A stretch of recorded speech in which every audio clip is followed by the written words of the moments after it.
Hey there and welcome back to TubeGuruji channel. Today we are going to build React Native business directory application completely from the scratch. If you are new to the React Native and if you want to build an React Native mobile, Android and iOS application, then this course is for you. If you see on the screen, we have this beautiful landing screen where user can log in to our application. We added the Google Authentication with the help of Clerk. And if you see the beautiful UI as well. Now let's get started and log in with the Google account. Once you log into the account or application, you will see this beautiful home page where at the top you will see the profile image of your Gmail account with the name auto-populate over here. Then we have this beautiful search bar. Here you will see this beautiful sliders. Okay, you're gonna learn how to use or how to add this horizontal slider with the help of React Native Flatlist component. Then we have this beautiful category section and everything to download these icons and all you're gonna learn in this course. At the bottom we have this business or popular business section where you will see this all the section. Here we added this beautiful information about the business with this rating, the category and address along with the business information. Now let's open any of this category. If I open the shopping and boom, we have this beautiful listing of the business which belongs to the shopping. Okay, now if you want to open any of the business, just click on this one and you will see the all the business detail about the selected business. Now you have option or this is called a quick action button. If you want to call, just click on this one and it redirect you to the call.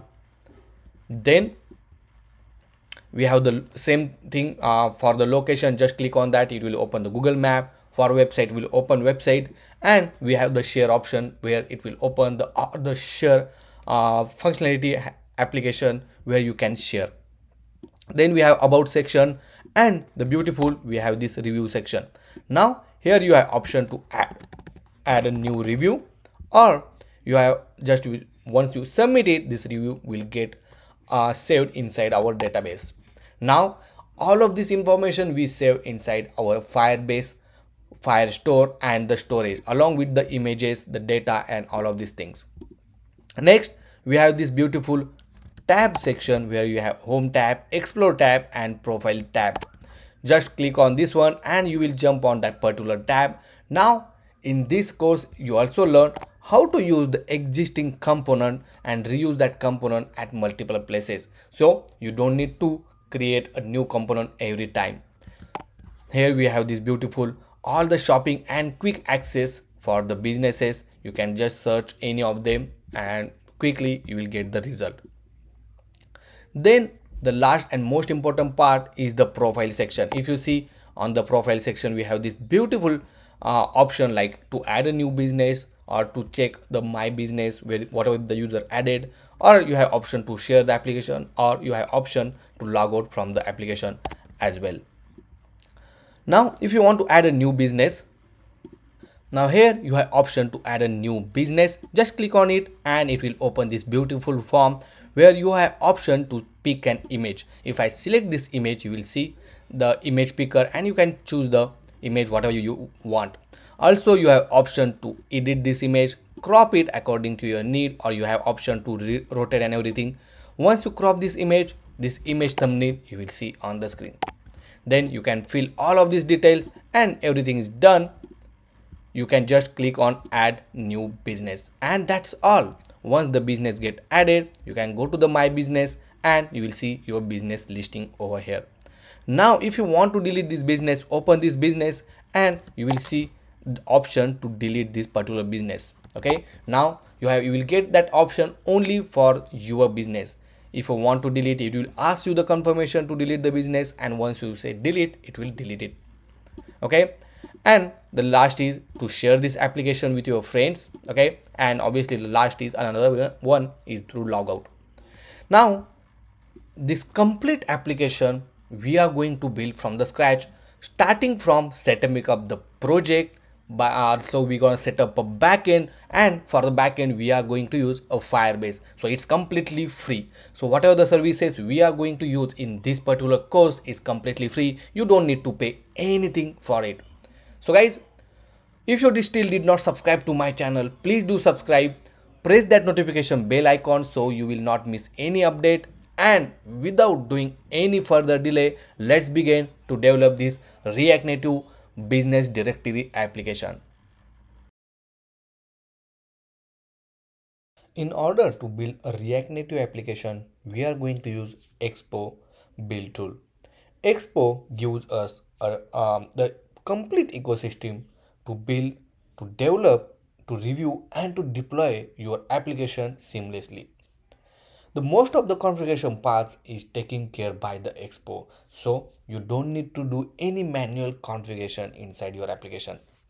Now if I go to the expo.dev, this is the official website uh, of the Expo, okay. And the most important thing, you can run your application, test your application directly on your actual device. Also you can run your application on the React Native emulator for the Android or iOS. It's up to you, okay.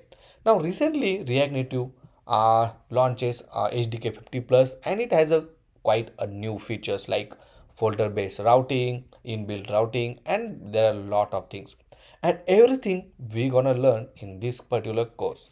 So first thing, let's go to the expo.dev and then click read the docs. Once you are jumped through the documentation, you will find this quick start guide to create the Expo application. So open the folder where you want to create the project, and open a terminal at that folder. Now just type npx create expo app at latest. So latest will install the latest version of the Expo. Then it will ask you, do you want to proceed? Say yes, and then we need to give you the app name. So I will give business directory, okay, and then click enter. Then it will install all the required dependency library which needed to run your React Native application. So we'll wait, and if you see, our project is now ready, okay. Now open a VS Code, and obviously to develop our application, to write a code, we are going to use this VS Code IDE. Now go to the file, open a folder, locate the project where you created that particular project. So in this case,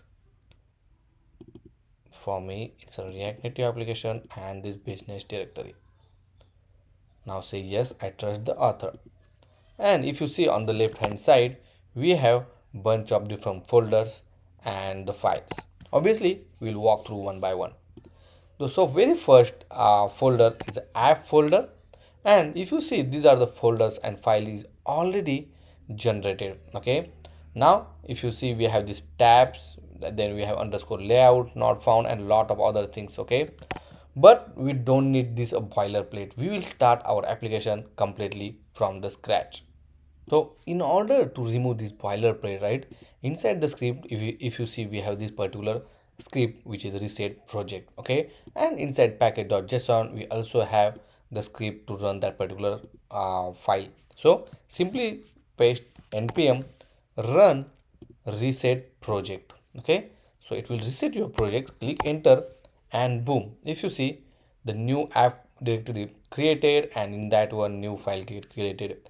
And now here we will see the app-example, which was the old boilerplate, okay. Obviously if you want to delete, you can delete it. If you want to keep it, you can. Now inside the app folder, now we only have these two files.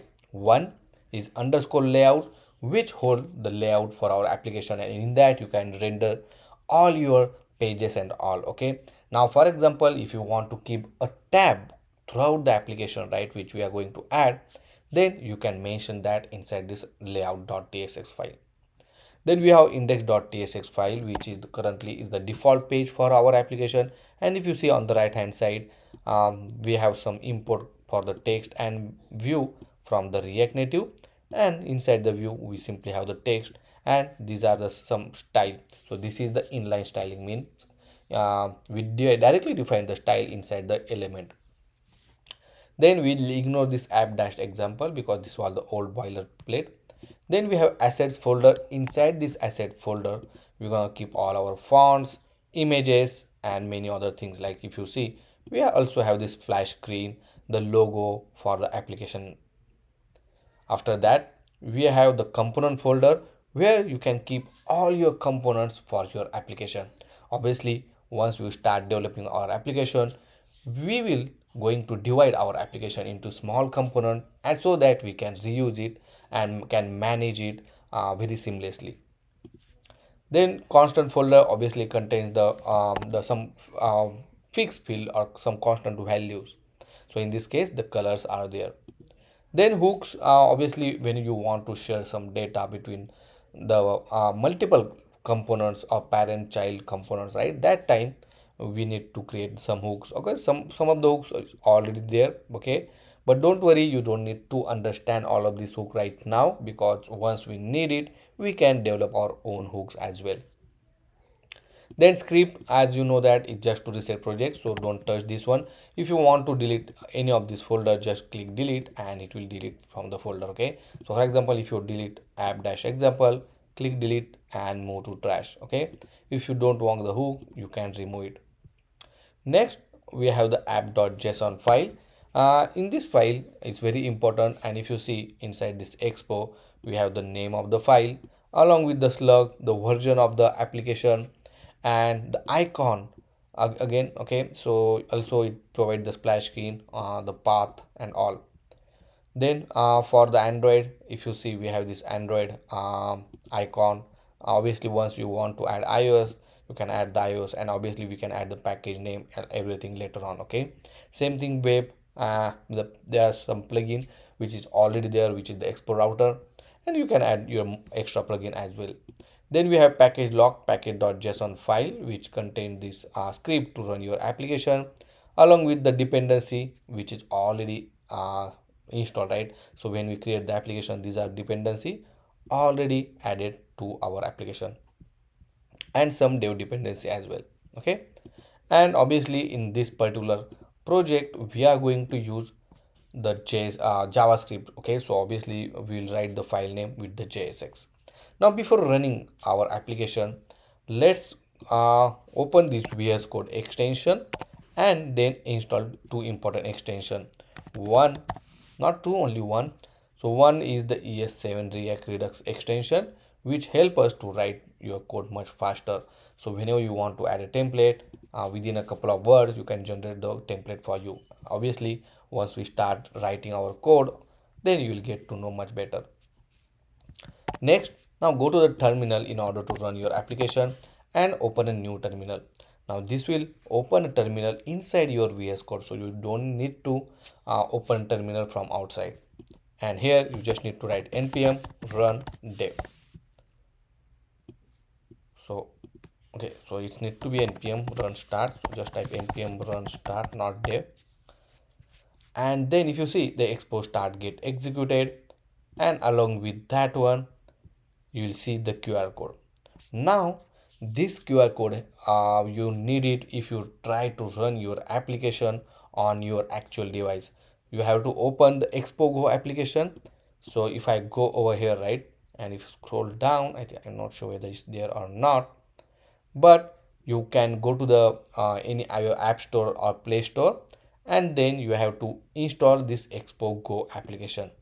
So if I go on the home page, right, I'm not sure it's there or not, but let me quickly check. Or simply you can go Expo Go, and then if you see, these are the two applications, right? This is how it will look once you sign in or just log in, right? And in order to run your application which you are running on your machine, you have to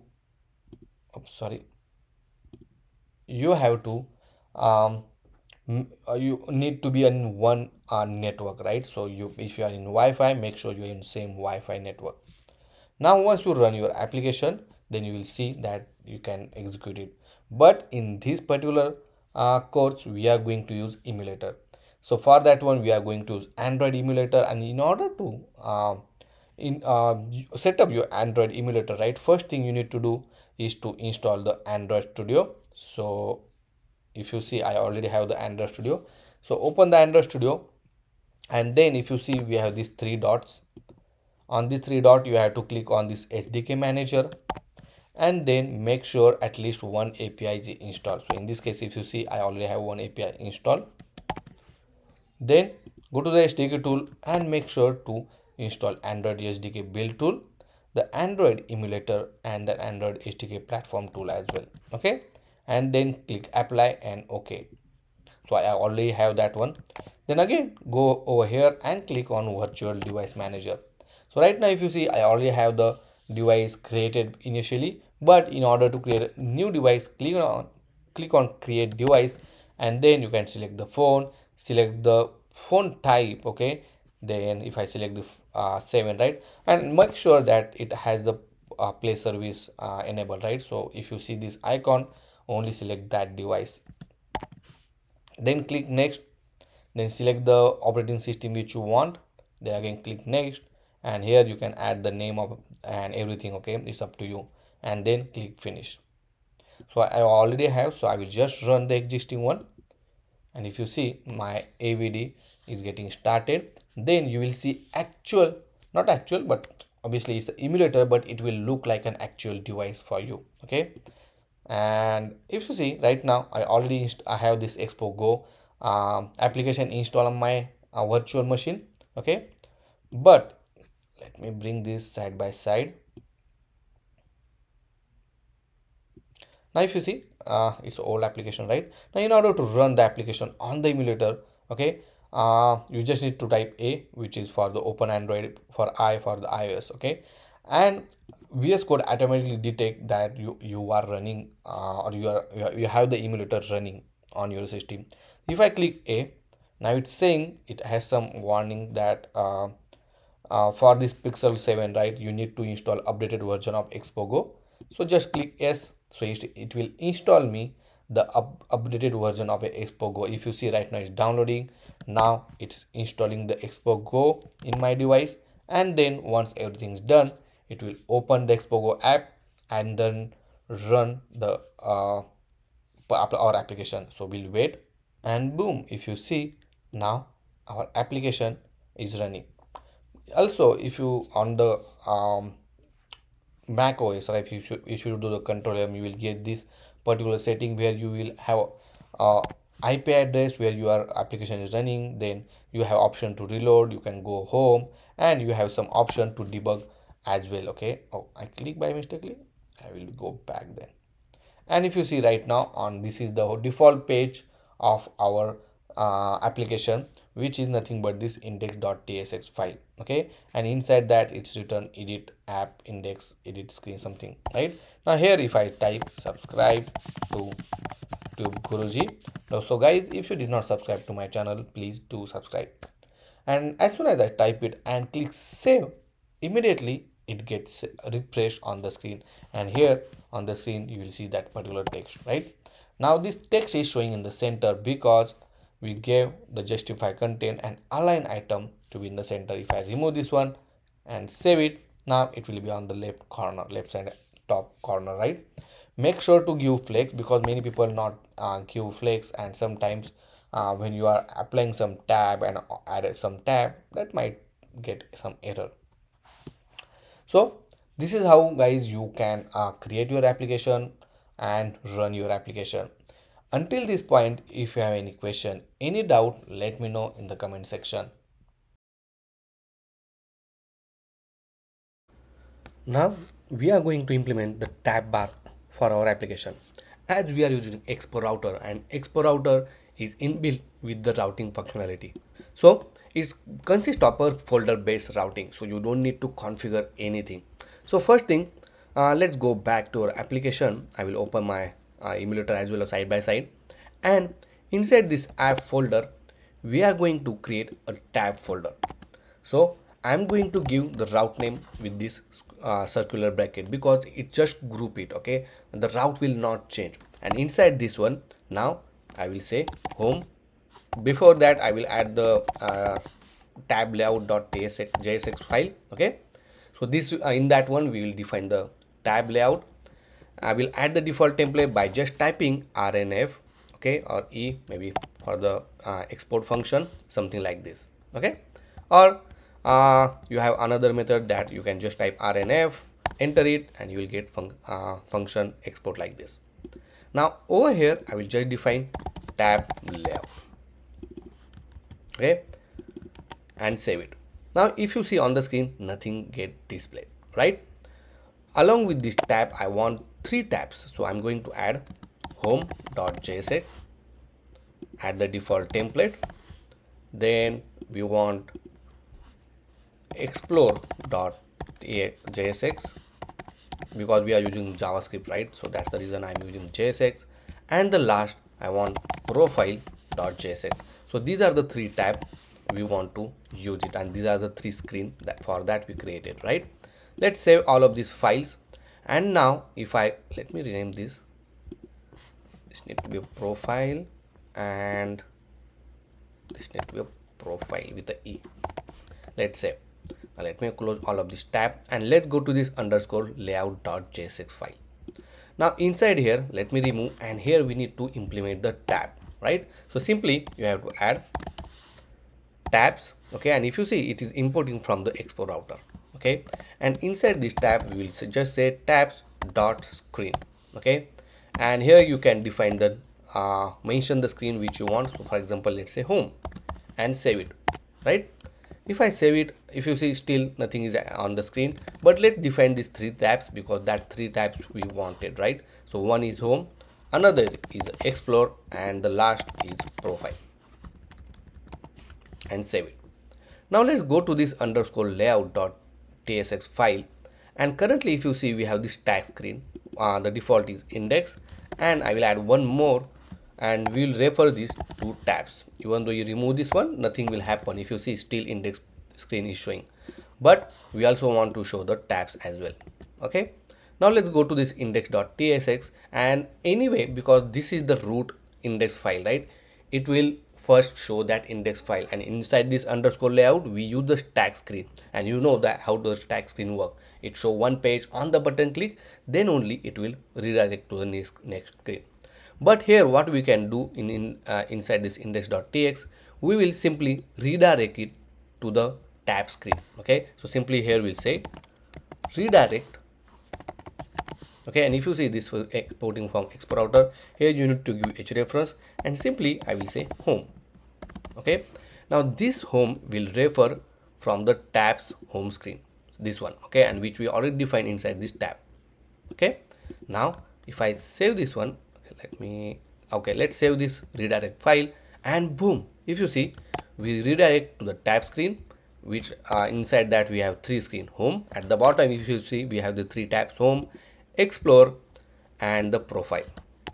Okay, and these 3 tabs showing. Obviously if you don't want this tab header, right, which is coming from this underscore layout, which is from the root layout, here you can just simply define options, and inside that you can define header shown as a false, and save it. And if you see now the header for the tab is went off. Okay, or there is another option. If you want to remove for all the stack screen, you can just define the screen options on the stack level, on the root stack level, and here you can just define header shown as a false, and still it will go off. Okay, next if you don't want this tab on this profile screen or home screen, right, because everywhere that tab is there, you can also remove from this tab layout. And same thing, if you want to remove for all, you can just mention here and just define header shown as a false, and save it, and boom, if you see it's gone. Okay, perfect. So that's how you can show the tab. Now next thing, we are going to change the label of this tab, along with we will change the icon of the tab. So let me close all of this tab first, and obviously we want to change the tab icon. So let's go to the tab underscore layout. Here we have the 3 tab. Now for this 3 tab, here we'll add the options. Okay, inside the option we have the tab bar label, and here we'll simply give the label, for example let's say home, and if you see now label changed to home. Also we have tab bar icon over here. Okay, inside this tab bar icon you can just define colon, and then you will define the color. Okay, and then we have to define the icon here. I think this need to be, let me undo this one, like this. Okay, and then you will define the, you need to define icon here, which icon do you want. So for that one I'm going to use this icons expo.fyi. okay, so it is a official expo icons. You will find a bunch of icon. If you search for example home, right, you will see the home, because right now I selected this Ioni icon, but if you see we have all the home icon from the different libraries, but I will select this Ioni icon and I will select this home. So first thing you need to import this component. Okay, so this is the import statement, we need to add it first, and then we used to add this component like this. Okay, let's save it, and if I go back to application you will see the icon changed to home. Now obviously here the color they mention black, but here you can change this color to simply color. Okay, and then if I click on this one, now if you see the active color is bluish, and then the that active color is matching with the icon color as well. Now I will copy this option for all of this remaining tab. Okay, now obviously here I will change to explore, here profile, and Ioni icon we will need to change. So now I will just search different icon. For search I will use this search, just I will change this name to search, and then it will work. And for the profile I will use this icon, which is people circle. Just we need to change name, because the import statement and the component will be remain same, right? Only this name gonna change. Let's save it, and if you see now we have beautiful these three icons. Okay, perfect. Now if you want to change color of this default color combination, you can even change that one. Okay, so for that one what I'm going to do, let's go to this folder, and inside this root directory we have this constant, right? Obviously by default we have this color.tsx file. Okay, but here you can change that default color combination as well. So for active tin color, right, or we can, I will also add a constant primary color. Okay, here, and simply I will add my hex value,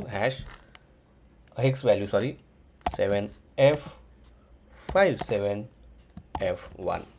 okay, and obviously you can just use this same tin color over here and save it. Obviously nothing will display on the screen because we did not apply that color yet. Okay, but here instead of primary color just we'll keep color. Okay, and let me export this one, because so that we can use it, right? I will just export here all the colors if I want primary. Okay, and I will just make this as a capital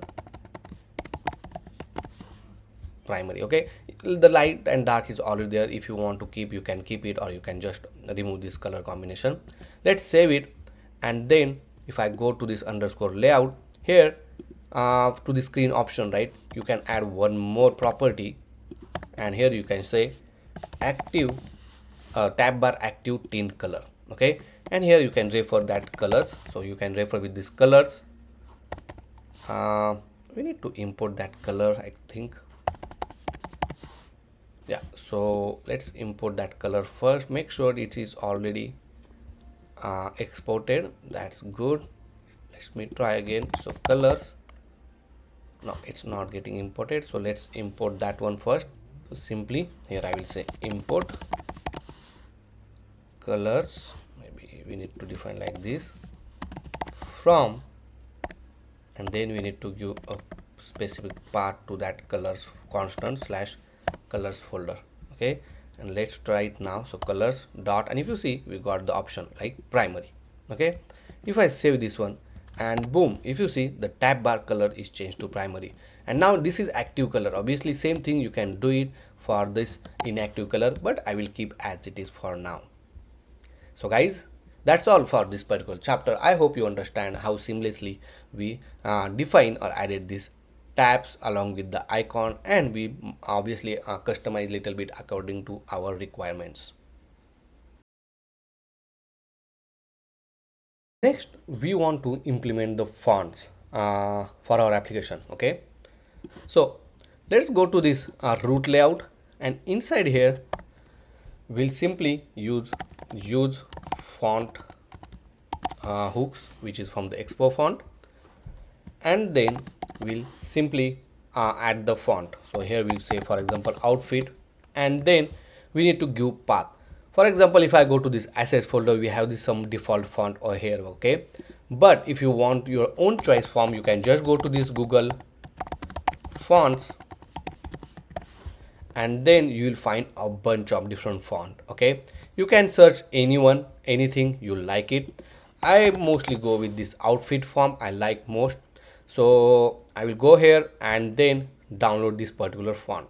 Okay, so here you can say get font, and I don't know whether it's installing all of font, yeah, and download all one.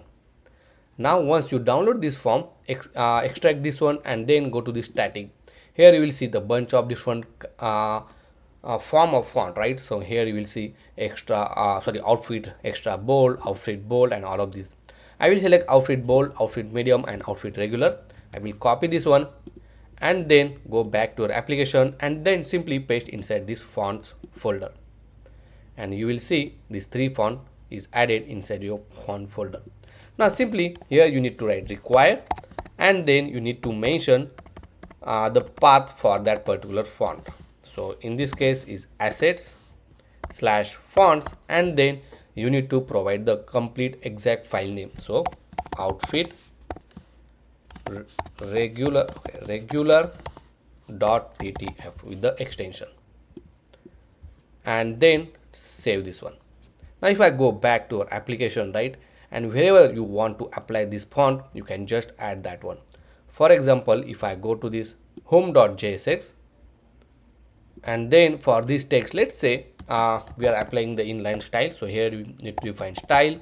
I will just change this font size for now because it's very small.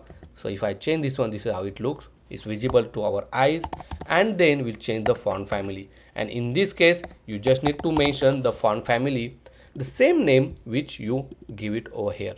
Okay, same name you have to go give to this font family, save it, and boom, if you see this font family is changed immediately. Okay, so that's how you can add it. Obviously you can add more font. Let me copy this one and I will paste couple of times. Here we'll say font medium and font regular, font bold, and then let me give comma over here, and here you just need to define a specific file. So in this case is medium, and here simply bold, and save it. Now if I go home, and if you want to give a font bold, you can just mention like this, and boom, if you see, it changed. So that's how you need to add the font for inside your application. And now whenever you want it, you can just mention that font family, and then it's ready to use it. Now in this section we are going to implement the authentication for our application along with the login screen.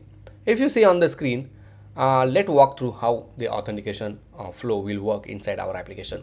So first time when user come to our application will check is that user is authenticated or not. If he is not authenticated, then user need to redirect to the login screen. Okay, and then user add all the credential and all. Obviously we are going to use social authentication, the Gmail, to integrate inside our application. Once user is authenticated, it will redirect it to this tab screen. Okay, so once login is successful or sign up is successful, it will redirect it. But whenever you come to the second time, right, already you log in and you come to second time, every time user will check is user is authenticated or not, and then if yes, then it will directly redirect it to the tab screen. Okay, so for that one we are going to use this Clerk authentication. Clerk provide a very seamlessly and one of the most powerful authentication service provider in the market right now, and most important thing is free to use. If you go to this clerk.com, you will find a different bunch of pricing and all, and recently they publish a lot of new features inside this Clerk. So if you don't have an account, create a new account and then go to this dashboard. Once you are on dashboard, I already have a lot of project or application created, but you can click on this create application and give the application name. So in this case I will give business directory. Obviously it's a business community directory, and you can enable the authentication you want and simply create application. So once you navigate to this particular page, here you will see this Expo framework option, right? You have to select that one, and simply you need to add this Expo publisher key inside your .env file. So copy this key, go to your project, and inside the root directory, because we don't have the .env file, so create new .env file and simply paste this code. Make sure the key is start with this Expo public, okay, so that we can use it inside our application.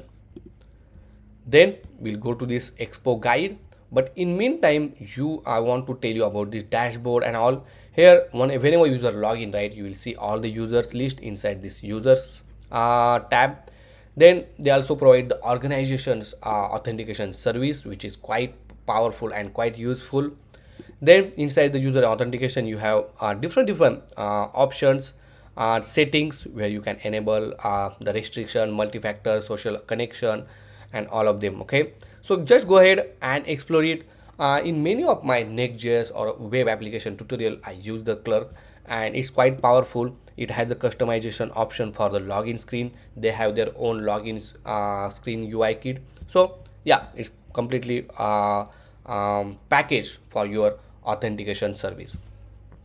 So in meantime, let me go back and Expo. I will go to this continue to Expo doc, and if you jump over here, first thing you need to do is to install this Expo Go app.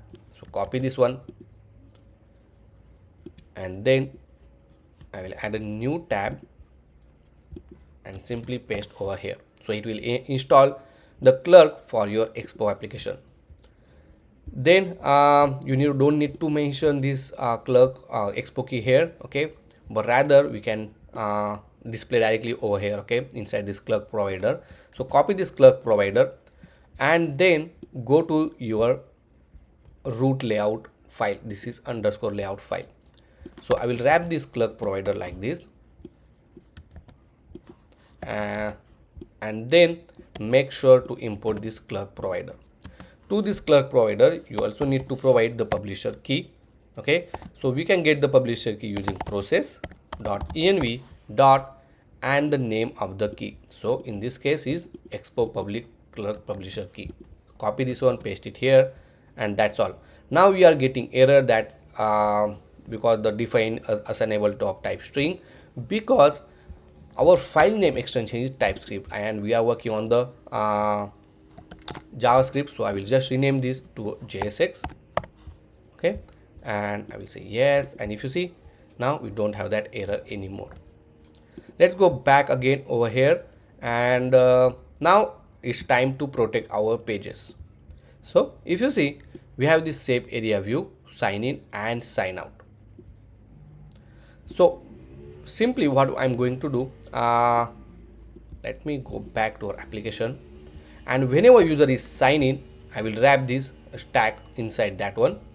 So here we'll say sign in, and inside sign in I want to show the tabs through this stack screen. So I will cut it from here, I will paste it, and then if user is sign out, okay, then simply we can show some text, let's say sign out, okay, and then save it. Now if you see on the text, sign out text is showing, okay. so it's going at the very top, but it's showing the sign out page. Okay, next what we need to do, we need to implement the sign out screen. Okay, so for that one we'll simply show the component. So if you see over here we have a lot of components. I will delete some of them because we don't want all of these files. Okay, so simply let me select all of this file and click delete, move to trash, and boom. And now inside this component folder I will simply create login screen.jsx file. Now add the default template, save it, and now whenever you do this sign out, right, then obviously showing this text. Now I will replace this with this particular login screen component. Okay, make sure to import it. So here we'll import login screen from component / login screen. Now let's save this one, and in this case you will see the text called login screen. Obviously it's going behind this one, but yeah, that text is showing. If you want to see more clearly, I will just give a font size, let's say 30, and then here you will say login screen. That's what is showing on the screen. Now let's start implementing the login screen. So I will remove this one, and simply first thing I'm going to add an image. So I already added one image inside this images folder under this assets, and this is simply image. Obviously this is just a dummy. I'm going to replace it once we have the actual application home screen. But let's add this image from, and obviously this image tag you have to import from this React Native. And as we are using the image from the local assets, right, so here we'll just use the required field. So if I let me show, okay, yeah, so here we'll say required. Okay, not required. So first thing, obviously you need to provide the source, and inside that you have to provide the required, and then you have to give the path of your file. So in this case is assets / images / login.png. okay, and if I save it, you will see that big screen, a big image on the screen. Here obviously we need to provide the width and height. So here you can give the style, which is inline style. Okay, you can directly define the width and height over here. For example, let's say I want width of 500 is quite big. Let's add 300. Let's add 250 for now, and then we'll add a height of 600. Okay, so this is how it will look like. Let's change this to 400. I don't know the size, we need to mention specifically. Perfect, something like this. And now what we are going to do, I'm going to add one view. Okay, and for this image I'm going to add a border as well. So border radius will add, let's say 20, then border width will say 2, and border color add the black color. So here we'll say 000, save it, and then if you see we have this black, let's change this to 8, maybe 6. Okay, now we want to make sure to it will be in the center. So for this div we'll add a style, this view, and here I'm gonna add a display it as a flex, and we'll make item to be in the center. Obviously I'm going to give some margin from the top, let's say 150. Let's make it 120 only, 100. Okay, next, once we have this beautiful mobile kind of view, right, I'm going to add one view. So I will just collapse this one, and I will add another view over here. For this view, let's add a style. Here I'm gonna add a background color to white. So simply you have color code like have FFF. Then inside this view I'm going to add a text, and here we can say like your ultimate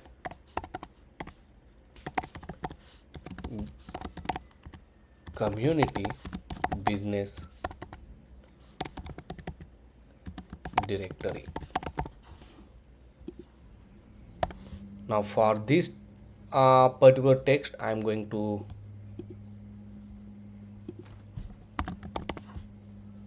change the color. So I will again wrap this inside one text. So this line, okay, we'll keep it here. And for this text line, let's add a style.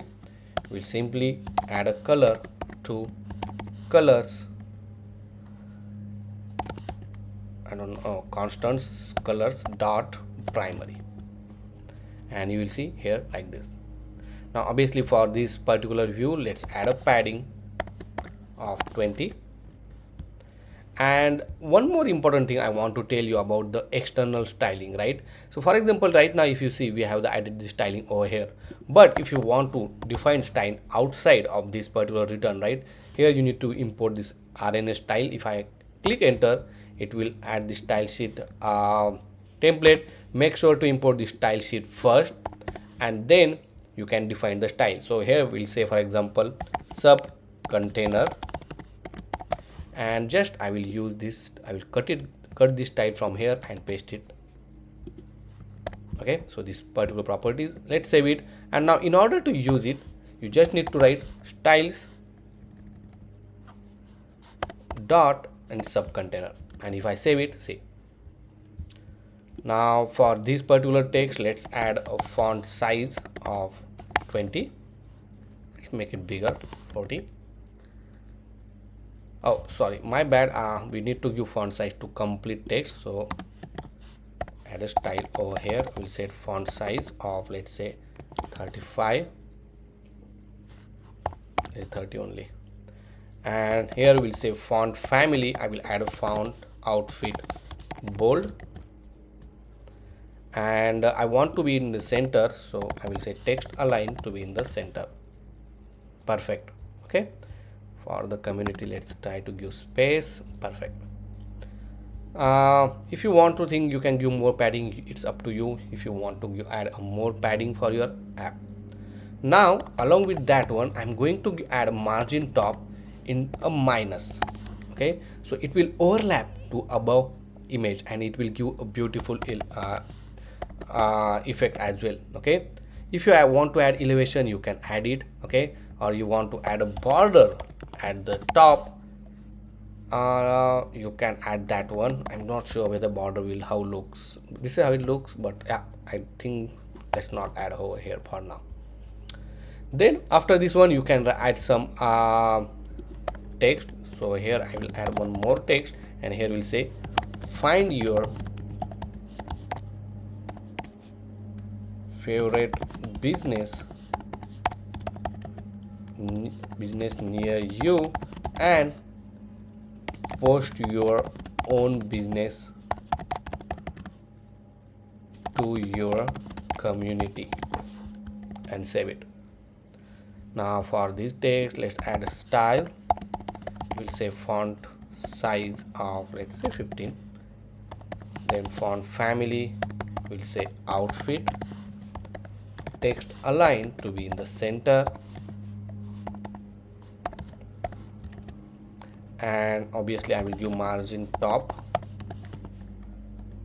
or you can give margin vertical as well, okay, if you want something like this. And obviously we'll change the color little lighter. So let's go to these colors, and over here I'm gonna add gray with this hash code.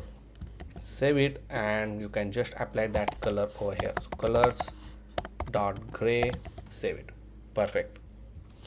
And the last, we want to show button to log into our application. So after this view,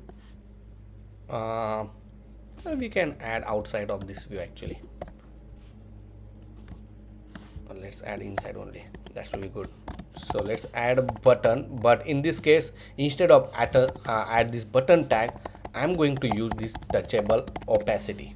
Okay, so touchable opacity give you some kind of ripple effect for your button. I will show you in a moment. So we'll say touchable opacity, and along with that, it will give you property like on press event. That's what we needed.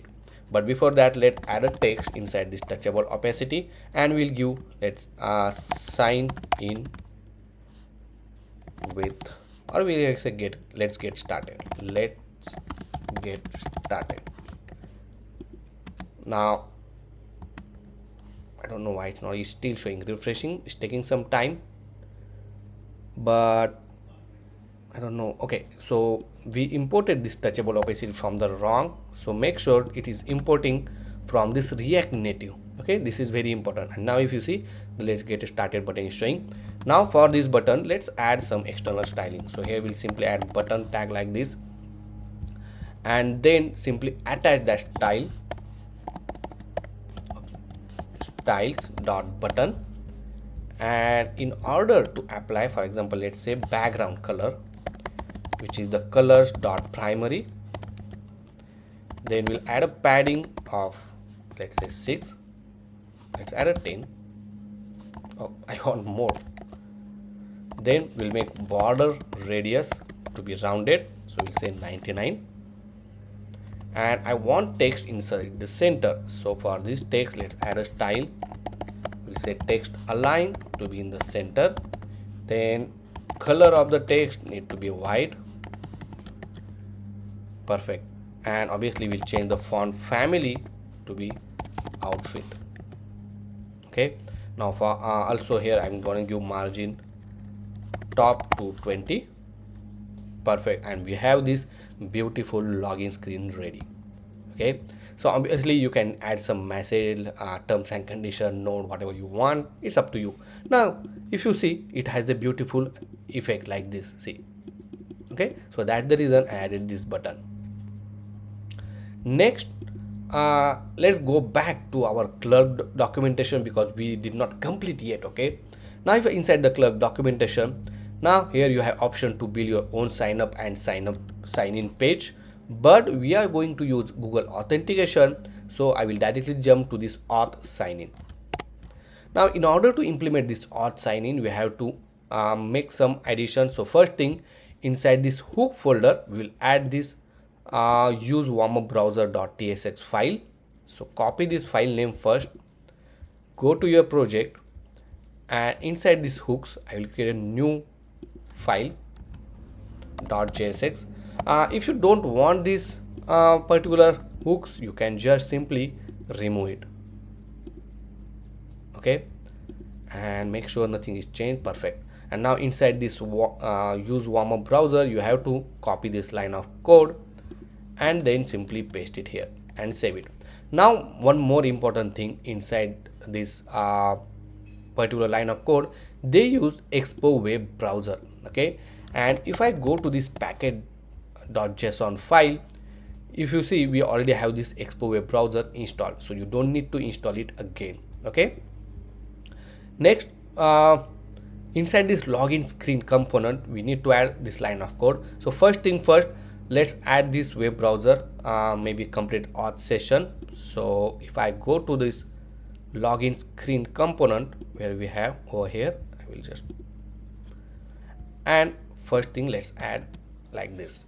Okay, oops. Then we need to use this warmup browser inside this login screen function. Make sure to import this. So right now it's not getting imported, but you can, if you see, this is how you can import it. Okay, so I will just copy this and we'll paste it here, but let's give a specific path. So in this case, we'll say hooks / use warmup browser. Along with that one, we have to import this web browser import statement. So let's import that one as well. And then we have to add this line of code until this one. Okay, so along with initializing this use auth and on press event. So this on press method will call whenever user click on the button. So this use auth, make sure to import it from this Clerk Expo, and everything will be as it is. Now use this on press on your touchable opacity, this button, and here we'll say on press and simply call this onPress method. So this will call this particular method. Let's save this one. Okay, and if I click on let's get started, if you see, it's redirecting me to this Chrome browser, obviously because it's checking for the account. So here we'll say use without account because I'm using the emulator first time. And if you see, it's asking me to sign in, so I will just sign in with my email and my credential. And now if you see, it's getting log into our application, sign in. Let's save for now, and boom, if you see, it's redirect automatically to the home screen because we sign in, right? And if you remember, let me close this all of this tab for now. And if I go to this app folder underscore, inside this underscore layout, once user is sign in, it's showing this task screen along with these tabs, and that's what is redirecting me, correct? So perfectly we integrated the Google sign in authentication service using this Clerk. But if I try to refresh this one, right, if I refresh this screen or refresh this application, or user come back to our application, it again shows me this login screen, and that is quite weird and it's irritating for the user to sign in every time. So for that one, if I go to this documentation, you need to add the cache. Okay, so if you see, it's asking us to add a token cache. Okay, so what it will do, it will hold your login state. Okay, so once you log into our application, it will hold that state and it will use to store your token. So next time whenever you come to your application, it will not ask you to log in. So first thing, let's copy this Expo secure store, and you need to install inside your application. So open the terminal and just paste it here. And in order to use it, first you need to copy this token cache along with this import statement, which is import star as a secure token from this Expo secure store. Copy this one, and inside your login screen, or not login screen, and inside your underscore layout, which is a root directory, right above this one, I will just paste it as let me remove this type because we are not using this TypeScript, so we don't need to mention this type. And then inside this Clerk provider, you just simply need to provide this token cache. So next time it will check whether you login it or not. Okay, so I define this token cache. Obviously next time once you refresh it, it will ask you. So what I will do, I will just refresh this once, or let's get started. I will log into our application. I will select my account. Now this time obviously the account is added, that's why it's showing, and then click continue. And obviously emulator takes some time to navigate, and if you see, it's navigated immediately. Now if I refresh it, okay, then it's supposed to come on this tab screen again. Now if I try to refresh this using reload, let's reload the application, and boom, if you see, it's redirect me to the home screen because we are already signed into our application, right? So that's all for this particular chapter. I hope you understand how we easily implemented this login screen, added the Clerk authentication with the and we implemented this Google sign feature for our application, and then we seamlessly navigate to our home screen tab, right?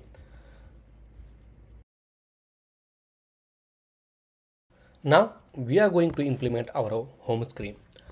On the home screen, if you see on this particular mockup, we have this header section which contains user profile image along with the user name and then search bar. After that, we have these beautiful sliders, okay, which user can scroll this slider horizontally, and the list of icon. Obviously after that we're gonna show the popular business list and other things as well. But if you see on this screen, I divided each of this particular section inside as a one component. So this header as a one component, slider as another component, the list of category icons is another component, and same way we're gonna implement inside our application so that it's very easy to manage our code as well. So let's go back to our application, and inside here we have these tabs, and inside we have this home.jsx file. Right now if you see, we are just showing this home. I will remove this particular text If I save this, now nothing will display on the screen. Now first thing, as I told you, here we're gonna add a header. Okay, then we want to add a slider. After that we're gonna add a category, and then we're gonna add popular business list. Okay, so the fourth simple section we are going to add inside our application. So let's create a new component for the header first. So in order to create a component, I'm going to create this component inside this component folder, and inside here I'm going to add a new folder and we'll call it as a home screen. So all the home, we can just call it home. So all the components related to the home screen will keep inside this folder. And now here I will say header.jsx file. Add a default template, save this one, and now this header component we need to add over here. So here we'll say header.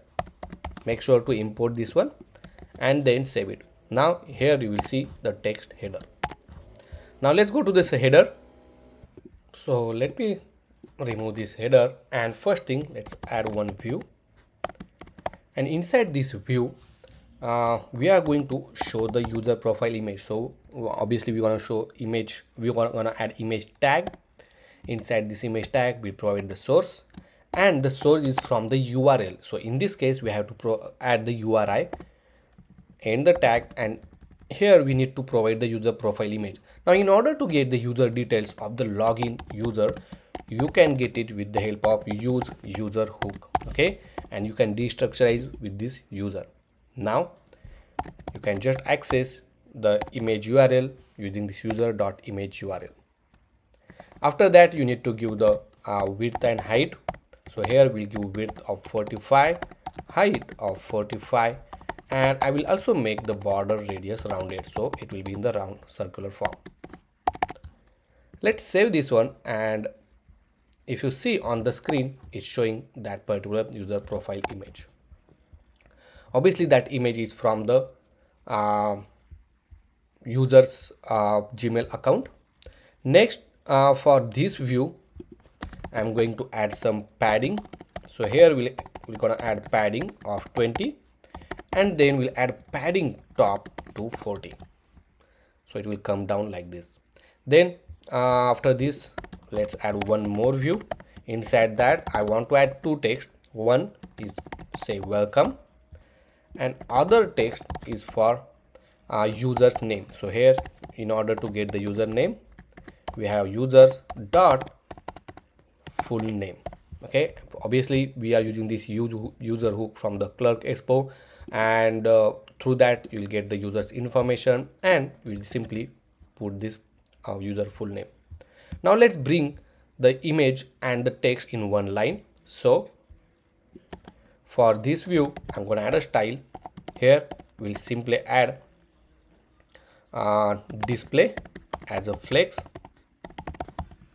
Then we have to make flex direction as a row, so it will be in the one line. Okay, obviously make sure it's vertically centered. So here we'll simply say align item to be in the center, and we'll give gap between these two items, so gap of 10. Perfect. Now let's add some style. So for this text I'm going to add some style.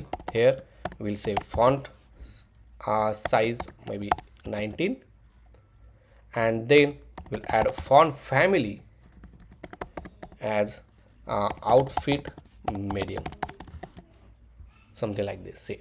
Okay, and that's all. Now at our header section we want to give a background color.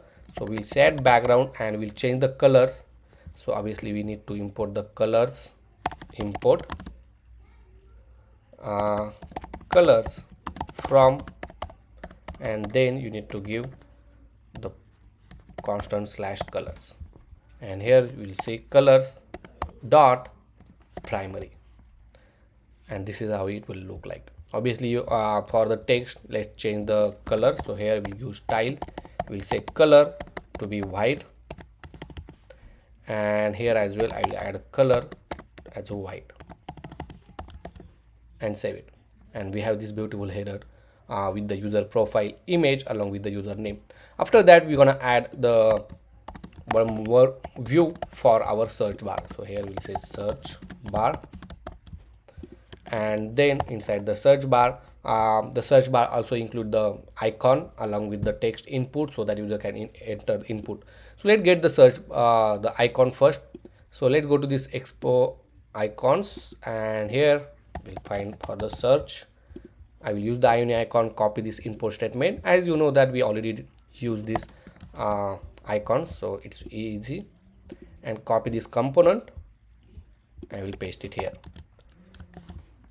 After this, let me show you this icon. See, after this we're gonna add the text input.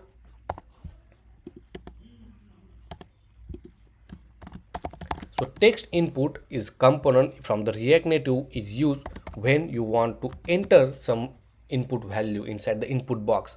So it's similar like input tag inside the HTML. So for this text input, let's add a placeholder and we'll say search. And if you see, the search text is showing. If I click on this one, right, automatically the keyboard will open and you can able to type it. Okay, perfect. Now let's bring this all this together. So we'll add a style. First thing, we'll make it display as a flex. Then we make flex direction as a row. We'll do gap of 10. We'll make align item to be in the center. Okay, then we'll give background color of white. Then we'll add a padding of 10, and obviously I want to add margin vertical to be 10, and margin top let's add 15. Then we'll make border radius maybe 8, so corner to be rounded. Perfect. And I think that's all for the this color, right? I'm gonna change the color with the colors of our theme, which is primary color. So this is how it will look like. See, okay. Also you can change the font of this text input whenever user write. So here you can add a style and simply add the font family as outfit. So whenever user enters something, right, it will change to this one. Let's change the size, font size to let's say 16, little bigger. Yeah, now I think, oh sorry, now here if I type something, that is good enough. Perfect, right? And obviously search bar functionality is little bit different, and obviously we're going to implement later on. Okay, but for now we'll keep as it is. Now one more important thing we want to implement here is to add a corner for this background. So it's very simple, it's up to you if you want to add. So here we'll just say border bottom radius, so bottom left radius let's say, and here we'll say 20, and if you see, this is how it looks. Okay, same thing you can do for the bottom border bottom right radius and make it 20, and this is how beautiful effect it will give. It's up to you, as I can say, right? So that's all for this header section. So if you have any question, let me know in the comment section. Next, we are going to set up backend for our application so that we can able to fetch sliders, category, business list, and all other things. And for a backend and to store our data, we are going to use Firebase and Firestore to store our data. Recently, Firebase updated a lot of different things and added some new features. And if you see, if I go to this firebase.google.com, you will find a lot of different things is happening, and they added a lot of new features as well. So basically we are going to use Firebase free tier, so don't worry about that one. You don't need to pay anything. And if you don't have an account, create a new. You have to log in with Gmail and then go to the console. Once you are in the console, select the app. Create a new project first. Okay, I already have some project created, so I will select the one. And here once you are land on the project, you have to just add an app. Okay, so select app. Here we'll select the web for now, and you need to give the application name. So here we'll say business listing app. Then click register app. and it will take a couple of seconds to register app. Okay, and then you need to install this Firebase. So copy this command, go to your project, and then just simply paste it here. So this is the simplest way that I'm going to tell you how to integrate your application with the Firebase. Okay, so you will not find on any of the channel. So once the Firebase is installed, in meantime we're gonna copy all of this code, which is the Firebase initialization code, and we're gonna keep inside a folder. So we can create one root folder in root directory, and we can call it as a config. Inside this configs folder, I'm going to create a new file, firebase config.jsx, let's say JS only, and paste this line of code. Okay, now here for now I will just put like this. So initialize the Firebase, and we have this initialize app. Make sure to export this one. Okay, and then here we have this Firebase config. Let's save this one for now, and let's go to the continue the console on the Firebase. Now once you are here, you will see the two apps. One is this business listing app.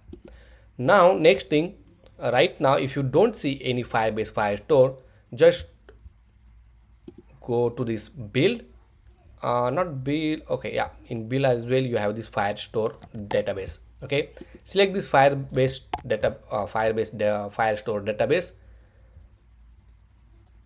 So Firebase database called Firestore. Okay, make sure, and then if I scroll down, so this saying this project is set up use a cloud Firestore in database store. This mode can only access from the cloud console. Okay, go to the cloud console.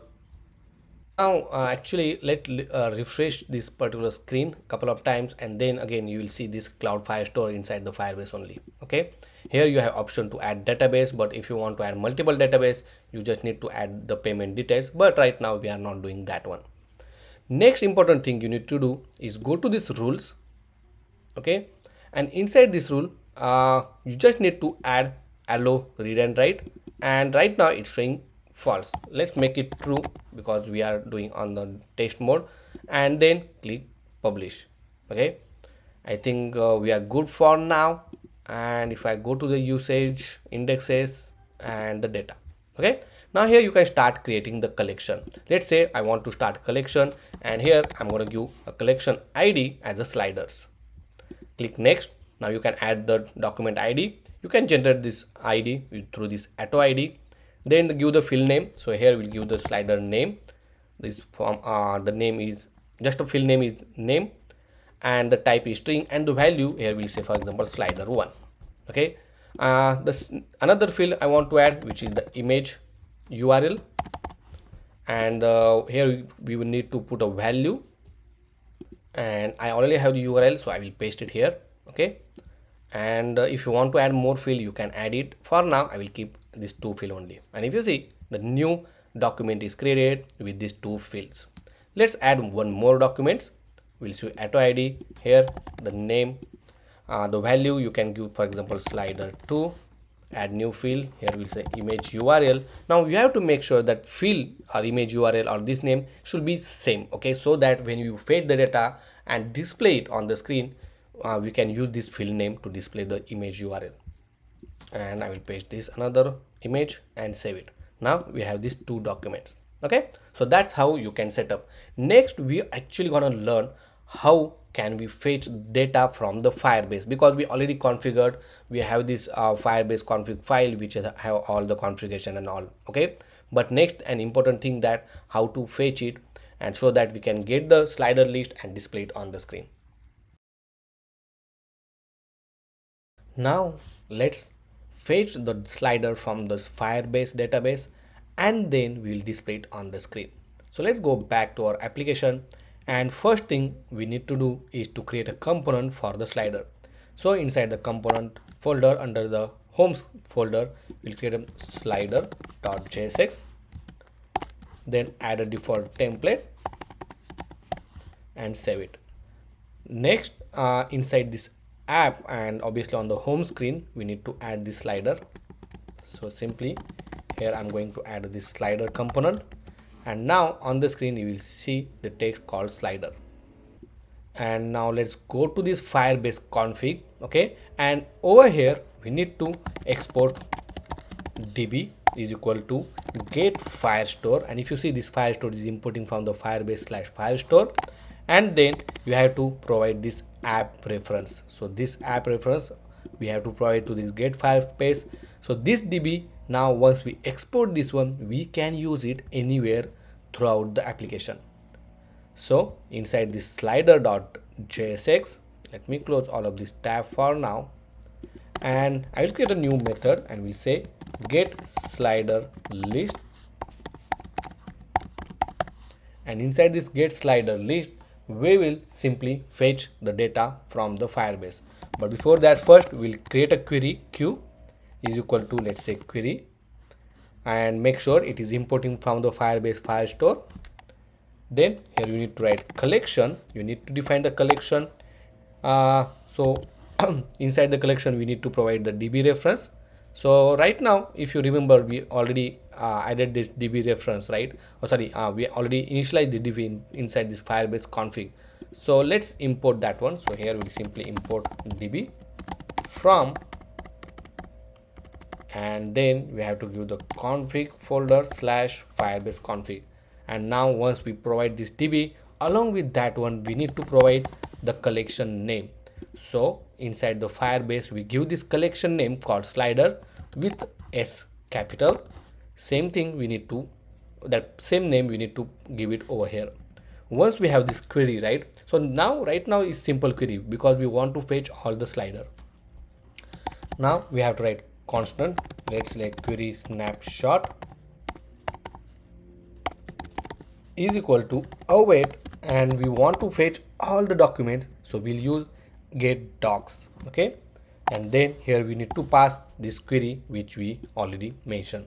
Now as we are using await, make this as a async, and simply we'll use query snapshot dot for each, and inside that we'll define doc, and then we'll simply iterate it.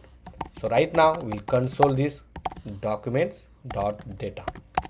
Okay, so inside this doc, in order to get your document, you have to refer using this doc dot data. Let's save it. Let's go back to our application, and as we console it, you will see the result inside your console. So this is our console, right? Let me go over here. Obviously we did not call this method yet, so let's call this method inside this use effect. As you know that use effect will execute for every instance, means it will execute infinite time if you did not define this empty array.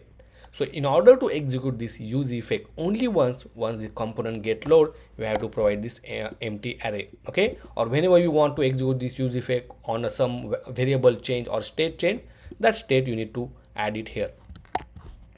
Currently we only execute only once, so I will just simply call this get slider list inside the use effect. So this get slider list method will get called once this component get load. And now if you see inside this console, we have this two document, one in front of this log and another, because we have two documents, right? And along with this image URL and the name of the slider. So if you see, we have slider 1 and we have slider 2. Perfect. Now once we have this document, let's save this in one state. So we'll define constant. Here we'll say slider list comma set slider list is equal to use state. So this will hold a value for us. We'll define empty array. Now as you know that this particular doc return a document one by one, and with this for each we are iterating it, right? So in order to push the value inside the slider list one by one, we'll define set slider list. Here we'll say previous value, and we will append the previous value along with the new value. Okay, so make sure we have this previous value, then we append the previous value, and then we added the new value. So we also have the previous value now. Okay, and then save it.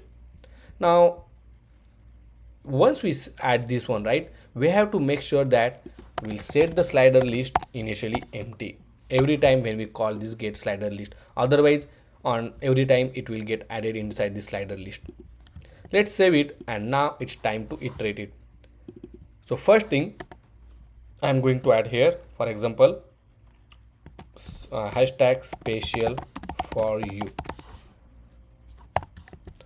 some kind of text message, right? Obviously here I'm going to use style.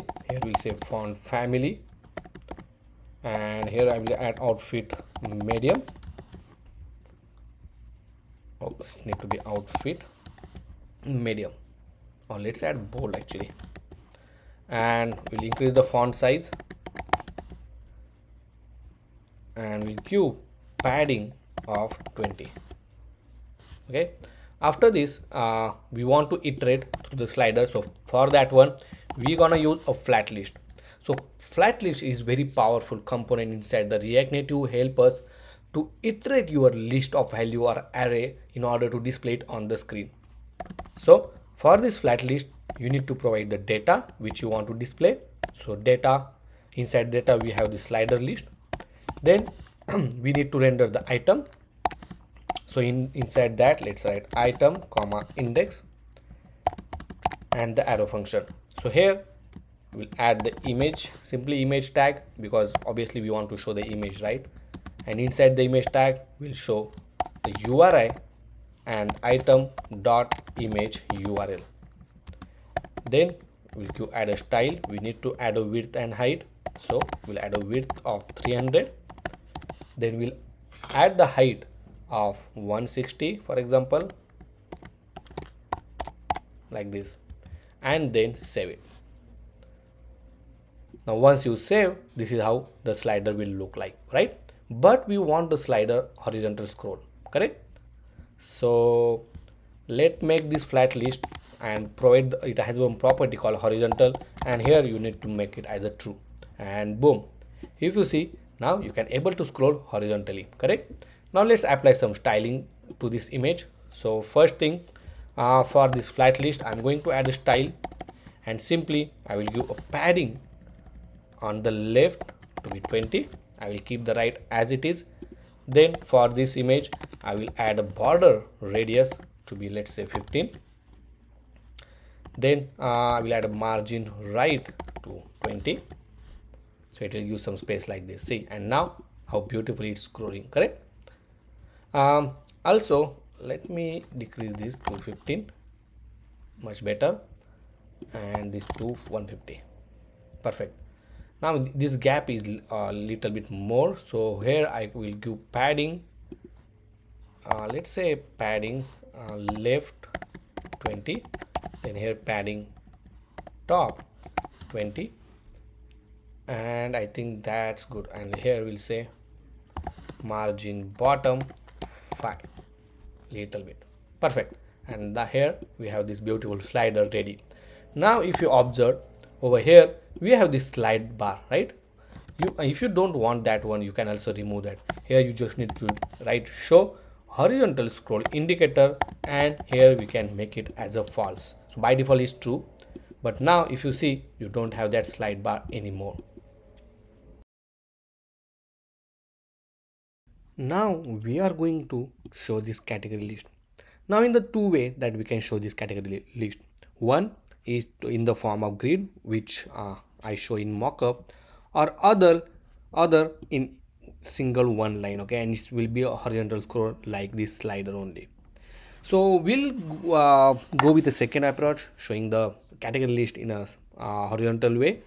So let's go back to our application, and first thing we need to do is to add the new component inside this component folder under the home, and then we can call it as a category.jsx. Then add the default template, and after that we need to add this category inside the home screen. So under this category section,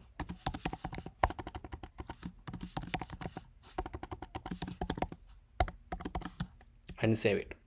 Now you will see the text called category. Now let's go to this category, and simply first here I will use style. Here we'll add just add margin left to 20. We have the category list. We also add the margin top to 10. And for this category, let me bring this down. We'll add a font size of 20. I don't know what, I will check the similar way that we added for slider. So yeah, font size is 20 only. And last is font family is outfit bold, like this. Okay, on the right hand side also we want to show one more text, and we can simply call it as a view all. Okay, so let's try to put in the right hand side. So first we'll make it display as a flex, and we'll justify the content space between. So okay, so it is not working for this one, so better we can add this particular text outside of this text, and then we'll wrap this both the text in one view, like this. Okay, if I save this one, let's add a style. Now for this one I'm going to add a padding of 20. So even though if you remove this padding, that will be fine. Then we'll make a display as a flex, and then we'll make justify content. Oh, sorry, instead of justify content, first let's make it flex direction to be row, and then we'll make justify content space between and save it. Okay, now obviously we'll need to make align item to be okay. We also need to give margin top, so we can add to this one only. Perfect. And then for this text we'll add a style. We'll just add a color of colors. Okay, we need to add a color, so I will just copy. I don't have, okay, let's copy from this header colors template, sorry, import statement, and just paste it here, so that we can directly add the colors dot primary. Perfect. And then I will also add a font family of font, sorry, outfit medium, and save it. Perfect. Next we need to get this all the category list. So inside the Firebase I already added this collection name called category. Inside that I added this document, and for each of the document I added the icon, the ID, and the name of the category. Okay, so icon and name is very important in this case. So in order to get icon, you can just go to this flat icon. Okay, here you will find a bunch of icon, and whatever the icon you like it, open that icon, right click it, and copy the image address, or you can just save it in your local, and from there as well you can use it, or just you need URL in order to add it here, right? It's up to you how you want to use it. So let's go back, and here we'll define constant get category list, and we'll make this as a async. I'll close this for now. First we need to write a query. Q is equal to query from the Firestore, then collection. Here we need to provide the db dot the collection name, which is this category, and that's all. Okay, after this one we need to add constant query snapshot is equal to await get docs, and then pass this query queue. Then we use query snapshot dot for each doc, and then we'll console the data using doc dot data. Let's save this one, and obviously we need to make sure we'll call this method inside the use effect whenever this component get at very first time. Now if I go back to our terminal, you will see that we have around 7 to 8 icons and category along with all of these details. Oh, let me go. Oh, this one, not the above one. If you see, we have the icon, the ID, and the name of the category. Now in the similar way that we saved the slider list, same way we have to save for this category. So first I will define a state called category list, comma set, category list is equal to use state, and then let me pass the empty, and then over here we'll set the category list. The previous value we need to append, so here we'll say previous value along with the new value, which is doc.data. Okay, after this one obviously we need to iterate this flat list. So here I'm going to use a we need to iterate the category. So obviously for that one we are going to use flat list from the React Native. Here just provide the data first, which is the category list, then we have to render the item, and the arrow function like this. So here first thing we'll add a view. So instead of adding code to display the category here, right, what I'm going to do, I will create one more component and we can call it as a category item or category card, whatever you want. I will say item, and then add a default template, and each of this category value will simply pass to this category item. Okay, so here we'll say category is equal to item. Okay, and inside the category item we'll accept this as a category and save it. Okay, now if you see we are just iterating the this list, right? And if you see we got this what we will call it as the key issue, right? Obviously we need to provide a unique key, so let's try to provide the key as an index. And then if you see, oh, that warning is still there because here we need to set the category list as an empty first, and I think let me check this error. Okay, so that's it's just a warning, so we'll ignore this one. Okay, for now just ignore that one, and let's go to this category item.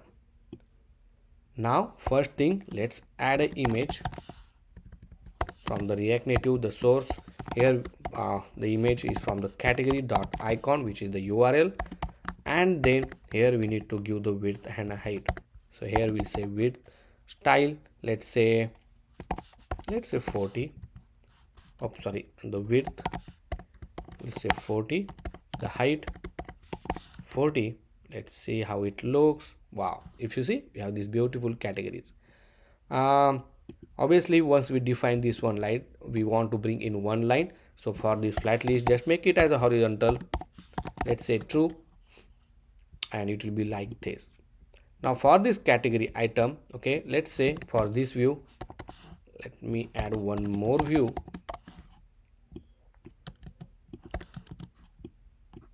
And for this view, let's add a style. We'll say padding of 10. Okay, and then we'll add a background as well. So for background color, I already added one colors called icon bg, so that I'm going to use it. Okay, and then I will make the rounded corner, so the border radius to be rounded, so we'll say 99 border radius. Then we want to give a gap, so here we'll say margin right to 10, let's say 15, and we'll give more padding, let's say 20. Oh, 20 is too much, let's give 15 only. Okay, and that's a good one. And if you see, I can able to scroll this one. For this category, let me go here into the flat list. We'll give some margin from the left, so simply we'll say margin left to 20. Perfect. And here if you see, we have this beautiful category. Let me remove that horizontal scroll indicator and save. Also for this category item, I'm going to give the category name using this category dot name. If you see, we have the name of the category. Obviously let's make this font size of 10, just make it 12. Then font family is to be outfit medium, and then we'll make text align to be in the center. Let's save it and let's see how it looks. See, okay, if you think you want to give margin from the top, let's give margin top to 5, and boom, if you see, we have this beautiful list of category displaying on our application. Okay, perfect. Next, we have to make sure that it should be this all of these categories should be a clickable. Okay, so simply for this view I will change this to a touchable opacity. So either you can implement this on press event from this category item, or you can implement by wrapping the touchable opacity to this category item. It's up to you. Okay, but let's do it here. So here we'll say touchable opacity. Here you have different option as well, touchable native feedback and all. If you want to try touchable native feedback, let me show you how it works. So it's similar like the on press event, but let me save this one. It will give, okay, so we have one error, I don't know what's okay. So we need to wrap this in one view. It is in one view only. Let me change this to normal first. Okay, this is good. So let's try to add touchable opacity only. I don't know, touchable opacity.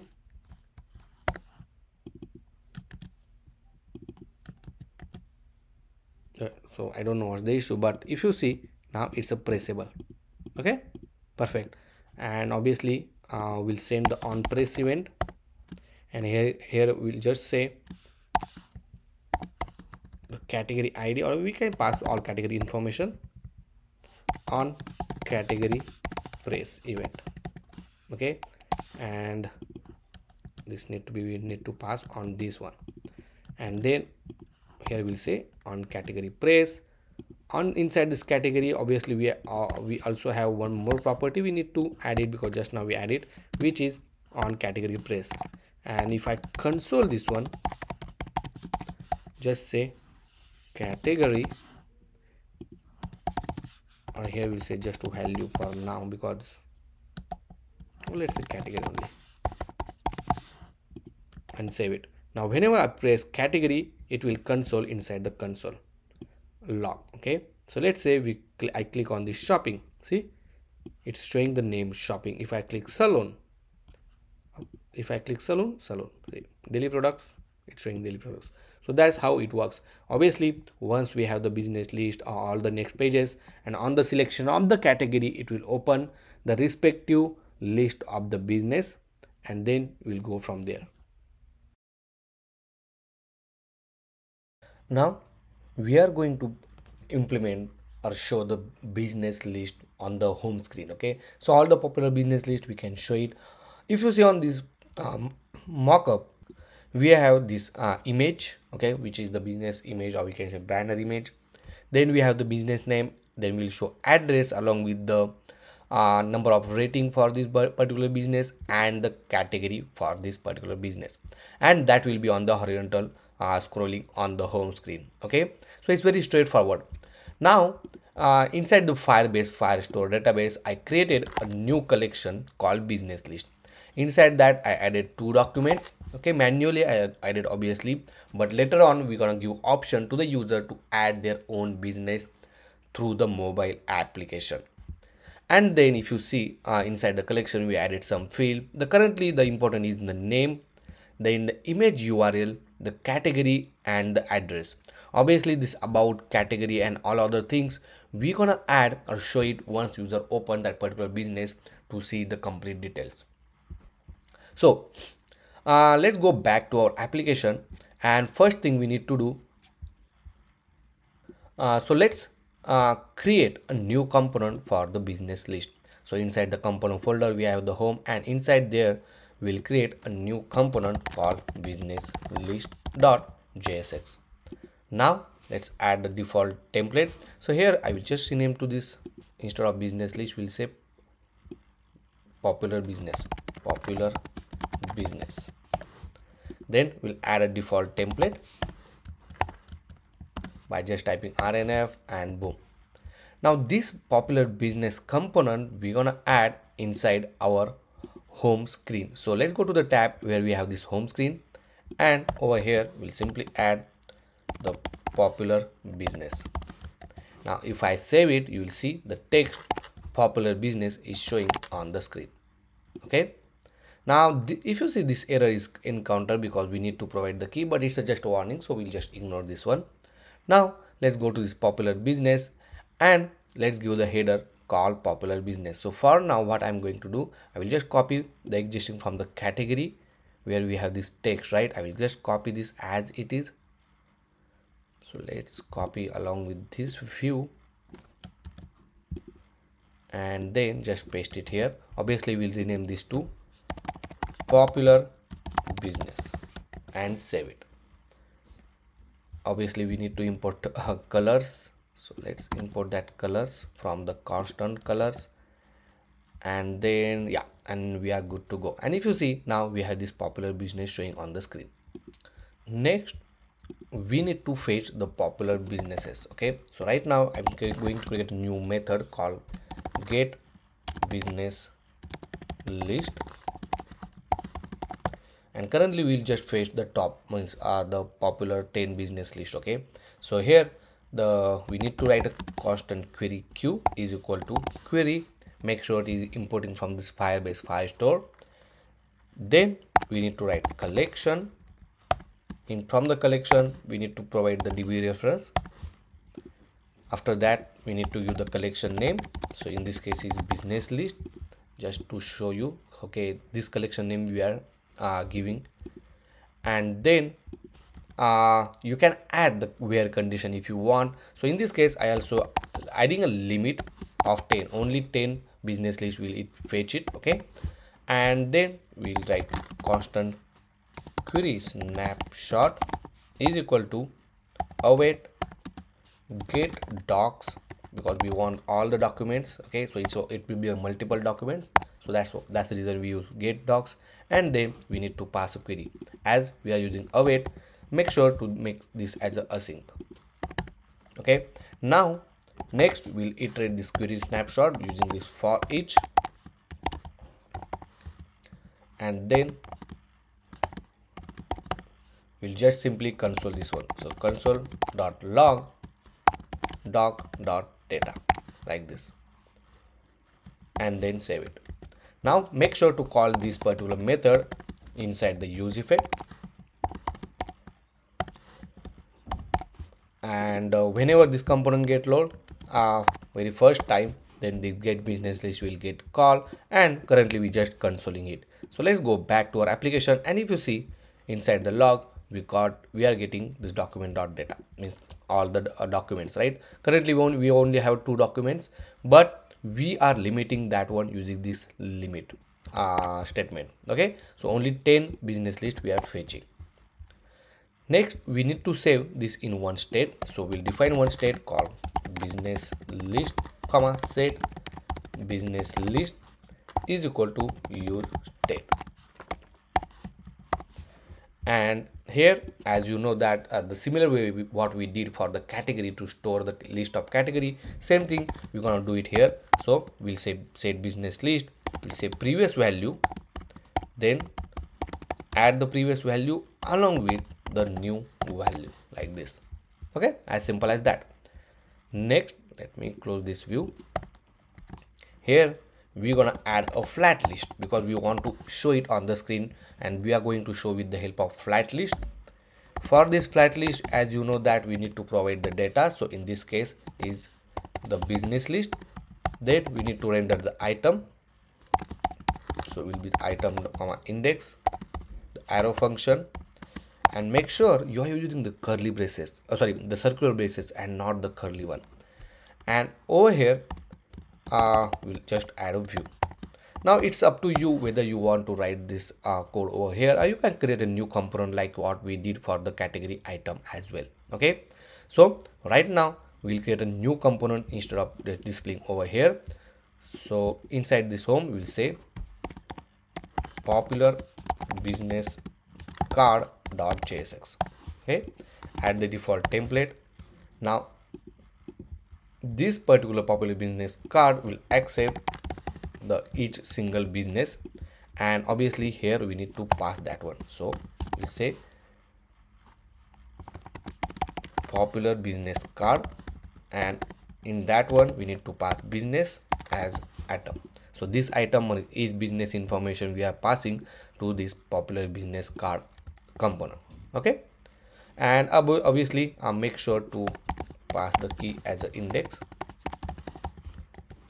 Now let's go to this popular business, and if you see, even though if I only have the two business, means two documents inside this business list, it's showing me as a 4, because we have to make sure that every time when we call this get business list, we'll set the business list information empty initially, and now we'll get only 2 every time, because every time when we save it, this use effect will get executed and the get business list will get called.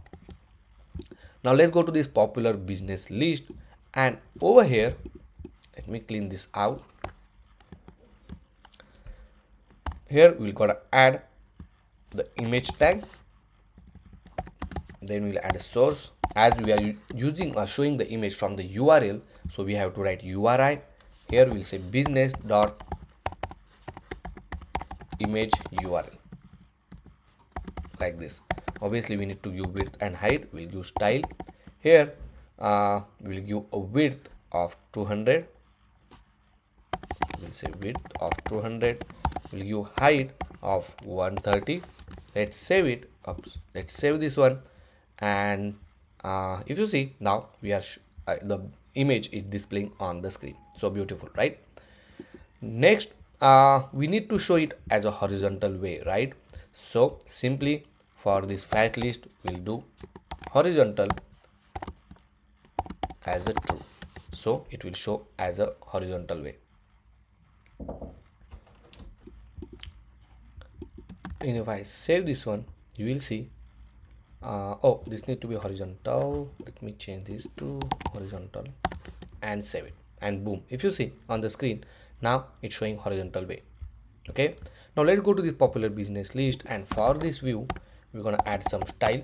So first thing, we'll give the margin left to 20, then we'll add a padding of 10. Let's make it as a 20. Let's save it, and this is how it will look like. Then we'll add a background color as a white, which is #FFF, and we'll also make the border radius to be 15. Okay, so this is how it will look like. Now it's up to you how you want the design will look like, right? If you want to add border, you can. It's up to you. Now for the image as well, I'm going to add a border radius of 15. Okay, and then after this image we'll add a text. Let's add a view. Inside this view we'll add a text, and here we're gonna show business name. So simply we'll add a business dot name. Let's add some style to this one. We'll add a font family. Let's add a font family. We'll say outfit bold. We'll increase the font size to 17. Also after that, I think for now this is good, but let's, for this view, let's add a margin top to 7. Perfect. Let's add another text for the address. Here we'll change this to address, and the font style is outfit. I will change the size to 13, and we'll change the color as well. So we'll say colors dot gray, little lighter. Okay, perfect. And if you see, we have that one. Next we want to add a star and address, but before that, just wanted to tell you, if you see on the screen, I'm not able to scroll horizontally. Okay, and it gets stuck because here it's going below to this tab, and I'm not able to scroll this screen. Then the question is how to implement that scroll functionality. So to fix this issue, let's go to this home page of our tab, and here we are using the view currently. Just replace this with this scroll view. Okay, so what will happen, now your view will be a scrollable and you can just scroll it. Now let's save this one, and then if you try to scroll it, see now I can able to scroll this particular screen as well. Okay, now if you want to give some margin below to this screen, you can just go ahead to this popular business, or maybe let's in home only. I'm going to add a simple view. Okay, and for this one I will just add the height of, let's say, 100. And now if you see, I can scroll it up until this point. Okay, so this is just a quick kind of fix, you can say, right? Next, let's go back to our popular business card, and over here we want to add a star. So if you want the use icons, right, let's go to this flaticons.com and then search for the icon which you like. Now these icons are completely free to use, and there are a lot of different bunch of options you will find on their website. Okay, now in this case I want to use this icon. Select the png file and download it for free. Okay, now once you download it, open that icon, copy it, and then go back to your application, and inside this public folder, or maybe inside this, let me assets folder, inside the image, just paste it here like this, and we have this star. I will just rename it to star like this. Now let's go back over here, and inside this I will add one more view. Inside here I will add an image source, and obviously we are using it from the local, so we'll say it required, and then we need to give the complete path. So in this case is asset slash images slash star.png. Okay, if I save this one, obviously let's end the tag and then save it, you will see that image. Okay, but obviously we need to give width and height, so we'll give a width of 30, let's say height is of 30. Let's save it, and this is how it looks. Let's make it 15 only. Okay, that's perfect. After that one, we need to give a text, and it will show how many. Right now I'm going to just add the rating like 4.5 because we don't have the rating. It's hard coded. We are giving hard coded value. Let's add a style. We say font family as outfit. Okay, now let's bring these two things together. So we'll say style, we'll add a display as a flex, and we'll add a flex direction as a row. Okay, also we'll add a gap of 5. Okay, perfect. Now for this view I will add a gap of 5. Okay, so it will be we will see now we have the equal distance between all of these rows. Next, on the right hand side, as I say, we want to show the category name. So I will just wrap one more view like this. Okay, because we want to show the category in same line, that's the reason I added this view. And then I will add a text, and here we'll simply add the business dot category. Okay, because inside this business dot category we have the category name, see, like this. Now if I save this one, you will see the category name. Let's add some style. So add style, here we'll say font family as outfit, then we'll add a background color as a color dot primary, and then we'll add a text color as a white #FFF, and this is how it looks. Also we'll add a padding of, let's say, 4. Let's add 3, and then we'll change the font size to 10. Okay, let's say 12, and also we'll add a border radius to 10. Let's add 5. I don't want too much. Now let's bring everything in one line. So for this view, let's add a style. Here we'll simply add a display, it as a flex. then we'll say flex direction as a row, and then we'll just say justify bit content is space between, so that it will be on the right hand side like this. Okay, let's make this font size to 10, and that's much better, I think so. Yeah, and that's how you can add it.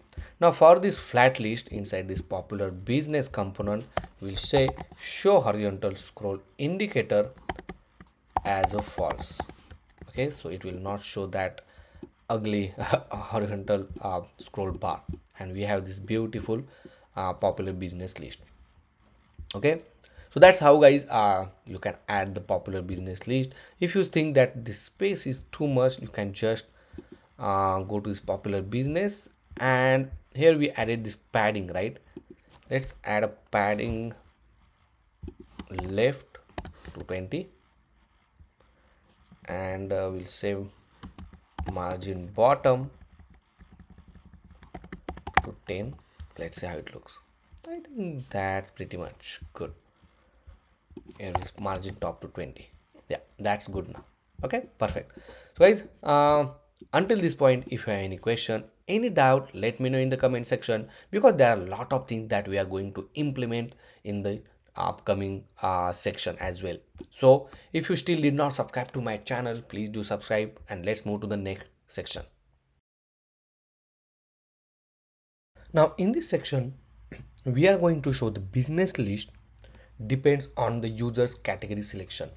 For example, if you know that we already have the list of all the category which we are showing on the home screen, and whenever user click on any of this category, we're gonna show all the business list belong to that category. Okay, and if you see on this markup, this is how we're gonna show. We have these cards on obviously we want to show a vertical scrolling, and we are using Flatlist for that one, obviously. But now in this case, as you know that our Expo Expo router is a folder based structure, right? So we have to make sure that we need to create the folder in such a way that it will be show a dynamic business list depends on the category selection, right? So it will be like, let's say business list slash and the category name. Okay, category dot js file, whatever you can say, right? It will be a category name. Now in this case, the business list obviously which we want to show, and the category name will be changed every time, depends on the user selection. Might be user can select shopping, user can select a salon, or user can select a car service, right? The category name will change every time, and depends on that one we need to fetch the business list. Okay, straightforward and quite easy. But let's go back to our application. I will close all of this tab first, and then let me go back to this app folder, and inside this app folder, right, I'm going to create a new folder, and here we're gonna call it as a business list. Okay, now inside this business list we need to create a dynamic route, and this is how it will work. So in order to create a dynamic route, let's say inside the business list you want to create a dynamic route, and we can create with this, with the help of this square bracket. We'll say a category and the JS file. Okay, now this whatever the name which we mention in the inside this curly square bracket, right, it means it's a dynamic route. The route name can be changed anytime, right? And it will be like, now the route will be like business list slash any category like this. Okay, so this category will change anything, something like this, right? 1 2 3 or something, right? Obviously business list will not change because this route will be constant, but category will change every time. Now let's add a default template. Here I'm going to change this to business list by category. Okay, and let's save it. Now obviously on the click of this particular category we want to show it. So let's go back to the components. Inside this home we have this category item, right? Now on this category press, we already emitting this category. So let's go to this category, and right now we are just consoling over here. Now in order to let me go to the console. In order to navigate from this screen to other screen, right, let's define the router first. There are a couple of ways that we can do it, but right now we will do it programmatically. So router is equal to use router hook. Okay, so from the Expo router, so make sure to import this one from the Expo router, and this is the use router hook. And then in order to navigate, I will just remove this console log now, and here we'll simply say router dot push. Okay, and then here we need to give the complete path. So in this case we'll say business list slash and the category name. So in this case is item dot name. Okay, now if I save this one and if I click on any of this category, let's say shopping, if I click on this one, see, it's navigated to the business list by category, and that's what the text is showing right now. Okay, perfect. Next, if you want to show the header, right, obviously right now inside this underscore layout we added this header shown as a false for the all of them, right? But if you want to enable for individual, you can also enable through this component as well. Let me show you how. So first thing, let's enable the header.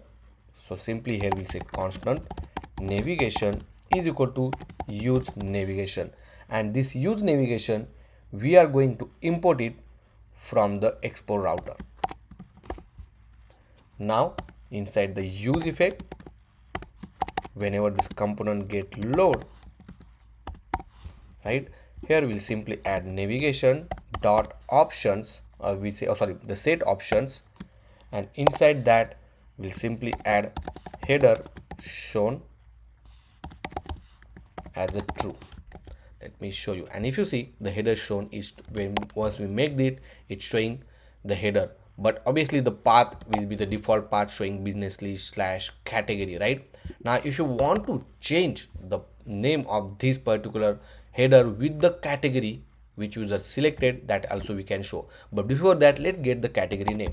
So here we'll say constant, then we'll destructure the category using this use local search params. Okay, now this text need to be similar to what we gave to this file name. So in this case, this category will match with this category. Okay, so in order to whatever the value we pass to this particular category, we'll get it with the help of this hook called use local search param, and obviously this hook is importing from this Expo router. Now let's display the category name on the screen first. So simply we'll say category, save it, and boom, if you see on the screen it's showing this shopping, right? If I go back and select this daily products, see the text daily product is showing on the screen. Okay, so this is how it works. Then if you want to change the header name, we'll just say header title will be the category name. So we'll just show category, and boom, if you see now the header is also changed to shopping. Okay, if I go back to some other, let's say plumber, and it's showing plumber. Okay, perfect. Next, now we have the category, we have the layout, means we have the header and all. Now let's implement or just fetch the business list, depends on the user category selection. So here we'll say get constant get business list, and here I will just document that used to get business list by category. Okay, and now here we'll say constant query is equal to await, not await, but here we'll just say query first. Okay, from the Firebase Firestore, then collection, then DB reference, and then we need to give the collection name. Okay, now after that, this is very important, we need to add the where condition. Okay, so here we'll add where, and we need to check the category. So here we need to give the category. Obviously this will match with the field name what we added inside a Firestore Firebase. Then you will see the equal sign. Okay, this is second parameter, which is equal to and the name of the category, which is category. Then we add a query snapshot is equal to await get docs because we are fetching multiple documents, and we'll pass the query. As we are using await, let's make this as async. Now let's console it, oh sorry, not console, but let iterate this query snapshot first. So using for each, we'll say doc, and then we'll just console it. So document.data, we'll make sure that we are getting the data. Now let's call this get business list inside the use effect. If I scroll a little bit down here, you will see the result. Okay, and now if you see, the category will be the shopping. Okay, because only shopping data we fetch it. Now let's save in one state. So we'll define a state called constant business list, comma set business list is equal to use state. Over here we say set business list, and inside that we'll add a previous value. We'll get previous value, and then we'll add it previous value, comma the current value, which is doc.data, like this. Okay, now here we'll just simply show the flat list because we want to show it on the screen, so we'll use the flat list. For this flat list, we'll provide the data, which is the business list. Then we'll render the item, so item comma index, the arrow function, like this. Now in order to show this business list card, we'll create a component. So inside this component folder, I will create a business list folder, and inside that we'll create a business list card.jsx. Let's add a default template, and it will accept the business, each single business obviously, and then we'll import that business list card over here, and to this business list card we'll provide the business as an item. Okay, so each item we pass to this business. Also make sure to add a key as an index. Let's save this one, and if you see on the screen is showing business list card. Next, once we have this business information, let's show the image first, because if you see the mockup, we have the image, and on the right hand side we have the business list, address, and all of these things. So here we'll say image. Make sure to import this image from this React Native. Then we provide the source URI because we are fetching from the URL, and here we'll say business.image URL. Here obviously we'll give the style, we'll give the width of 130 pixel, or let's say 120, and the height is of 120. If I save it, so this is how the image will look like on the screen. So cool, right? Then we'll add the border radius of 15, and for this view also we'll add some styling. So first we'll add a padding of 10, then we'll give a margin of 10, we'll add a border radius of 15, and then we'll add a background color as white, and this is how it will look like. See, perfect, right? Next, on the right hand side we want to show all of this information. So over here we'll add a one view, and for this view inside that we'll add a text. We'll say business dot title, not title, business dot name, business name. Then next we'll add an address, and then if you remember we added the rating and all, right? So I will just copy paste from this home screen where we have the popular business card and this particular image and all, right? So I'll copy this and we'll paste it simple over here. Okay, just path is, I think that will be good. Let's save this one, and if you see we have all of this information now. Perfect. Next, let's save this one, and we need to put all of this thing on the right hand side. So for this view we'll make it display it as a flex, then we'll make flex direction as a row, If I save this one, this is how it will look like. Let's give a gap of 5.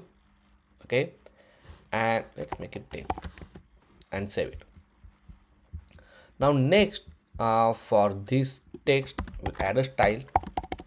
Let's add a font family as outfit bold and font size of, let's say, 17.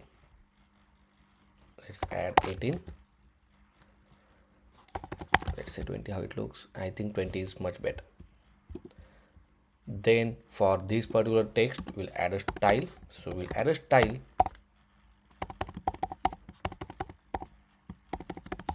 We'll add a font family as outfit. Then we'll add a color as colors dot gray, and let's make it flex as a 1. I'm not sure why it's going out. So if you see right now, the address is going up, not above but out of this particular card, right? So what we can do, for this view, because we wrap inside this view, right here, just make the flex as a 1, and boom, if you see, now it's perfect. Also we'll give a gap of 5, so it's a little space. Let's add 7. Perfect. And afterwards, we have this rating. That's good. For the here, we'll change the font size for the address to, let's say, 15, little bigger. Perfect. And then we have all of this information. Okay, now if you want, you can make it item to be in the center. For example, let's say here I make align item to be in the center, so it will be in the center like this. Okay, it's up to you how you want to display it. I don't want align item to be in the center. I will keep as it is. Perfect. And now we have this beautiful all the list of business. Okay, if I go to this some other business, let's say daily products, and right now in daily products I only have 1, so it's showing 1 only. Okay, but if I go to the plumber, if you see, nothing is displaying on the screen. So in this case, we can show message that no business found, right? So what we can do, let's go back to our flat list inside this business category, and simply here we can say business list dot length is greater than 0, then show the flat list, otherwise just show the text. Okay, and obviously we need to close this, and inside this text we can just mention no business found. Okay, see, and over here we'll say style, we'll add a font size of 20, font family outfit bold, and font is color will be colors dot gray. Okay, and obviously we want this in to be center, so here we'll simply add text align to be in the center, and view margin top, let's say 40%. Okay, that's 50% fine.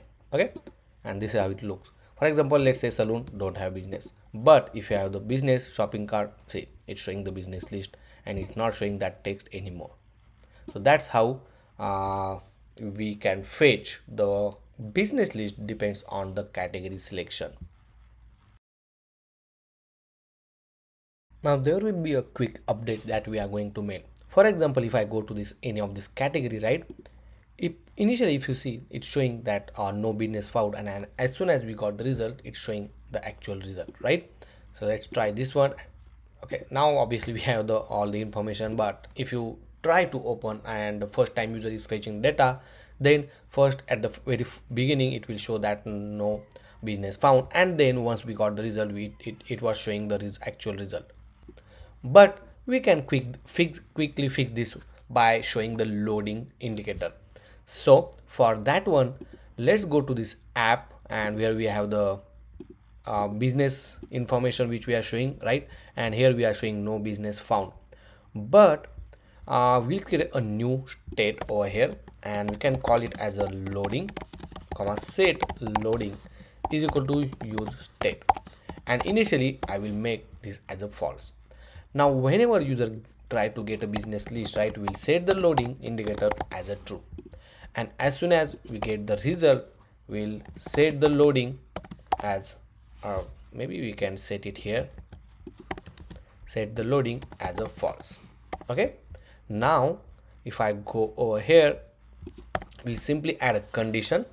Okay, if business list of length is greater than 0 and loading is equal to false, then show this one. Okay, also over here we can add one more condition. If loading is true, right, here we can add a condition, then show the activity called activity indicator from the React Native. Okay, otherwise show this no business found. So over here we'll simply add, for this activity indicator, right, it has a couple of property like size. You can give it as a large, and then it has a color as well, so you can change the color. So here if I put the colors dot primary, something like this. Okay, now if I save this one and go to any of the shopping, you will see that activity indicator, right? Now you can even style this one. So for example, let's say you want to give margin top to 70%, let's 60%, and save it. Right now whenever user come on this one, right, let's say I open daily products. Now obviously right now initially it's showing because we already have the information, right, so it's show very quickly, but whenever the first time loading in the information, then it will show that activity indicator. Okay, one more important thing for the flat list, because we are showing the flat list over here. So let me bring this flat list here, right? We can add pull to refresh method. Okay, and it's very simple. When you just click pull to refresh it, right, we want to make sure that we are getting the updated data. So for that one, we will add on refresh method. So on refresh, right, will show a loading, or let me refreshing. Okay, so when it's refreshing, then we have to show the loading. Otherwise on refresh we'll call the get business list method. Okay, let's try this one. So if I try to pull it, I don't know why. Yeah, but if you see, this pull is coming off, and if I try to refresh it, see, it's refreshing the data. Okay, so that's how it works. So these are the couple of changes or addition that we just made it. Okay, that is very important when you are fetching data from the server. Now whenever user click on any business, okay, we want to show the business detail screen. On that one we want to show the banner image along with the business name, address, option to show the rating over here. Then we will show some action button where user can click on the call, for example, right, then immediately we can call to that business. Same with the location, that on the click of the location button we can open the map application where it will navigate to the location, the web address, and share, so that user can share this particular business information on any social media platform. Also we'll give option to show the business details and about section. Now whenever user click on any business, right, we have to make sure to pass the business ID. Okay, so that depends on the business ID, will fetch that information. Now inside the Firebase we don't have the specific business ID which we are storing, and in order to fetch the business information on a specific document from the Firebase, we need this business ID. Okay, this particular ID, but currently we are not fetching that one. So let's see how can we add this document ID as our business ID so that we can fetch the data. So first thing, let's go to this business list category where we are fetching the business list.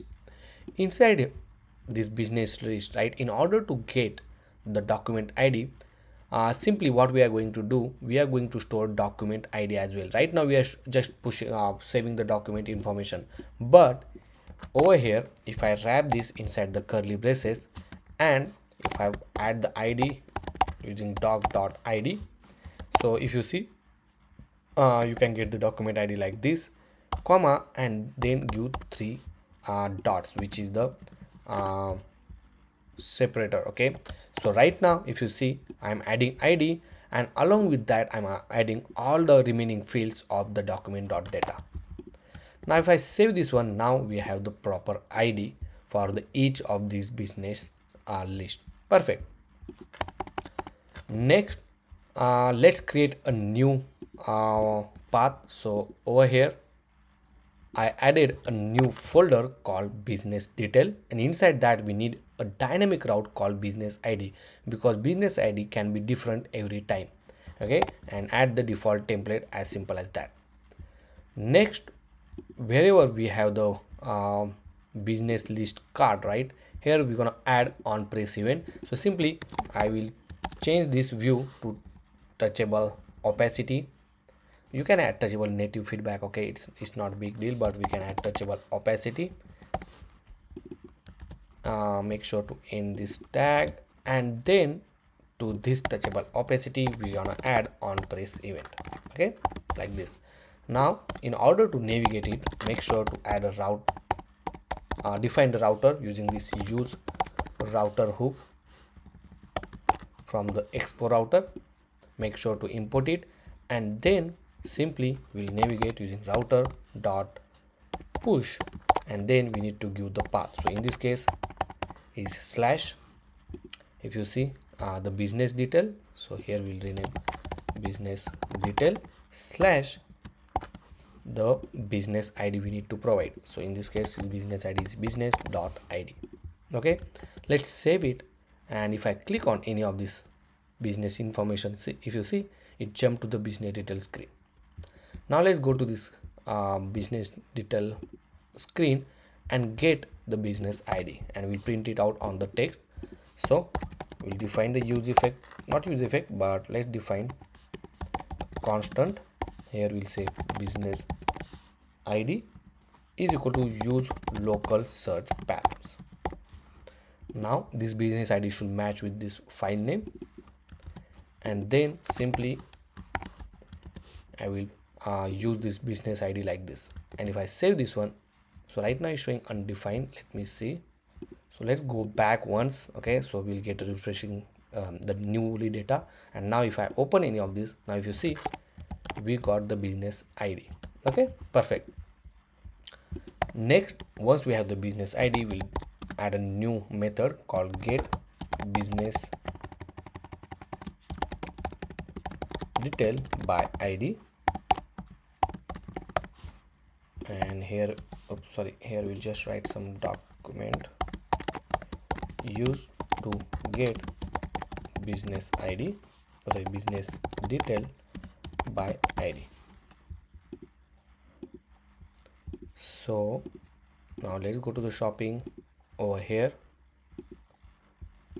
Oh, so path is not found. Now just refresh it, and if you see, we have the ID. Perfect. Let's get the information. So here we'll say constant query is equal to query. Inside that we'll write collection, then DB reference. So Firebase Firestore, that's correct. We'll add the DB reference. So we'll import DB from configs / Firebase config. Then we have to provide the collection name, which is business list. Then we'll add a where clause, and inside that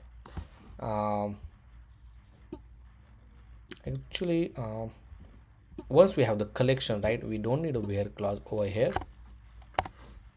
So here actually we don't need a query. Okay, I will remove because we are fetching a single document. So here we'll just say document reference is equal to doc from the Firebase. Then inside that one we'll add a DB, so database reference, comma, the collection name, which is business list, and then document ID. So here we'll just say business ID. Okay, and then here we'll say document is equal to await and here we will use get doc only, okay, not docs, because we want to fetch a single document and then we'll pass this document reference. Make this as a async, and now here we'll simply say, here we'll rename this to doc snap, and if doc snap is exist, we'll just get the document data, otherwise we'll say no such a document. Let's save this and let's see whether we are getting document or not. So over here I will go to previous screen, I will select this one. Obviously we need to call this method inside the use effect, so let's write the use effect like this, okay, and save it. Now if you see, we have this document data along with all the information. Perfect. Now let's save this in one state.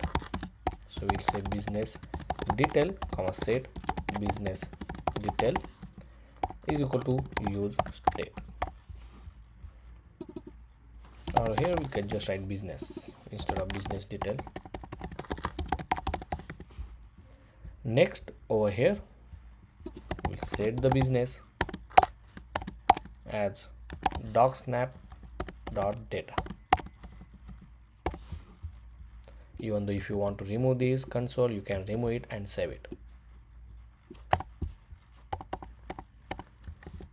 Now whenever we are fetching data, we can set a state. So here we'll use loading indicator. So here we'll say set loading is equal to use state, and initially I will make it as a false. So whenever we try to fetch it, we'll set the loading as a true, and once we have the data, we'll set the loading as a false. And simply over here I will just show,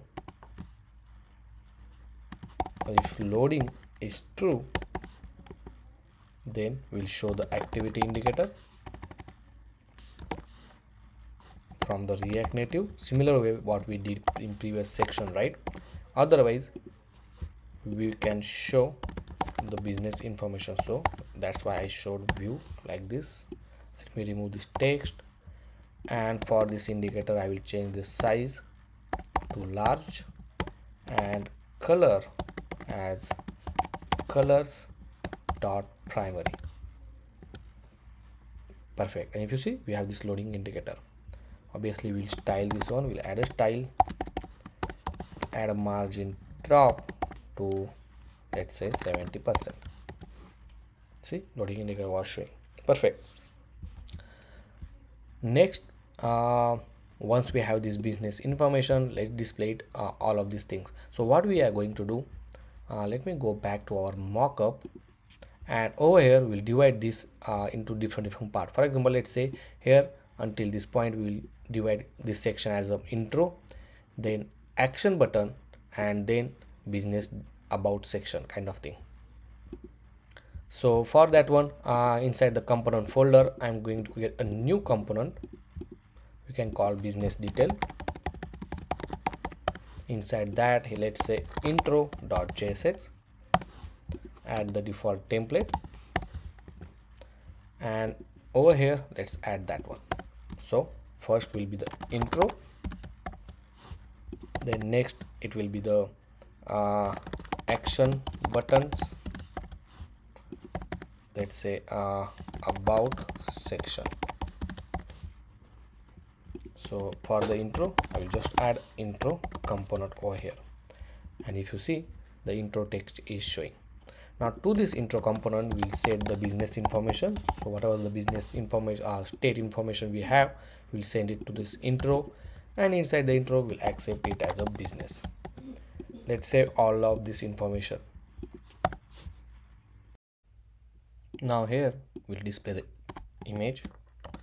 So let's add an image tag, then provide the source, which is business.image URL, and save it. Now obviously we need to give width and height, so width will be 100% and height will be, let's say, 400, and save it. And this is how it will look like. Let's say 3 340, something like this. Okay, after that we want to show a back button on the left hand side and heart icon on the right hand side to mark it as a favorite. So above the image I'm gonna add a view. Inside this view, let's add a back button. So in order to add a back icon, right, let's go to this Expo icon and then search for the back. I will filter this out with this Ioni icon so that I will get a specific one. So let's say I want this icon. So let's paste the import statement first and then copy this component like this.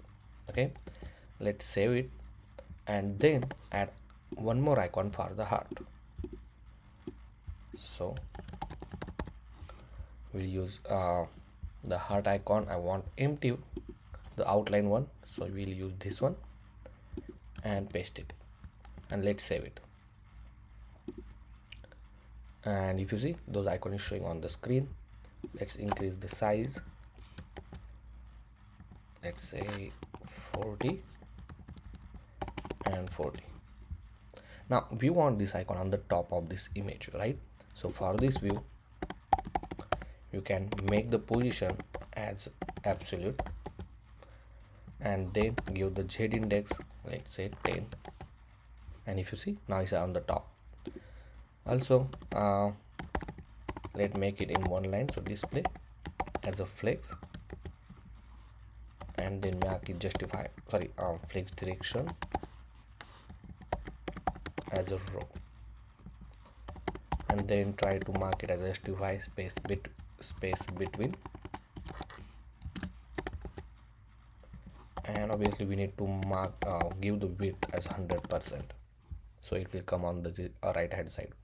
Also you give padding of 20, perfect. And if you see, we have the back button as well as we have this beautiful heart icon. Next we have to make sure this back button should be a clickable, so we'll simply wrap it inside this touchable opacity so that we can add on press event. So we can add on press and we'll just simply mark it as a back, right? So here we'll add constant router is equal to use router from the Expo router, and here we'll say router dot back. That's all, and save it. Now if it's refreshing, so we got one error.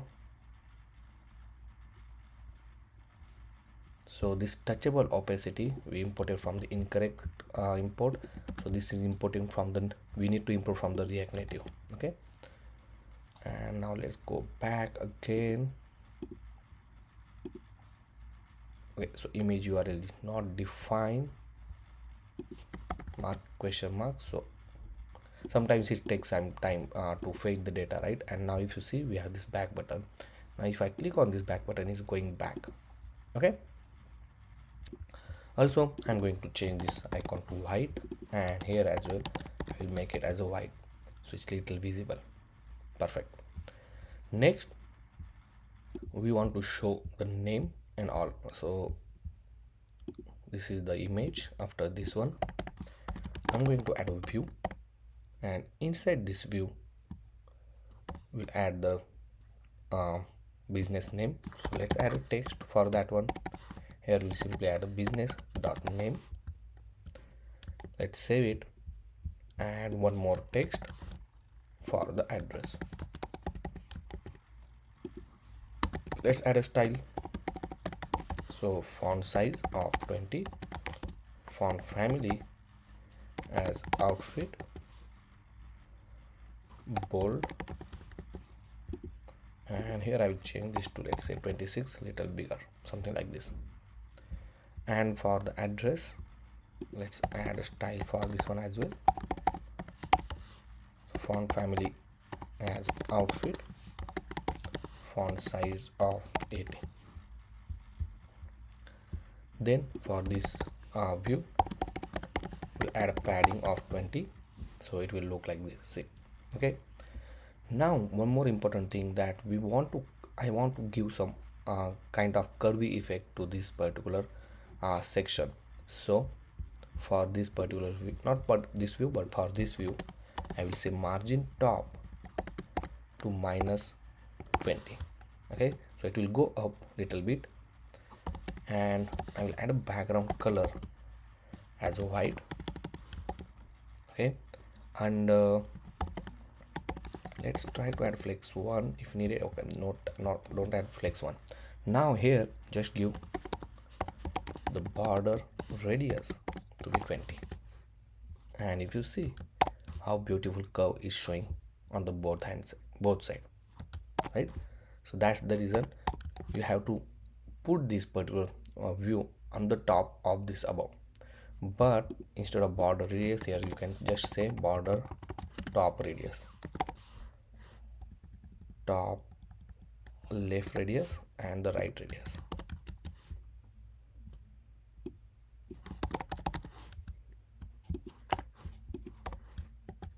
And only these two radius on the top left side and right side radius will be added with the 25 pixel. Okay, next we want to action button. So for that one we'll create a new component. So let's go to this component, and inside here we'll say action button .jsx, add the default template, save it, and then let's add the action button over here like this. Okay, now if you see, this action button is showing on the screen. Obviously here first thing I will add a background color, so this will be a white. Also we'll add a padding of 20, and then the 4 button we need to add. For that one I'm going to create a action button menu. So in that one we'll add ID 1, the name of the button, let's say call, the icon we want to show. So for the icon, right, I already have the icon added inside the assets folder. So if I go to the assets folder inside the image, I added this 4 icon, the one for call, one for this location, one for the share, and one for the web. So I will just give the path for that one. So let's add assets slash images slash, let's say, call.png, and here we'll say URL. Now in the URL section, right, we want to, on the click of that, we want to make some action, right? So for this action button, first let's accept the business information and make sure to pass the business information from here as well, like this, and save it here as well. And then in order to make the telephone, right, so Expo has one component called linking. Okay, so inside this linking component, if you see, if you want to open the URL, you have this HTTP, right? In order to send a mail, you have to write mail to and then mail ID. Same for the telephone. Okay, so you have to write tel and the phone number.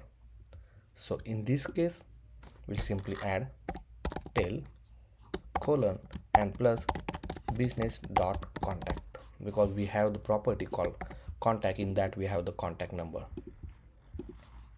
Okay, let's add this couple of times, the ID 2. Now in this case, in ID 2 we want to add a location. So for location, here we'll say pin.png. Now for the address, we're gonna replace this with this URL. Okay, so it will open the Google map, or let me close this one, and then in the query we'll pass the address. Okay, obviously everything you will get in the source code, so you can just access it from the source code as well. Next we have the another one, which is the web, and for the web it's quite simple. So you just need to use business dot web, okay, because we will add the web address or email or website. Let's say website. So this need to be id 3, and the last is for the share. Okay, so here we'll say share for the web. Let me check the image, which is web, and this one is for the share.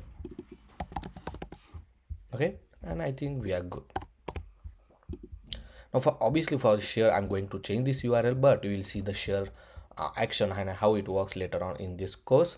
But now let's display the action button first. So in order to display, obviously I'm going to again use the Flatlist from the React Native, and then for this Flatlist the data we need to provide, which is the action button menu. Okay, then we'll render the item, and then inside that one we'll add a view. Inside this view we need to add the image tag, the source tag. Here we'll say require, because we are going to fetch the images from the local, right? And then here we'll simply add a sorry, the not name but the icon, and then close the tag. Okay, so we are getting this error because the image required, right, is not support the dynamic displaying of the image from the local asset. So in order to fix this, you have to wrap this icon inside this required like this. Okay, so whenever you are trying to iterate the images from the local assets, right, you have to make sure you wrap it like this. Okay, so I will just update all of our fields, not all but only for this icon, so that we can display it.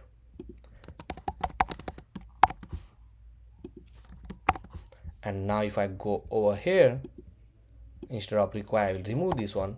I will just show the item.icon, and now if you see, we have the list of icon. Obviously we'll add a style. Let's add a width of, let's say 50, let's set 100, and height of 100. Okay, it's too big, let's say 50. Okay, next we want to show the text as well. Oops. So I just close this one, and let's add a text, and inside this text we'll just display item dot the name. For this one, let's add a style. Let's add a font family of outfit. Let's save this one, and if you see, now we are able to display that one. Also I will add the font family medium. Let's save it, and that's look good to me. Next, for the Flatlist, right, we will add the number of column. Okay, so if you see, we have the property for the number of column, and we want to display 4. Okay, now if I save this one, it will show that error and saying that changing number of column on the fly is not supported. Change the key prop on the Flatlist when changing the number of column to force the fresh render of the item.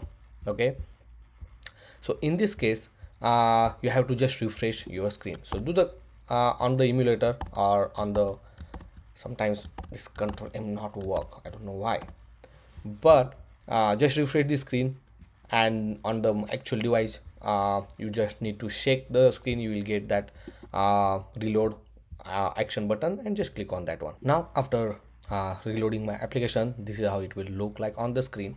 Now we want to spread equally, so here you just need to add column wrapper style, and inside that you need to mention justify content as a space between. Okay, so this column wrapper style is Flatlist property, and you can add the style as you want. For the text, let's align the text, align to the center, so it will be look like this. Also I'm going to give margin top to, let's say 3, and beautiful. And if you see, now we have the beautiful call to action button, right? Now this button is not clickable yet, so I will just add the touchable opacity. Make sure you are importing from the React Native, and here let's make sure to close this. Also for this touchable opacity, let's add on press event like this, and this on press event we have option called linking. If you see from the React Native dot, we have to say open URL, and then simply we need to provide the URL like this. Okay, but we will create a new method and then we'll pass this information. So simply here we'll create open on press handler, we'll say, and then we'll pass this linking open URL. Right here we'll pass the item. So here we'll just simply say on press handler and pass the item information. This item information will go here and then we'll open the URL. Okay, but if the item dot name is equal to share, then we have to execute some different thing, right? So here I will just return empty, otherwise it will open the URL. Let's save this one and let's take this out. Now if I click this call button, right, and boom, immediately it navigate to the number and add all that number is added. You just need to press call. Okay, same thing. Now I don't know where our application went. That's, let me run it again. So open it, and for the location as well and for the web same thing will happen. Okay, but I don't want to show it on the emulator immediately because emulator is not that much capable to move the action fastly, right, and it will take some time. But anyway, I hope you understand how beautifully and easily we added this action button. Next we need to add about section.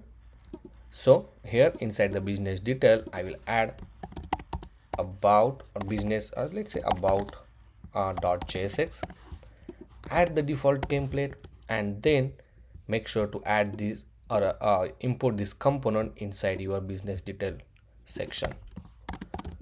So let's say about and save it.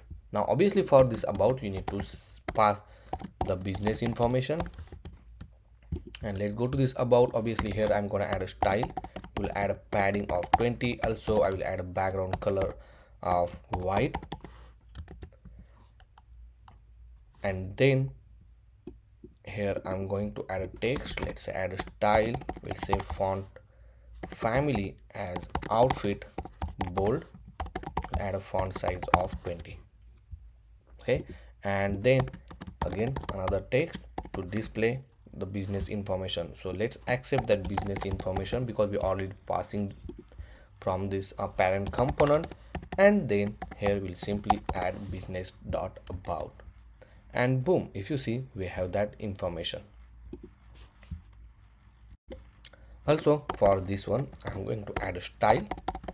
We'll add a font family as outfit. Also I'm going to add line height, let's say 30, let's say 25, and that's pretty good. And we have this about section for the business. Okay, so that's how you can add it. Here let's say height of 100%. Let's see how it looks. Perfect, and we have the height 100%. Next and important thing we need to do is let's go to this business detail and business ID where we imported this all intro, about, and all of these things. Make sure to change this to scroll view, okay, so that it will be a scrollable. So here I will just change this to a scroll view. Let's save it, and if you see now I can able to scroll it. Obviously right now it doesn't make sense because it's not scrolling, because once we have the content more than the screen size, then obviously it will scroll. Now in this section we are going to implement the review section where user can have option to add a rating for that given business, and it also user can add a comment for the particular review, and once it's submit we will store in database. Along with that one also we're gonna show all the previous review below to this review section only. Okay, and for that one we are going to use this React Native the rating library. Okay, so this is how it works. So you can get select the rating and it will give us the result and all. Okay, because otherwise it will take some time to implement all of this feature with scratch. So better we can just use this particular library. But first thing, let's go back to our application, and below that we want to add this rating. So I will create a new component and I will call it as a reviews.jsx. Add a default template and then add this particular component below this about section. Okay, so here I will say review section, and below this review section I will just add this reviews component. Now for this reviews component, for this reviews component I'm going to pass the business information like this and then save it.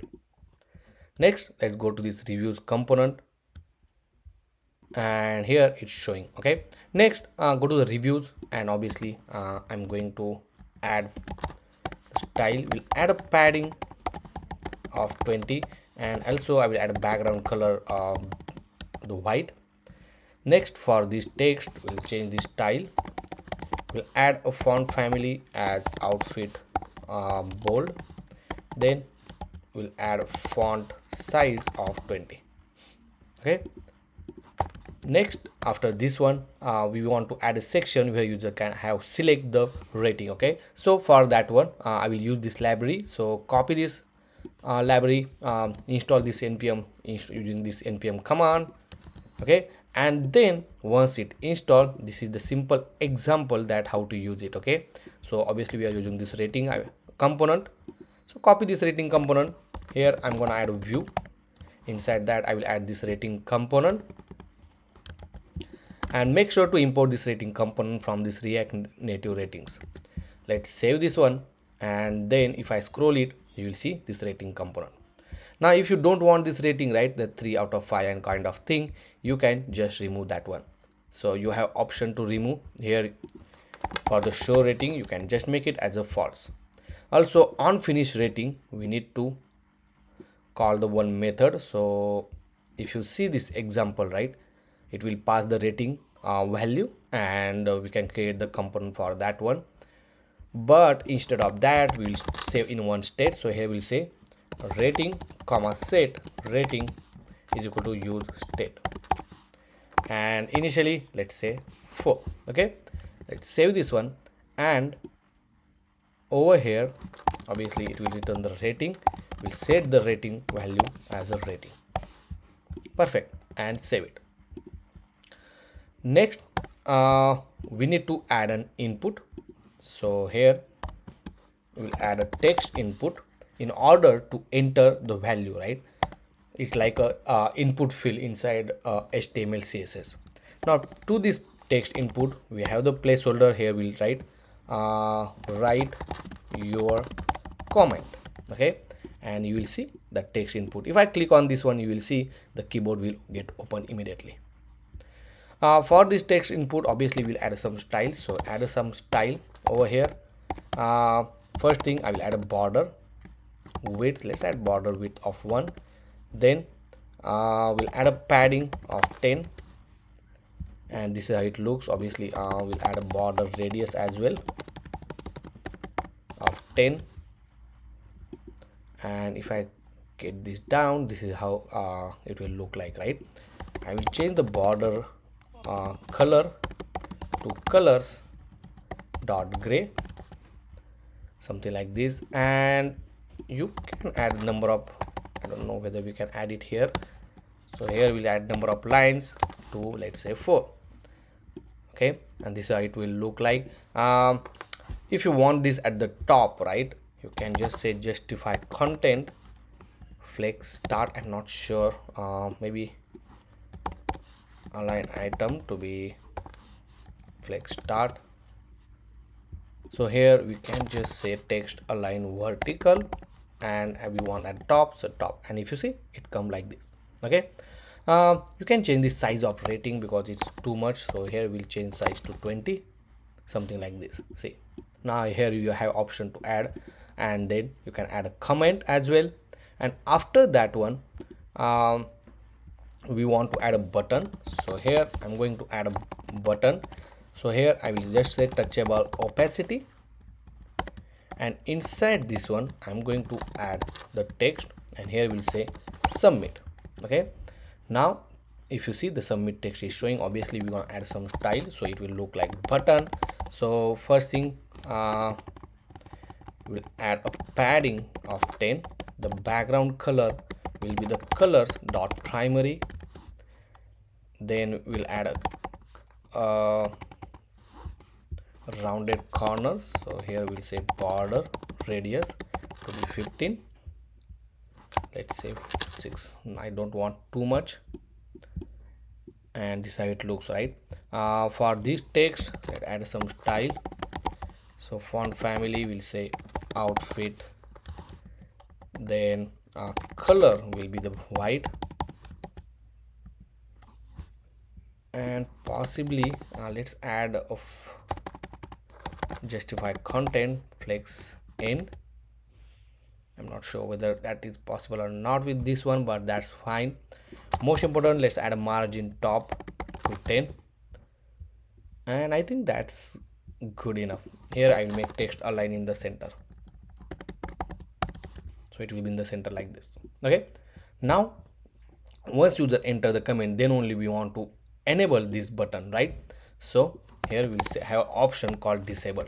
Once you click disable, user cannot submit this one. Okay, but as soon as we have some data, then only we want to enable that button, right? So here we'll simply add a constant user input comma set user input. So in this state we're gonna store the value which user entered, and whenever user enter any value, it has the on change text method. Okay, so for example, let's say whenever user type, we'll just console it for now just to see whether we are getting value or not.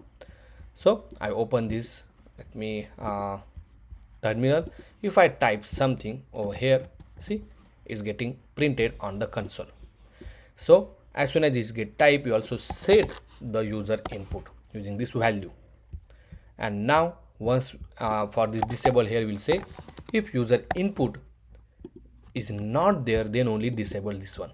Okay, otherwise obviously we will press on press event, and here we'll just console the user input along with the rating.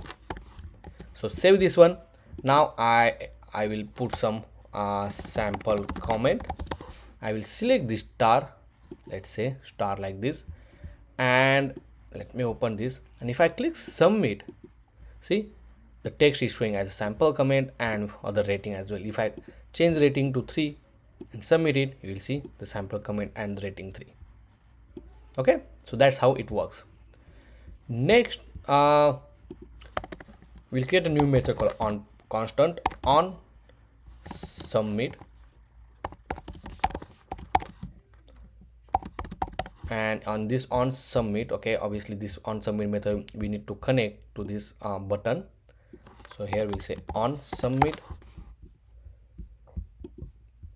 and here we need to save the data inside the Firebase file store. Okay, now here first thing, before writing code for on submit, inside the business ID, if you remember, we get the business detail by the ID. Okay, and we are getting the information, but here we have to make sure that we'll get the business ID, which is nothing but this document ID, and that kind of similar implementation we already did it for the business list. So here where we are setting this business, right, over here simply we're gonna add the curly braces like this, then we need to add the ID, and that ID will get it from the docsnap.id. okay, and then we need to add the remaining value, so that we need to add the spread operator and the docsnap.data like this. Now if I save this one, now inside this review, make sure to accept the business, because when we import this component, we also passing this business information, and inside the review we accepted this business. Now inside this business we will get the ID as well. So next we need to define the document reference first using this doc, then the DB reference then we need to use the collection name, and then the document ID, which is nothing but the business.id. Okay, after this one, let me close this tab. After this, we need to update the record, right? So here we will use await update document, because we want to only update one document. Here we need to define the document reference and the value which we want to update. Here we'll make this async. Now review will be the array of list, and inside this Firebase document we have the field type called array as well, right? And every time when user add a new review, we need to update the existing array. It means we need to add a new value to the array. So for that one, we are going to use the field called reviews, and inside that we will use array union from the Firebase Firestore. Okay, so it will update your record, and if you hover on this one, you will see it returns special value that can be used, blah, blah, blah, and lot of things, right? So, and inside that you need to pass or store or pass the field which you want to store. So in this case, we want to set the rating as a rating, because we already storing that one. Then comment as user input, and next who added this comment, right? The user information. So we'll get the user information using this use user hook from the Clerk session, because we already log in, and obviously login user has that information. So here we'll add username as user dot full name, and the user image as well. So here we'll just say user, not user, but yeah, user image as user dot full name, or image URL. Obviously you don't need to add email, because just a privacy purpose, right? And then once it's done, you can save it. Okay, now once it's submitted, we can show the Android toast Android message. Okay, this toast Android will be only work on the Android device. So here we'll say Android toast dot show,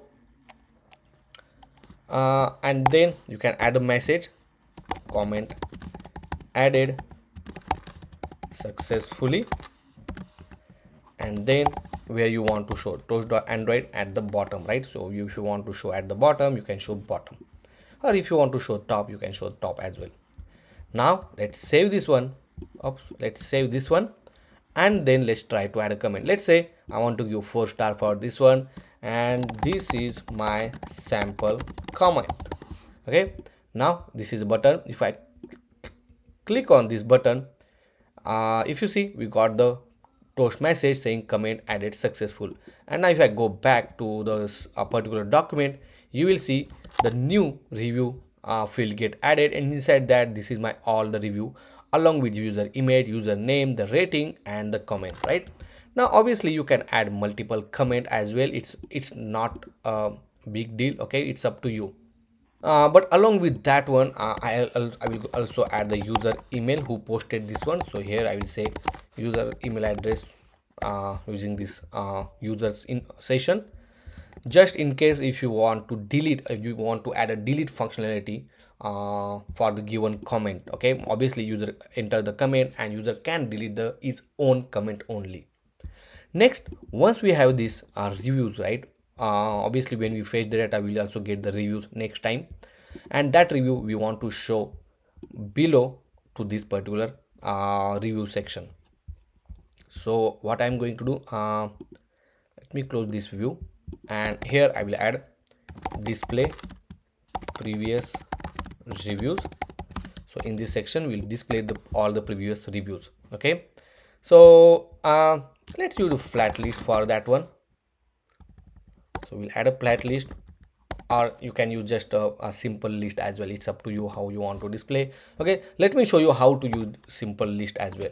So first let's add a view. Inside that we'll add a business dot reviews, okay, dot map. Let me add, and here we'll say item comma index, like this, and then we'll add one view.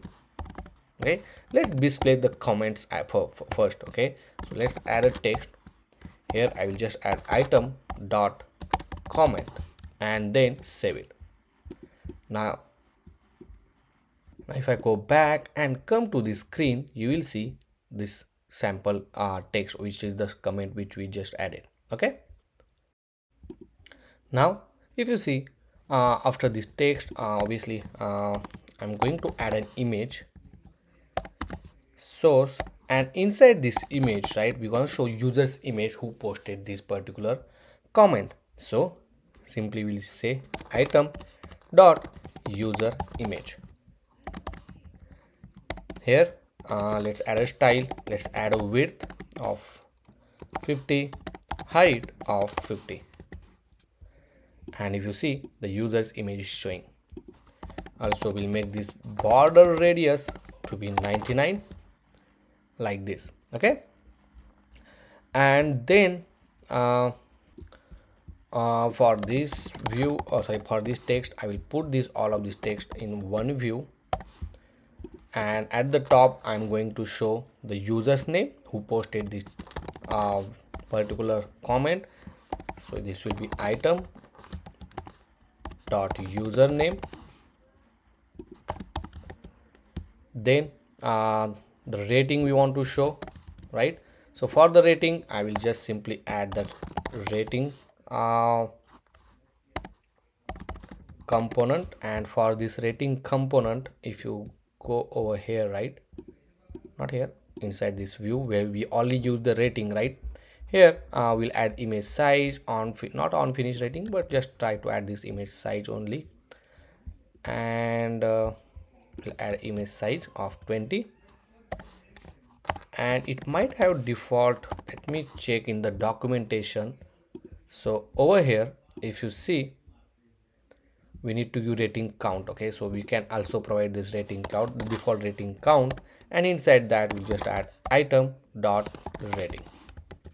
If I save this one, you will see that okay, this is the 2 rating we gave and all of these things. Next, for this view, I'm going to add a style.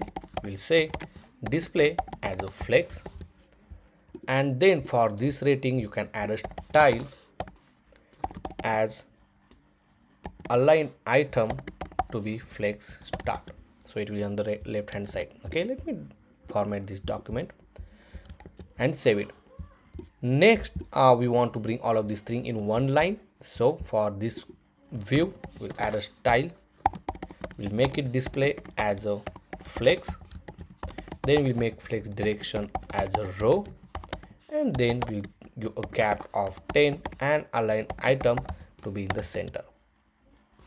Now for this text, right, we'll add some style. So here we'll add a style, we'll say font family as outfit medium,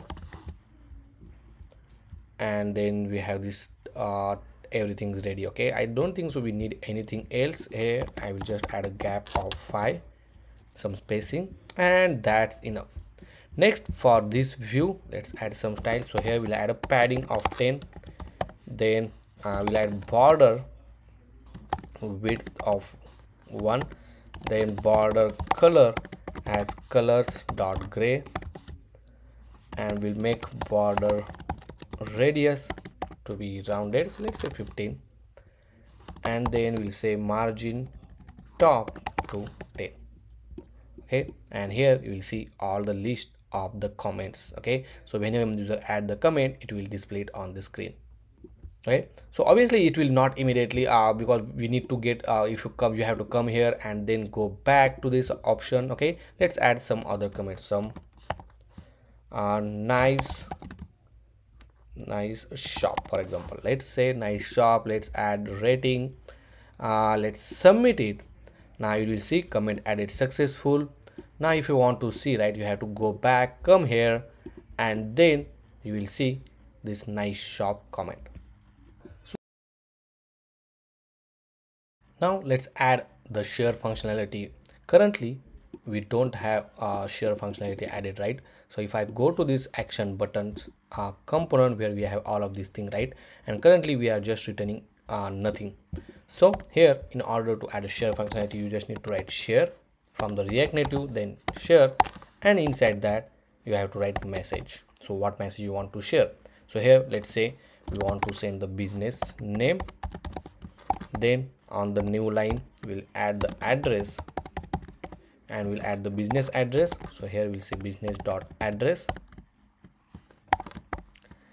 Then on the new line we'll say find more detail on business directory app by TubeGuruji. Okay, and guys, if you still did not subscribe to my channel, press the subscribe button so that you will not miss any upcoming new videos. And after that one you will just add the link whatever you want, but I will keep as simple as that, and then save it. Now if I click on the share button, boom, if you see we have this beautiful sharing option, and if you see we have this name of the business and address and all of these things. Also whatever the app have capability of sharing, that app everything is showing on the screen. Obviously on the actual device you might have WhatsApp and other social media, that also you will see in this list. Okay, so that's how you can add this share functionality for your application. Currently on the home screen we have this all the business list, right? But on this click on this business list we are not navigating to the business detail. So let's fix that one.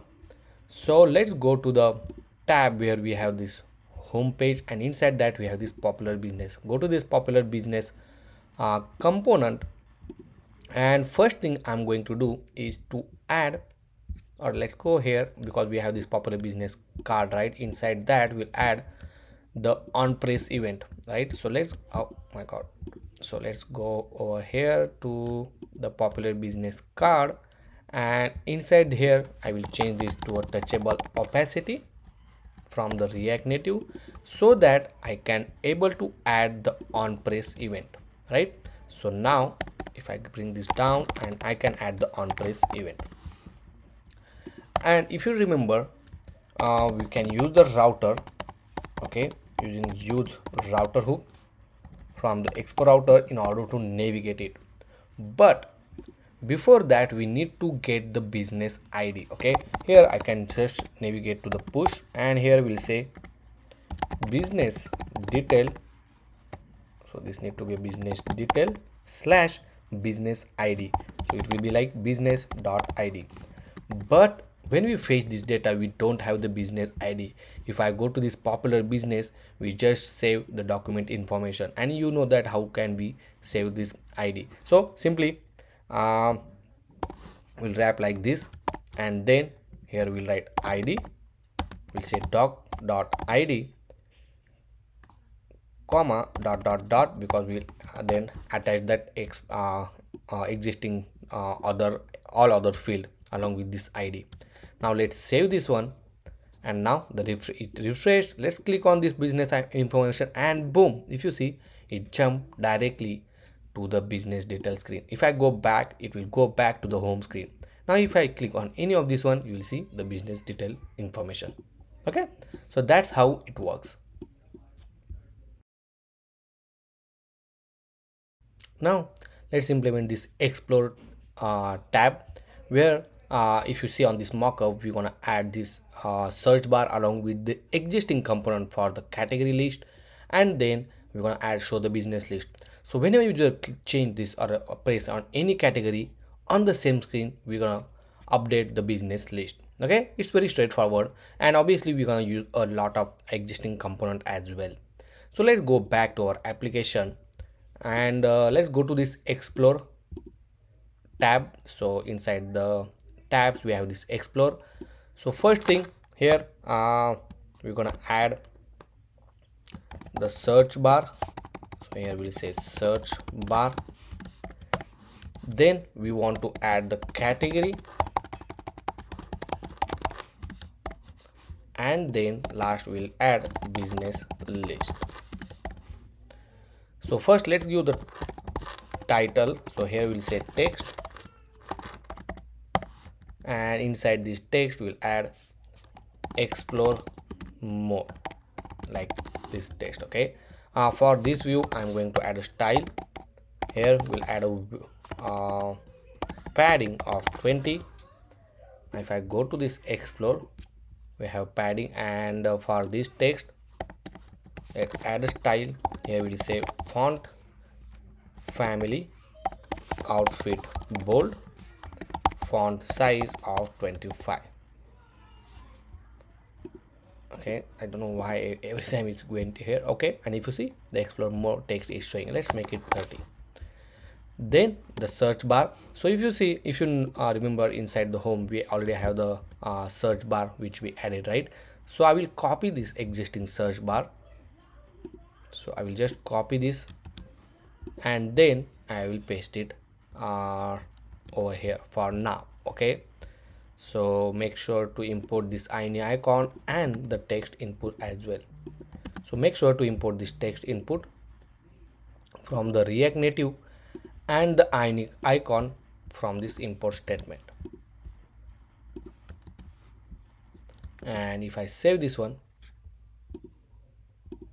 if I go to the Explorer, okay, make sure to import the colors as well. And boom, if you see, we have this beautiful search bar. If you want to add a border to this input, you can just add that one. So here I will just add a border color as colors dot primary.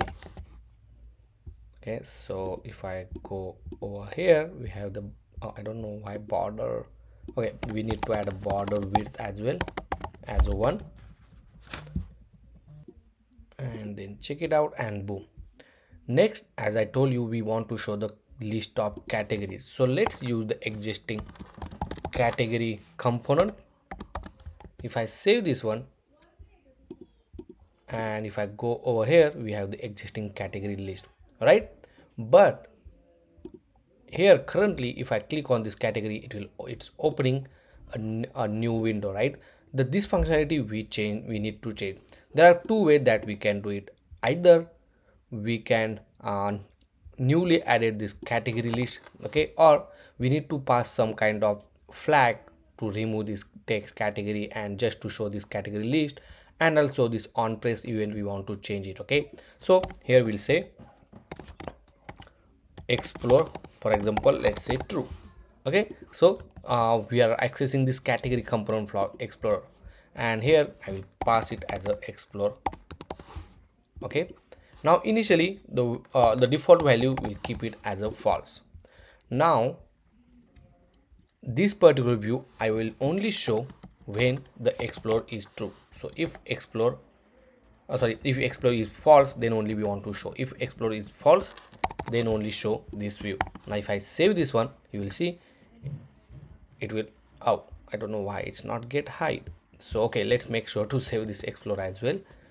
And now I save this one, and you will see that that particular category text is no longer showing, but over here it will be here there. Okay, only for this explore it's get hidden. Also the on press event, we need to change that one. So on this category item, if you remember, we have this on category, and once we get the category, we are just routing it, right? So here I will remove, and I will say on category press handler. I will simply create this method, and over here I will write constant on category place handler, and inside this method, if the explore is not there, then I will just push this route, else we can write other condition, and I will also pass this category or selected category over here. Okay, now on the else condition, obviously we want to implement some other logic, but for now let me go back to the home screen and make sure everything is working as expected. So right now if you see, the item is not exist, so instead of item, right here we pass the category. Let's try to pass this category only as it is, and if I click on category, oh, it's still not working. Let me undo this one. Here we'll say item only, and let's pass the item here. Okay, So this item information we just pass, okay, and nothing get changed. If I click on this shopping, if you see, now everything is working as expected, okay. But for the Explorer, obviously it's little different. And if you see, we have this what we say, the scrolling and all of this thing, right? Everything will be there. But if I click on this one, see, nothing is happening, because on this section we did not write anything. And that's how you can reuse your component by modifying little bit changes, okay. Next, now over here, once user click on this category, we need to send back to the parent component. So here we'll say on category select, and here we pass the category name, which is item dot name, okay. And this on category, here we do category. So on category select, I will pass back to the parent component, okay. So simply inside our Explorer tab, here we have this category, I will write this one, and here we'll say category, and for now I will just console this category, okay. I don't know why it's just off. Let me open it again. Now when I press it anything, right, see, it's getting displayed on the screen, right? It means on this section we are getting the list of category. Now simply we want to write a method to get the business list depends on the selection of this category. And then once we get this business list we're going to pass it to this new business list component. Now let's define a method called constant get business by category, and over here we'll write a query, q is equal to query. Then inside that we have to add the collection, the DB reference, and the collection name. This particular line of code we already implemented, if you remember. Then where clause, inside that we want to add a where clause on the category is equal to and then the category name. So obviously when we call this get business category, here we'll pass the category information, and that category will pass it inside this where. Then we'll add the snapshot. Here we'll say query snapshot is equal to await get docs, because we are fetching multiple documentation, and then here we pass the query, make this as a async.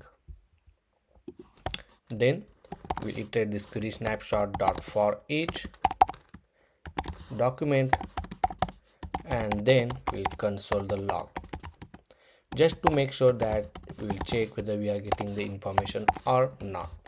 So we'll do document.data, and then obviously before that we have to make sure we call this get business by category whenever user click on this one. So instead of this console log, right, when we category selected, we'll call the get business category. So if I save this one and go back to this Explorer, now if I click shopping, you will see on the console, let me bring this up, you'll see the log with this all the business by category called shopping. Next we need to store the in one state, so here we'll simply add business list, set business list is equal to use state, and here we'll add set business list. Inside this set business list we need to add previous data, so we'll say dot previous, comma, along with that we also need to add the ID, right? So we'll say ID is equal to document.id, and then we want to add the remaining document.data, okay. And once we have this business list set up, we'll create a new component to show the business list. So inside this component folder we'll create a new folder called Explore. So all the components related to Explore will keep inside this folder, and inside that we'll say explore business list.jsx and click enter. Now add the default template, save this one, and then add this explore business list. Now to this explore business list, we'll add the business list, or we pass this business list. Let's save it, and over here we'll accept the business list. Okay, next we need to use Flatlist, or you can use anything. Okay, it doesn't matter, but let's use the Flatlist. To this Flatlist we need to provide the data, which will be the business list. Then we need to render the item. So here will be item comma index and the arrow function. So here we'll simply add a view, and first I just want to make sure we are getting data, so I will just print the business name. So here we'll say item dot name. Let's save this one, go to the explore, and if I click shopping, for example, if you see, all the shopping related businesses is showing on the screen. Okay, so let's define the here I'm going to create a new component to show that card. So here we'll say business list or business card, business list card, that's fine, .jsx, add the default template, and to this business list card it will accept the business information. So each business information will pass. So here we'll say business list card, and to this one we'll pass the business as an item. Here also I will add the key as an index, and let's go to the business list card. Now inside here, first thing we need to display is the image. The source, obviously we use URI, and then business dot image URL in the tag, and then we'll define the style. Here we'll define the width as 100% and then height of, let's say, 150. If I save this one, you will see this beautiful image list. Also here I will add the border, top left radius to 15, then we'll add border right radius to top right radius to 15. Then below that I'm going to add a view. Inside this view we'll add a text. The first is business dot name, then we want to add business dot address, and below that we'll add the rating part, but we will add it later on. But for now we'll design, maybe we'll add a style for this one. So for this view we'll add a style, we'll add a padding of 10. Then for this text we'll add a style, we'll add a font family as outfit, bold, font size of 25, let's add 20 only. And then for this address as well, we add a style, we'll add a font family as outfit, and then color as colors dot gray. Perfect. And obviously we want to add some border and background colors. So for this view I'm going to add a style. Here we'll say a background color of white, so we'll add #FFF, and then we'll add a border bottom radius. So we'll say border bottom left radius to 15, border bottom right radius to 15, and then also we'll give a margin top to 10. Okay, let's add 15, and if you see we have this beautiful list. Okay, right now it's not scrollable, so you can mark it as scrollable. You can even just scroll this, or you can add the scrollable to this particular list only. So if I go to the, let me go to this explore business.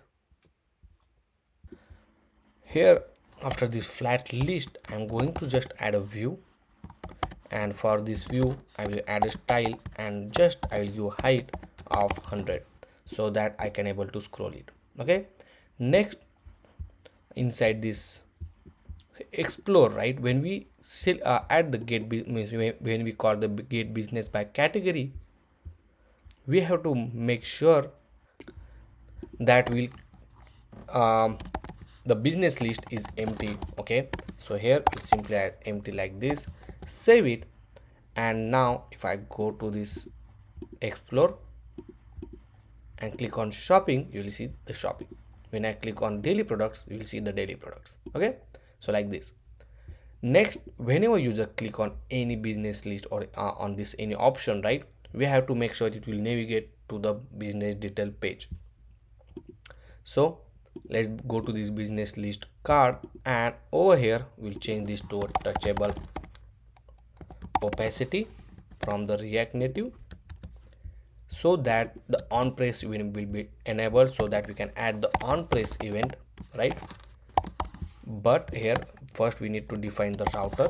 So let's define that router is equal to use router, and then we'll just define router dot navigate, not navigate, but we'll just push it, and then we need to give the path. So in this case is business detail slash and the business ID, which is business dot ID. Let's save this one, and if I click on any of this business now, it will navigate to the details page. Perfect, right? So that's how guys it will work, and everything you will see. Now in this case, if you see, we have this beautiful review which we already added for that particular business, and here only this particular part is enabled. It's up to you what are the things you want to enable. If you don't want to use this scroll bar, right, you can just hide that one. So if I go to this explore business where we have the flat list, here we just add show vertical scroll bar indicator as false, and now you will not see that scroll bar anymore. Also here I will just add little bit more height so that you can scroll up to bottom. Oh, so I added this scroll view. Let me check with the view. I'm not sure whether it will work or not. So obviously we need a scroll view to this one, so that's the reason I added the scroll view. Okay, perfect. So even I don't know why it's not working the flat list, but that's fine. Okay, so that's how it works. Now until this point, if you have any question, any doubt, let me know in the comment section. Now this search functionality is quite simple. If you want to type something, right, if you type, we can match with the given business name. Okay, so that particular functionality you can try on your own. It's quite simple. If you face any issue, let me know in the comment section. And obviously right now we don't have a lot of business information in under each of this section, but once we add the functionality where user can add their own business, then you will see a more detail inside each of this category. Now we are going to design the profile page. On the profile page, as you see in the mockup, we have the username, but along with that we have the user profile image and the user email. Then you're going to give option to add a business, to check the or to see the added business list. Along with that we are giving option to share the app and the logout button as well. So let's go back to our application, and currently we have this profile tab, and if I go to this profile.jsx, only text profile is showing on the screen. Okay, so first thing, let's add a style to this view. So we'll add a padding of 20, and then for this text we'll add a style. We'll add a font family as outfit, bold, and font size of 25. If I save this one, you will see this profile. Let's make this as 35, little bigger. Perfect. Next we want to add the users information. So I will create a new component, because we can divide this particular page into two components. One is to show this user profile, say intro, and then the action button or menu list. So inside the component folder, I'm going to create a new folder and we'll simply call it as a profile, and all the components related to profile will go inside this profile folder. So here now we'll say user intro.jsx, add default template and save it. Now over here we'll simply add a view, or we don't need a view actually. Here we'll add user info, then another section is for the menu list. So for the user info, let's add user intro component, let's save it and let's go to this user intro. Inside the user intro, we need to get the user information like this, and simply first thing we need to show is the image. So I will add an image of source. Obviously we are getting the image from the URL, so we'll add URI, then user dot image URL. Then I will add a style. Here we'll add a width. Let's add a width of 50, height of 50, and save it, and you will see that particular profile image. Let's make it little bigger. Let's add 100. Then border radius will make it 99, so it will be rounded like this. Next, we want this profile image to be in the center, so for this style we'll make it as a display as a flex, then flex direction, not flex direction, but we'll make justify content in center, and along with that we'll make align item to be in the center. Also here I'm going to give margin top to 30, and then below that we want to show username, so simply I will gonna add a text. Here we'll say user dot full name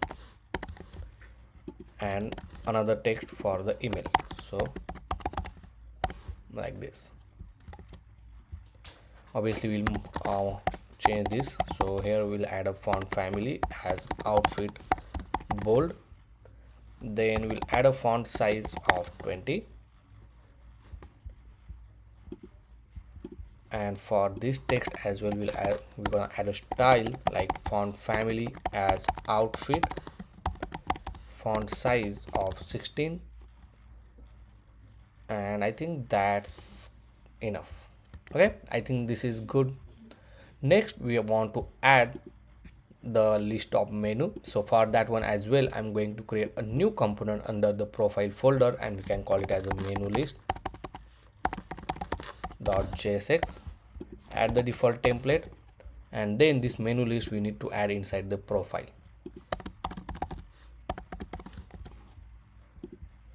So if I go here, we have this menu list added. Now to this menu list I'm going to add the menu list array, and inside that I'm going to add ID, the name which is, let's say, add business. Okay, then we need to add an icon. So I already added some of the icon inside this assets under the images folder like this. Say add, or we have business, add trade. Okay, so you can create your own logo from this logo express.tubeguruji.com, where you will find a bunch of icon. Not only this, but you will find the color icon where you can select the icon, whatever the icon you like it, and then your option to change size. You can even rotate this one, or you can change the color. Also you can change the background color, depends on your selection how you want. Okay, and you have full customization of the icon you want, and simply once you click download, it will get download immediately. Okay, so you can try this out. So let's go back to our application now, and over here for the icon I will use require, because we are using from the local assets, and then we need to give the path, and here we'll simply say, let's say we want the add.png. Okay, and also I want to give the path. Right now I will keep the path empty because we'll add it later on once we have the specific path.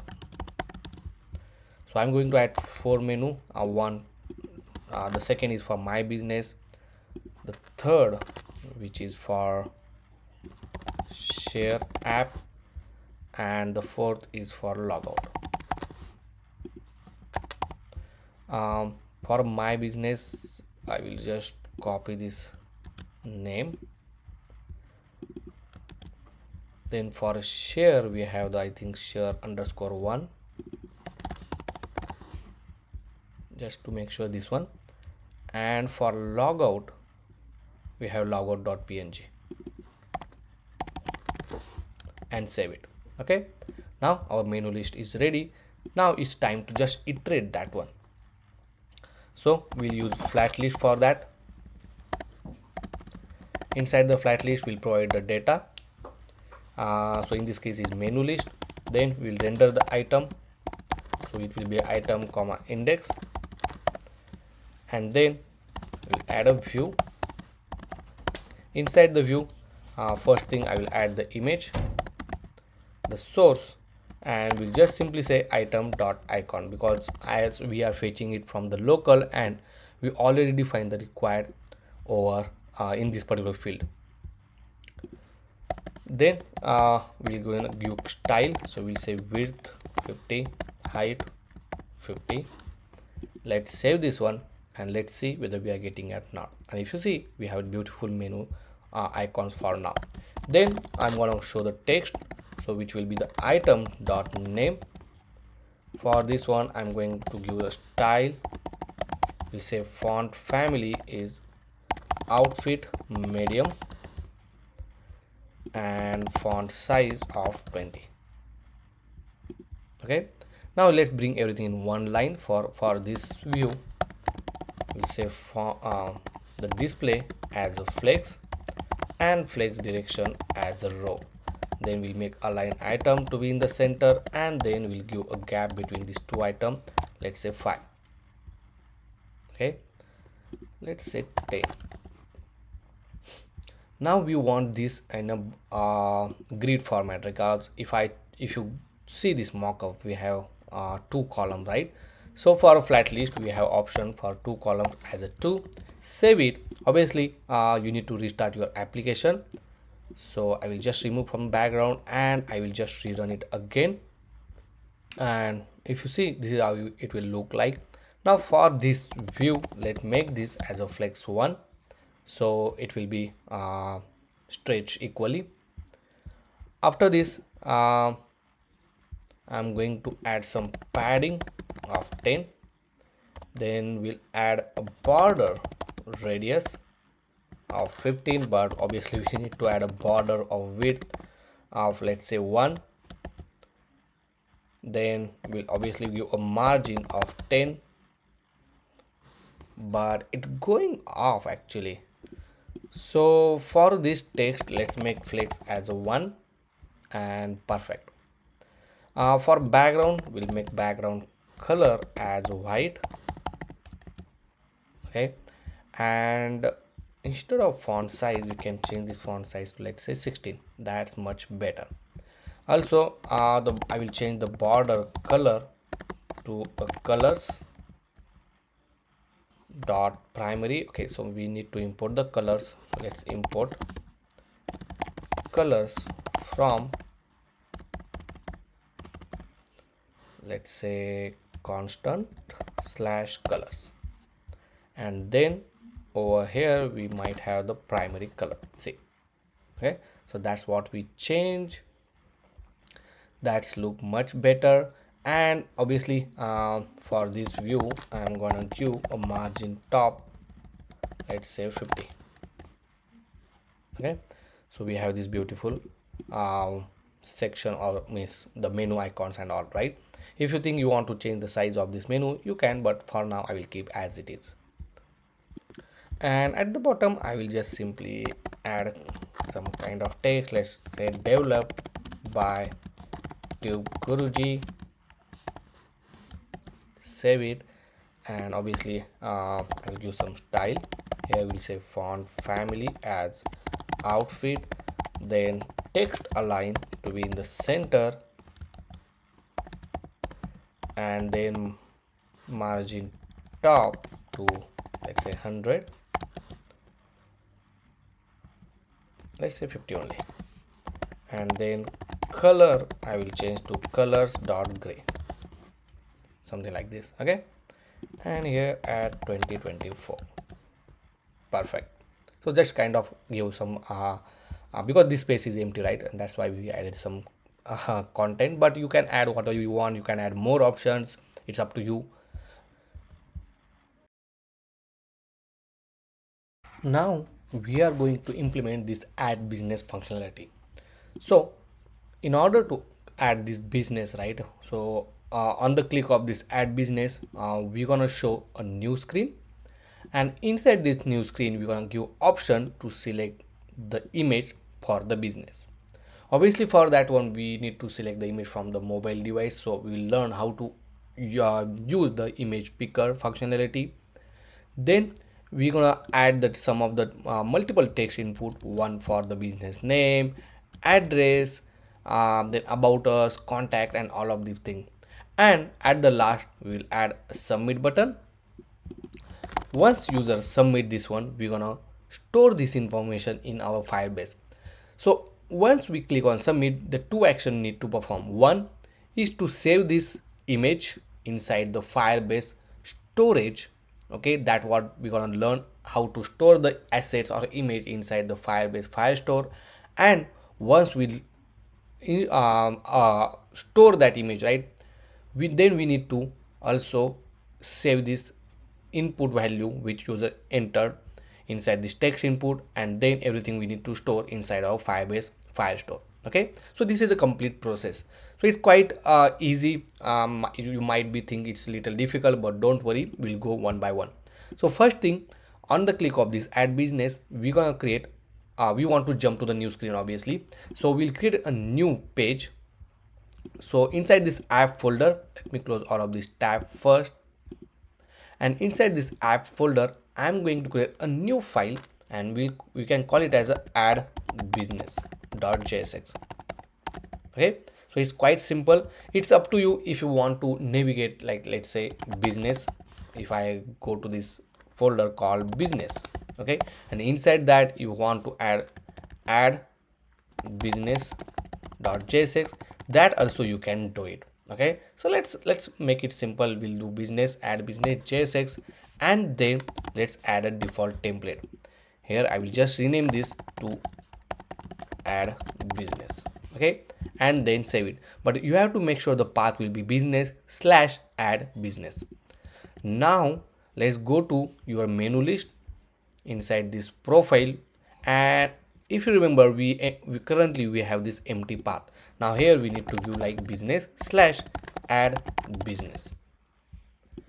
Let's save this one, and whenever user click on this particular menu right over here, we need to navigate it. So for that one, we'll convert this view to touchable opacity from the React Native, and make sure to close this tag, and then we're gonna add on press event.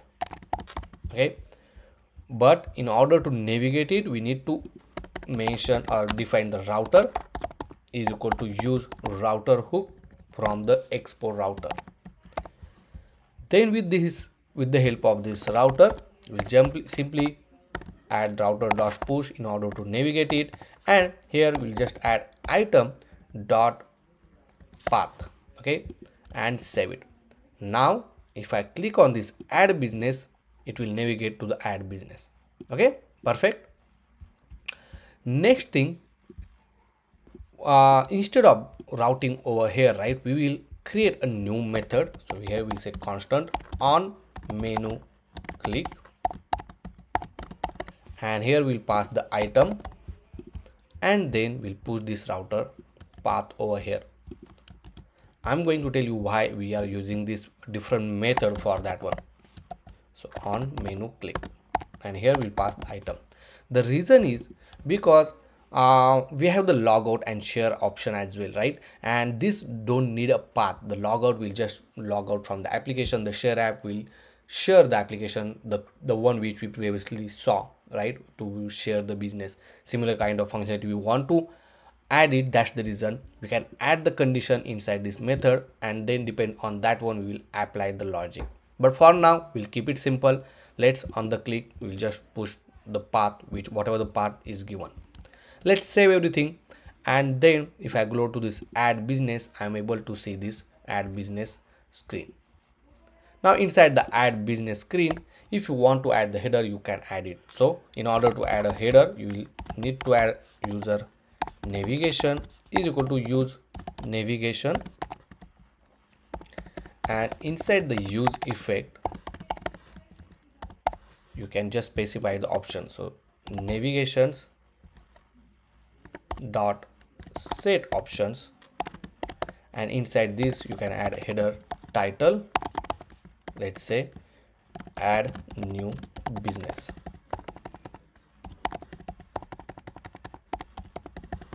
and save it. So obviously right now the header is not showing, so here we'll add a header shown to be true, and if you see we have this add new business. Perfect. Also you can add the back button. Obviously it's up to you, but right now we just have a beautiful array, so on the click of that one it going to the back previous screen. But here we have this add new business. Next I'm going to change this style, or yeah, we'll add a style. Here we'll add a font family as outfit, bold, then font size of 25, and here we'll simply say add new business. Okay, below that, okay, obviously for this view I'm going to add a style. Here we'll say padding of 20, and another text I will write fill all details in order to add new business. Okay, for this text we'll change the font family to outfit, and then color to colors dot gray, something like this. See, okay. Next we want to add the image picker. Okay, so for that one let's add an image source, and let's add an image picker, some image, right? So what I'm going to do, I will go to this logo express, I will select the icon, the color icon. I want to add some image picker, so you will see the bunch of different icon over here. It's up to you whatever icon you want to choose. So I will select this icon. Okay, I will change the background little lighter like this. Okay, and I will make this rounded, something like this. Okay,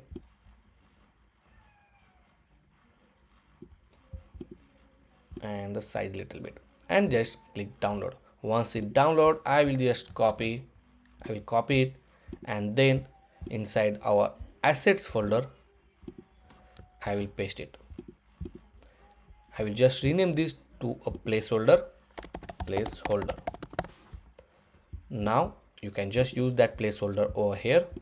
So I will just simply say require, and then we need to give the path. So here we'll say assets slash images slash placeholder dot png. Obviously we need to give width and height. So here we'll say style width of 100, height of 100, and we have this beautiful image picker placeholder. Obviously we need to add on click, on press event. So I will wrap this touchable opacity, so we'll get on press event, and so here just push it. And also I will add a style for this one. I will add a margin top to 20, and also after this I will set on press event. So simply we'll say on image pick, and this method I'm going to create over here. Okay, now the question is, on the click of this one, right, how to pick the image. So for that one, let's go to Google and just search for Expo image picker. So Expo has a library called Expo image picker, and it's very easy to implement. First you need to install this image picker library. So inside the terminal, I will just paste it so that it will get installed. After this, you need to add this plugin inside your app.json. So copy this, and then inside your app.json file, inside this plugins, just paste it here like this and save it. You can even change that message, whatever the message you want. And next, this is the simple line of code that you can use it to pick the image. So copy this, paste it here, as they are using await, so we have to use this as a async. Okay, and over here the currently, let me make sure to import this image picker import statement as well, so don't forget that one. Okay, this is very important. So I will paste it here, and then make sure, okay, let me go back here. We'll select the media type instead of all, just select the images. Okay, otherwise it will also select videos, which is we are not supporting. Aspect ratio, if you want, you can add it. You can have option to allow editing. Aspect ratio, I will remove it for now, and quality, I want high quality. Okay, and here I will just console log the result so that you will get to know what we are getting. Next, if I click this image, right, I don't know whether we have image, but if you see, I got the image picker, but I don't have the any image right now. I will download it. I will pause the video and I will download some of the images. Now I downloaded some of the images, and now if I click on this image picker, you will see the image which I downloaded. Right now, if I select any of the image, I have option to crop the image. Okay, because we make this allow editing as a true, then just crop it, depends on your selection, and inside the console you will see these are the information we are getting. Okay, and this is the URI of that particular file. Now let's save that URI. So simply we'll define one state. Here we'll say image comma set image is equal to use state. Initially it will be a null, and whenever you pick the image, we want to replace this placeholder with the actual image. So for that one, we'll simply add the set image with the result dot assets of 0 dot URI to get that particular URI. Okay, and we set it to the image. Now once we have the image, here we can add a condition. If image is not there, then show this placeholder. Otherwise I want to show the image, so here I'm gonna add a condition, and instead of require, I will replace this with the URI and the image, because we whatever the image we set, that image I'm going to display. Now let's save this one and let's select the image. So I will select some of the image, like let's select this image, crop, and boom, if you see, we got this beautiful placeholder. Here I'm gonna add border radius to 15. Perfect. Okay, so that's how you can add the image picker for inside your application. Next, let me close all of this. Okay, not here, but let me just collab this one. And here now next we want to add the text input. Okay, so we'll keep this simple. So first thing, let's add the text input from the React Native. For that we're gonna add a placeholder. Here we'll say name, and to this text input we can add some style. So first we'll add a padding of 15, then border width of 1, then border radius of 15, or let's say not 15, let's say 5, and this is how it will look like. Here I can make this 10. Yeah, that's good. Then we'll add a font size of 17. The background color I will change to white, so #FFF, and then margin top to 10. Let's save this one. So this is how it will look like. The border color I'm going to change. So border color with the colors dot primary. Perfect. And most important, family will say outfit. Now I will just copy this multiple times, one for the address, one for the contact, one for website, one for the about, and that's pretty much right. So let's rename this one. So here we'll say address, then contact, email, and about. Now for the about section it will be bigger, right? So here I can give height of, let's say 200, or let's say 100. Okay, and we can make it as a multi-line to be true, and number of lines we can add, let's say 3, or let's say 5. Okay, let's save this one, and this is how beautiful will look like. Now most important thing we need to add is a category selection, right? And for that one we need to add a drop down. So in order to add a drop down, we are going to use this React Native Picker Select library. I will put the link in the description, or you can just search with this React Native Picker Select, and this is a very powerful library and very easy to use it. So first thing, you need to install this React Native Picker Select library, and I will just add it here so that it will get installed. And once it installed, you will see this example, right? So copy this example and then just paste it here. So I'm gonna add a view for that one, and I will paste it inside this view. Let's save it. Make sure to import this RNA Picker Select. So I will copy this import statement, and then I will just paste it here and save it. Now inside your add business, you will see this picker, and if I select on this one, you will have option currently. Whatever the option is mentioned hard coded, right, like football, baseball, hockey, it will select over here. Okay, but we want our own categories, right? Obviously for that one, first thing we need to do is to fetch a category. So here we'll say get category list,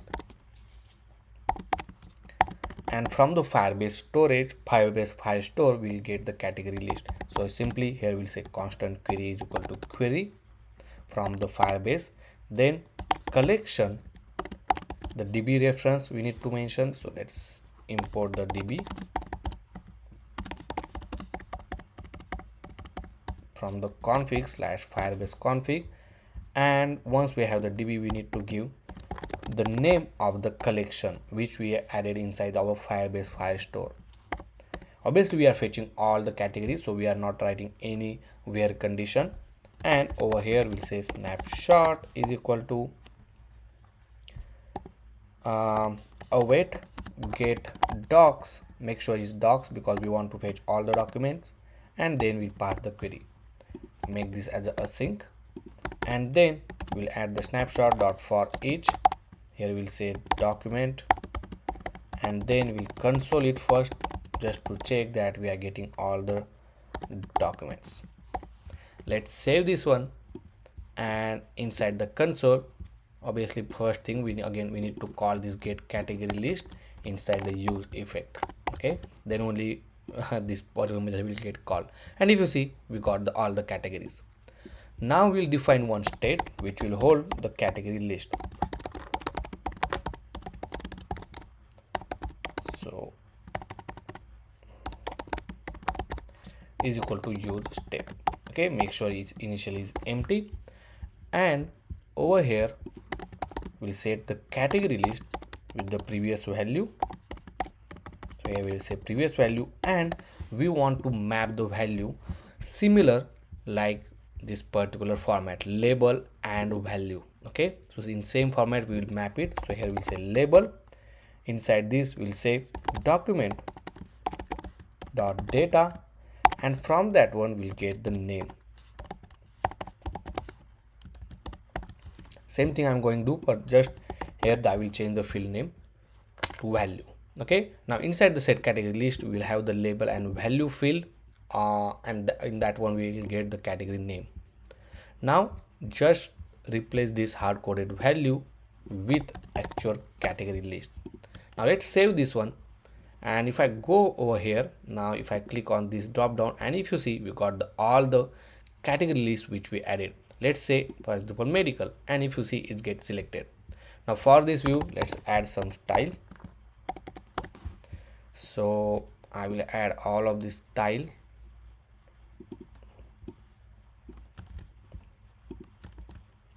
and save it. We don't want the so margin top we want the border width is okay, border radius is okay, padding, let's say remove the padding, and that's good. Yeah, and now we have this beautiful medical drop down.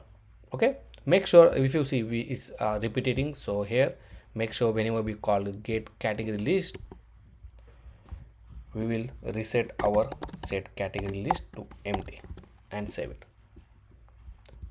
Okay, next thing and very important, we need to capture all the input value. So we'll define the multiple input states. So first constant name comma set name is equal to use state, and I will copy this multiple times.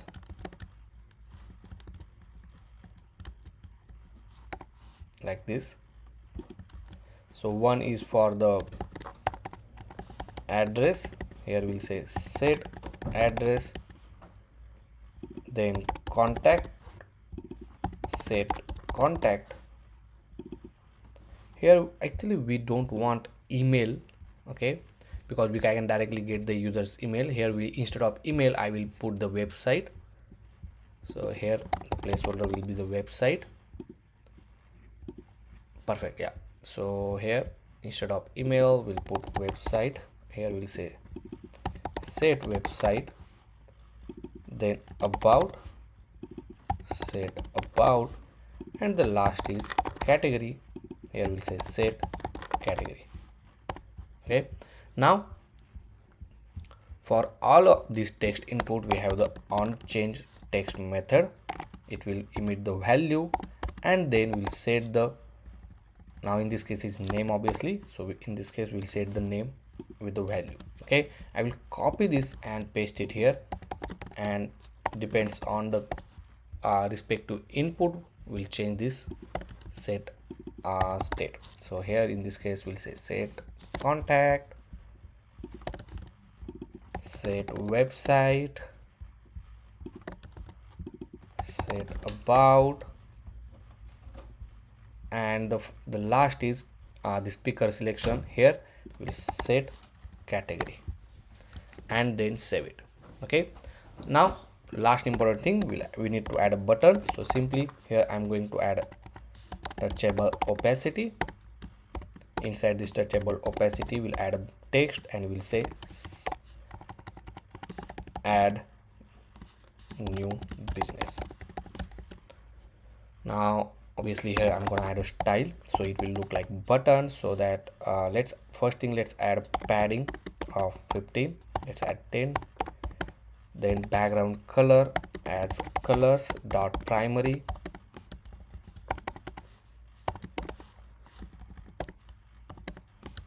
let's save this one, let's add padding of 15,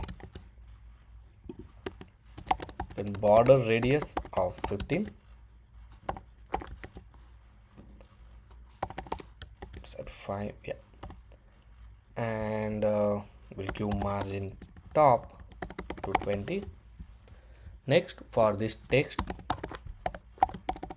we'll make text align to be in the center, the font family as outfit medium, and the color will be the colors or just white. Perfect.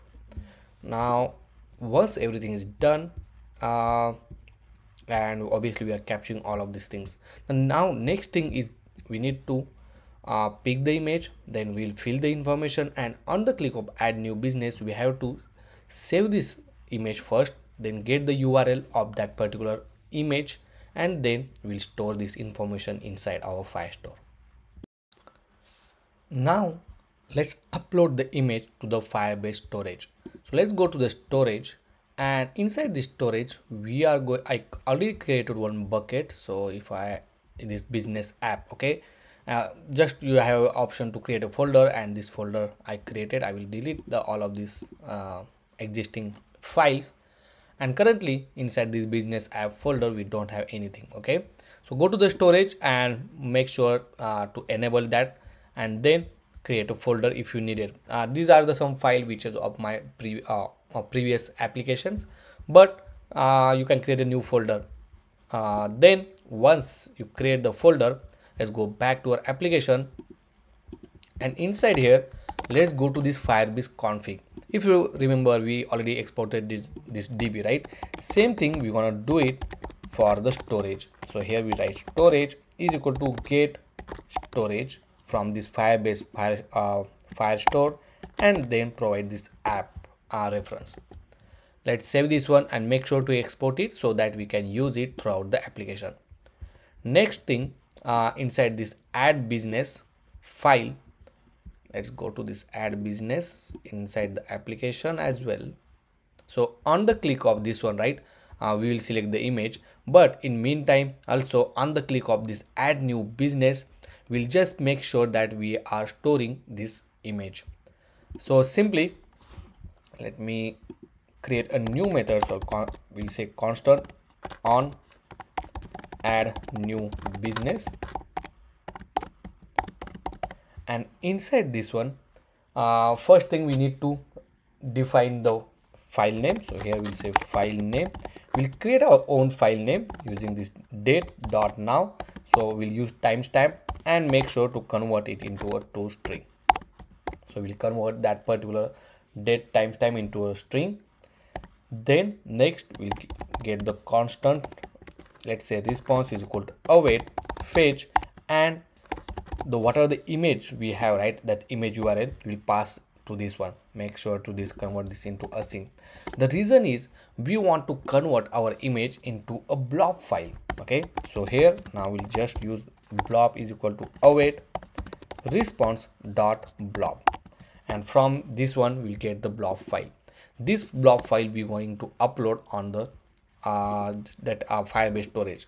Now if you wondered how I am accessing or how I know this code to upload the file, then just go to this Firebase storage documentation, select the web, and if you see we have the upload file option here. Here you will find everything, all the documentation related to file upload. Okay, then once you have the blob file, then we have to create the image reference. So here we'll say image reference is equal to reference from, make sure to import this from the Firebase storage. Here we'll need to define the storage comma the path in which you want to store. So in this case is business app folder, and then the file name. So file name, and obviously for this file name I'm going to add the extension as well. So here only you can add the extension, let's say JPG, and this file name we will add over here. Okay, next we have one method to upload this image, so call upload bytes. Inside the upload byte we have to provide the image reference and the blob file which you want to upload. It means the image which you want to upload. Then we'll say snapshot, and simply inside the console I will just write file uploaded. Okay, let's save this one and let's test this out. But make sure this add new business we need to connect to our button. So this is our button. Here we'll add on press event. Perfect. Now first thing, let me go to this console at the bottom, then we'll select the image. So select the image, let's say we'll select this image. You can crop if you want, or you can keep as it is, and then say crop for example, and it's selected. Now click on add new business, and obviously it will take some time to upload the image on database, and if you see inside the console we got file uploaded. Okay, now let's go back to the Firebase storage and search for our file. Let's just type business app, and if you see, we have one file get uploaded. Okay, and you will see the preview as well. If I open this file, you will see this file get uploaded, and this is the URL. Now the question is how to get this URL, because this URL we need to store inside our Firebase Firestore. Okay, when we save this information, so that's quite easy. So let's go back again in our code, and as soon as we upload the file, right here we'll use then operator, and we'll write response, for example, and here we'll say get download URL. So this particular method will get the URL of the image downloaded. Inside this you need to pass the image reference, then here we'll say async, and here we'll say download URL, and simply you will get a download URL. Okay, now I also console the download URL, but let's see whether we are getting or not. So right now again I will upload the same image. I will click add new business, and we'll wait to upload the file, and boom, if you see, the file is uploaded, and also we get the download URL. Okay, so this URL we're gonna use to store the inside our Firebase Firestore. Now if I open this URL, so let's open this URL, and you will see that particular image. Perfect. Now we successfully upload the image. I have the URL as well. Now next thing, we need to store all of this information inside our new collection. So right now we don't have the collection. So if I go to this Firestore database, we already have the business list collection. Inside this we will add that one. Okay, so in order to add a document, okay, just search Firebase add document, and you will jump to this documentation, and here you will see how to add document. It's quite simple. You have to write await set doc. Here you need to provide the document DB reference and the collection name along with the document name. Obviously we'll generate the document and all the fields. Okay, quite easy. So first thing first, once we have the get download URL, here let me create a new method. We'll say save, or we'll say save business detail. Inside this we'll pass the image URL as well, and this particular save business detail we'll call it over here, and we'll pass this download URL. Okay, now inside this image save business detail, here we'll say await. Make sure to use this as a async.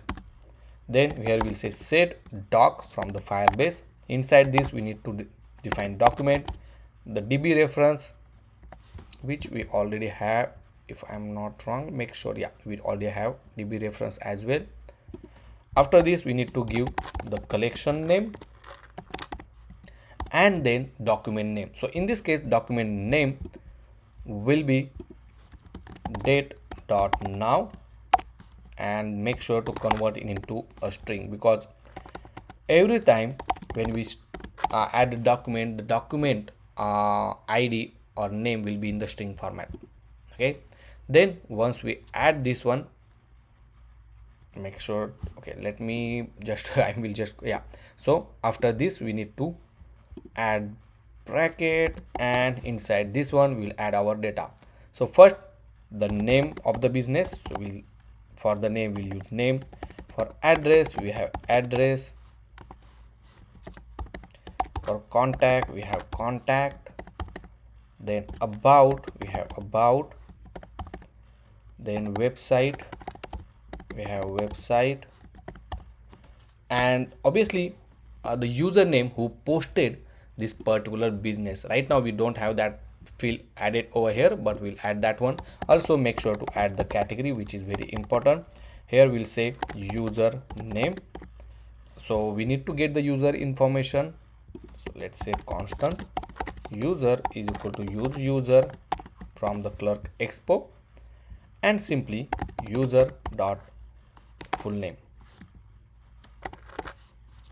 and the email address of that user. So here we'll say user email, user dot email address. Okay, so all of this information we added. If you want to add the profile image, that also you can add. Just add that one just to make sure. User dot here need to be a primary email address dot email address. Okay, and here image URL.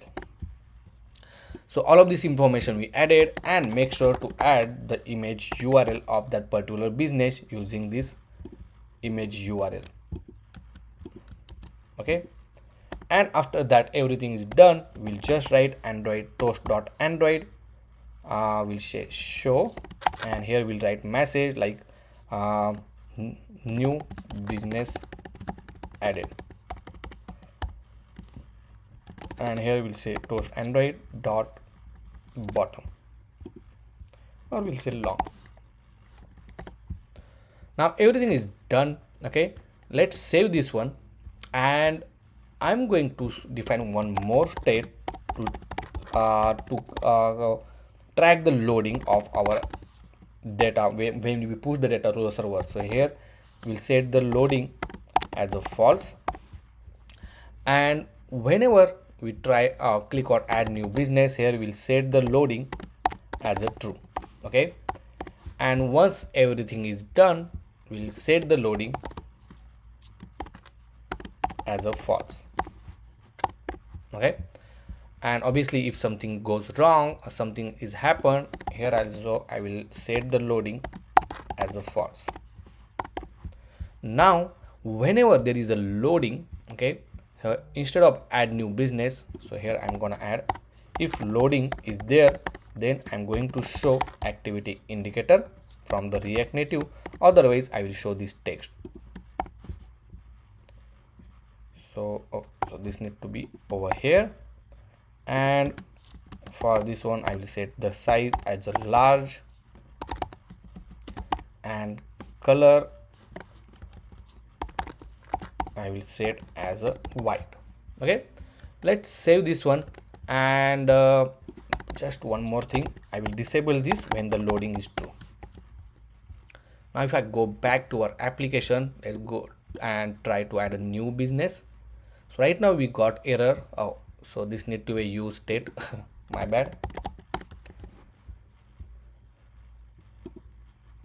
So let's profile, add new business. Let's select the image. Here we'll say champion shop. Okay, that's perfect. Here we'll say champion shop.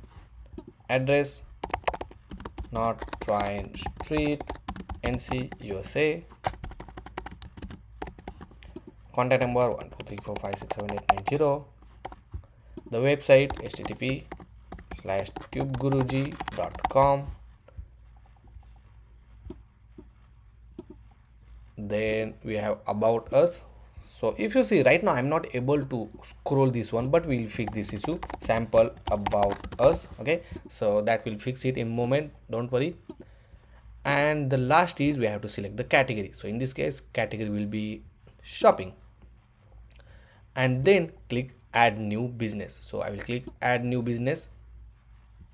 Let me also check over here that everything is working properly. So if you see that toast message is coming up and it's saying add new business added, just make sure inside this business list, I don't think so that business is get added over here. So I will just make sure everything is right. Okay, so the problem is we added in business detail instead of business list. So let me clear that. So this need to be a business list. Okay, and save it. And anyway, I will just check everything is working properly. Right, now let's try this again. So one more important thing I want to check, that we set the loading is as a true, and at the bottom I don't know why it was not showing. We disable this loading, and when the loading is true we want supposed to show the activity indicator. Okay, that's fine.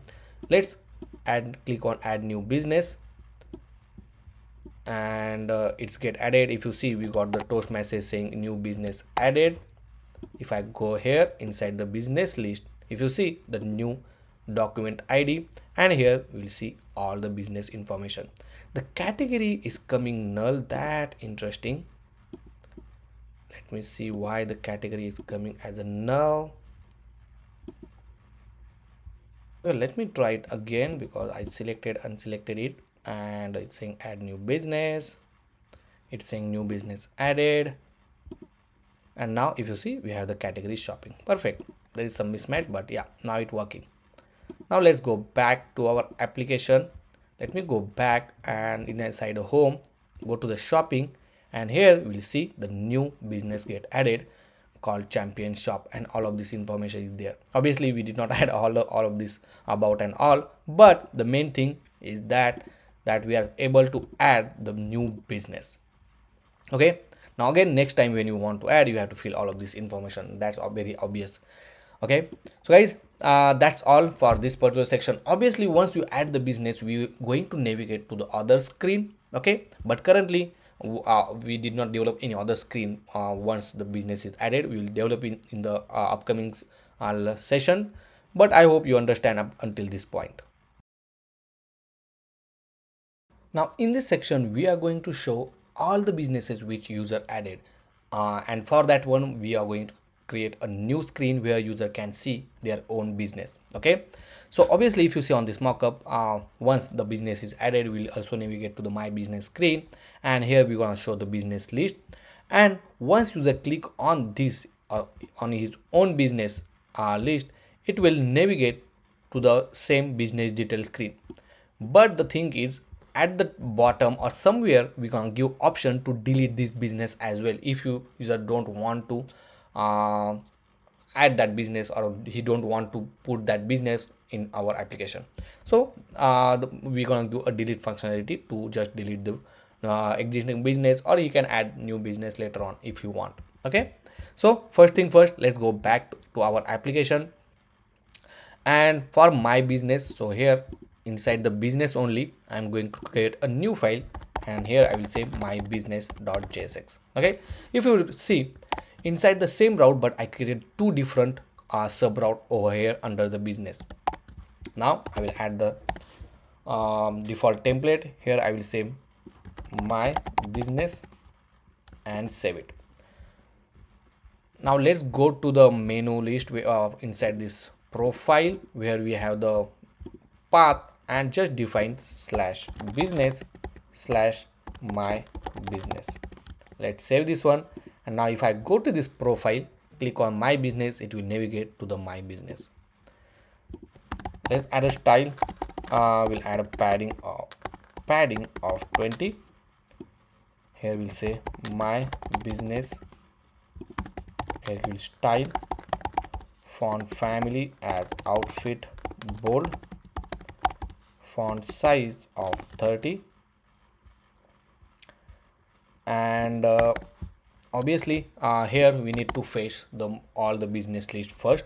So simply we'll say constant get user business,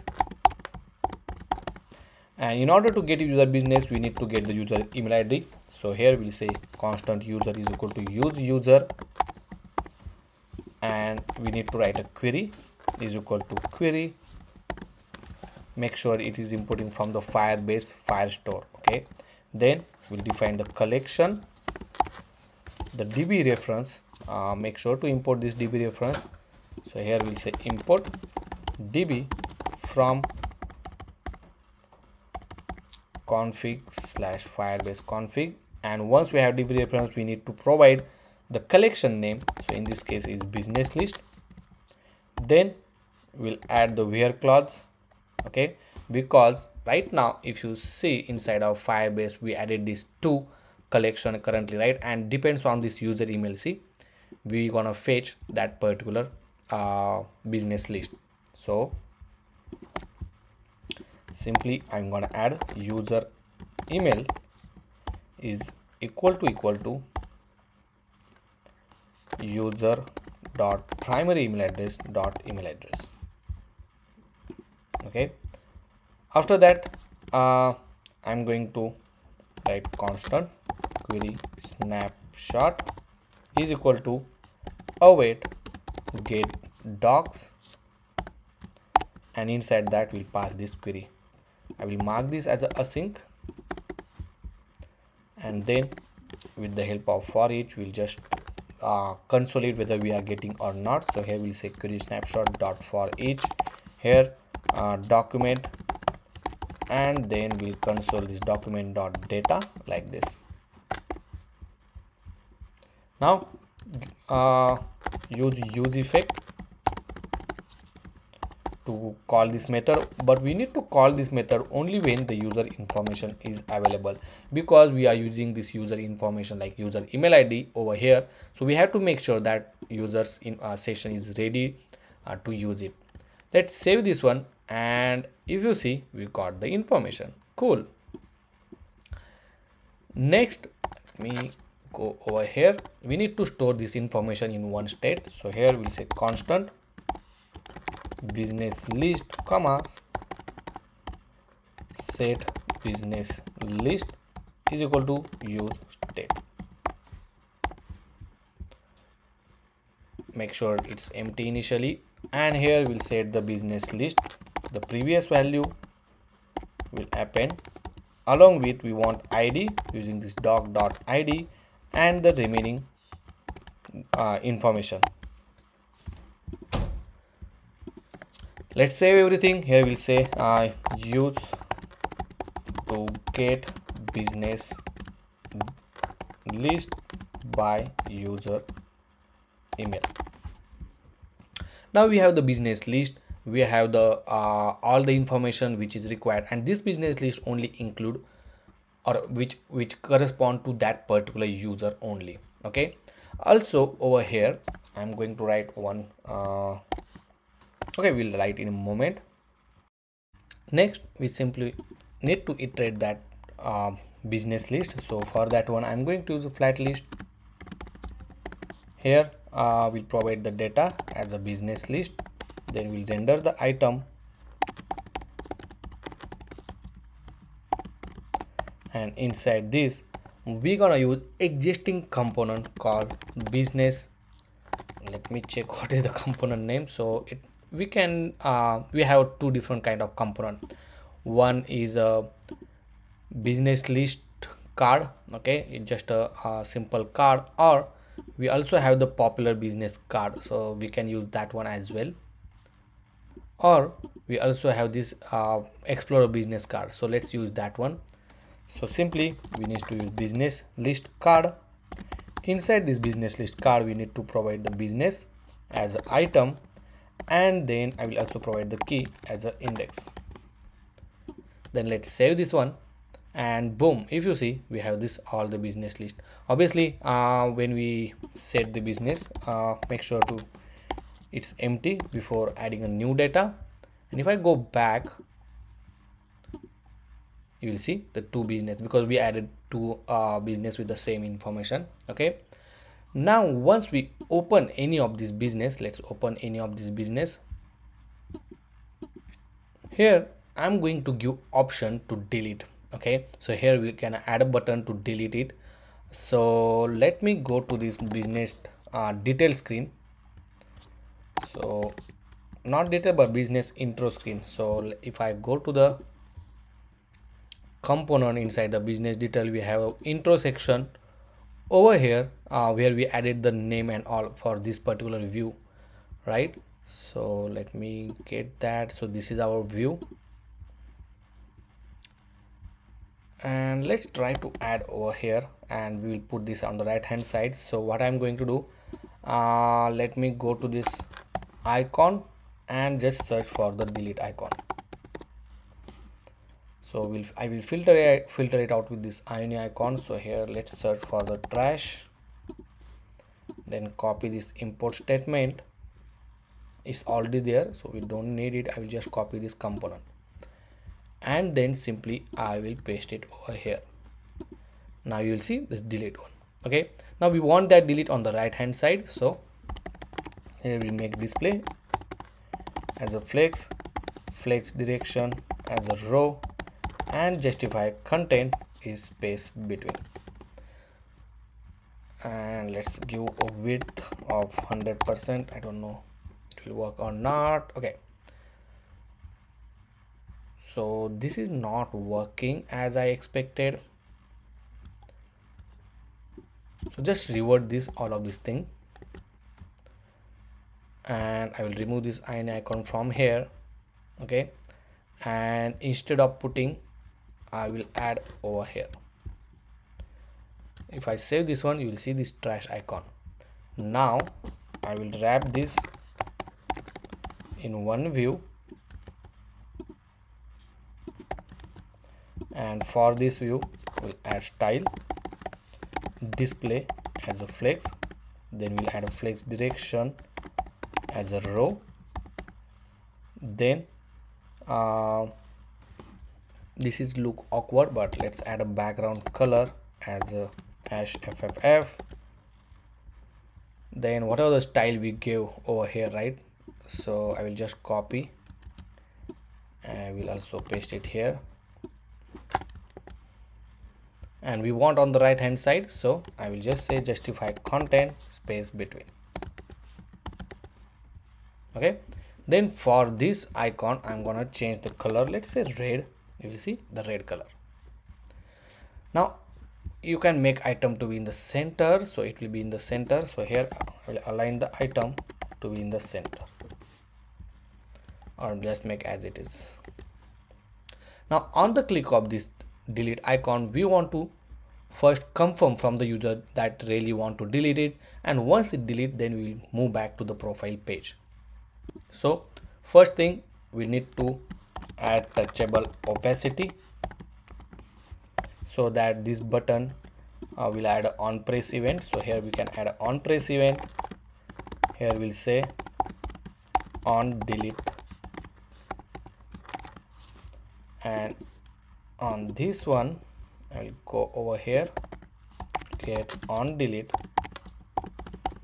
and inside that we'll add alert from the React Native dot alert. Here we need to give first title of the alert, do you want to delete,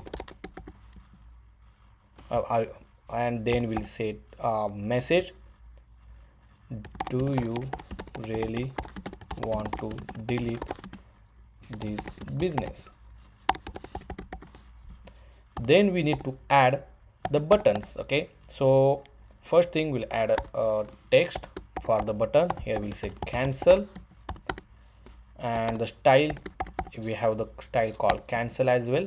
Okay, and for action, if you want to write action we can, but right now we just want to cancel it. Okay, if I save this one and if I click on this button, you will see the alert box and it just have cancel button. Okay, same thing, if you want to add one more button, you can say text, here say delete, then we can add a style as a default one, or just add a destructive. Let's add a destructive like this, and we'll add an event called on press. Okay, now this will take a method like this, and here you can write a condition. So here we'll say delete business. So this delete business we're gonna call, so here we'll say constant. For now we'll just console it, we'll say delete business. Now let's save everything, and if I click on this one, you will see the two buttons, one is for cancel, one is for delete, and if I click delete, you will see the text showing delete business. Now over here we need to write a logic to delete the record. Okay, now if you want to know how to do it, right here you can just search for to delete the record. Let's say Firebase delete document, and if you see we have the await delete doc database, the collection name, and then the document ID. So here we'll say await delete document, inside that we'll say doc, the DB reference, then we need to give collection name which is business list, then we need to pass the business ID, so business dot ID, and that's all. So here is await, so we'll use as async, and as soon as you delete it, we have to make sure that it will navigate to the profile screen. So here we'll say console, or we can just go back to the previous screen. Okay, so here we'll say router dot go back, or just say back. Also here we can show the toast message business deleted, and here we say toast android dot, let's say log, and then save it. Now let's say if you want to delete this business, you can just click on this delete business, click delete, and boom, it came back to the previous screen, but it's still showing that particular business, right? So there are a couple of ways that we can fix this. First thing, you can add the pull to refresh, okay, method. So if I go to the my business where we have the flat list, here you can add the pull to refresh. So for that one, we need to write a loading state,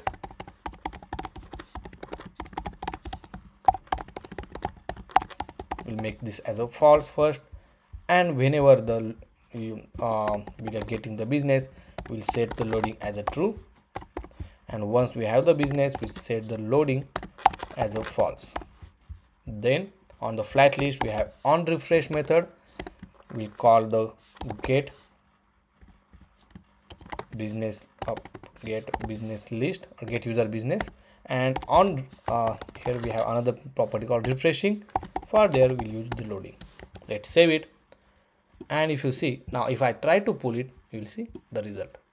Okay, or another way that instead of going back, right, you can also go to the profile screen. It's up to you, okay, how you want it, but that's how you can do. Another important thing, that even though user the business is not belong to user, this delete button is displaying, right? We have to show this delete button only when the user has user has belonged to that particular business, right? So go to the intro, and here I'm going to get the user information, and then simply here I'm going to write if user dot primary email address dot email address is matches with the business dot user email, then only show this delete icon. Okay, now right now if you see the delete icon showing, because that particular business is belong to that particular user.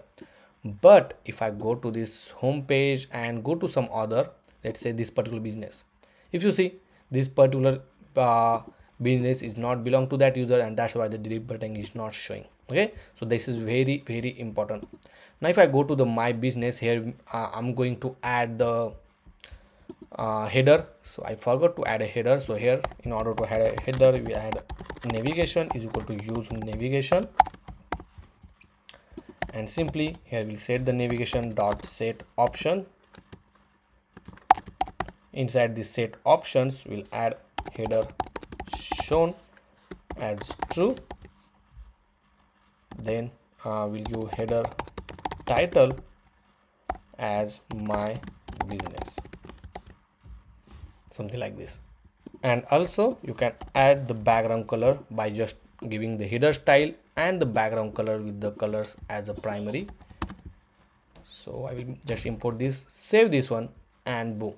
Okay, so we have that beautiful primary color. Now you can even go back, go to some other tabs like this. Now inside the shopping, you will see this 4 item, because one which we added.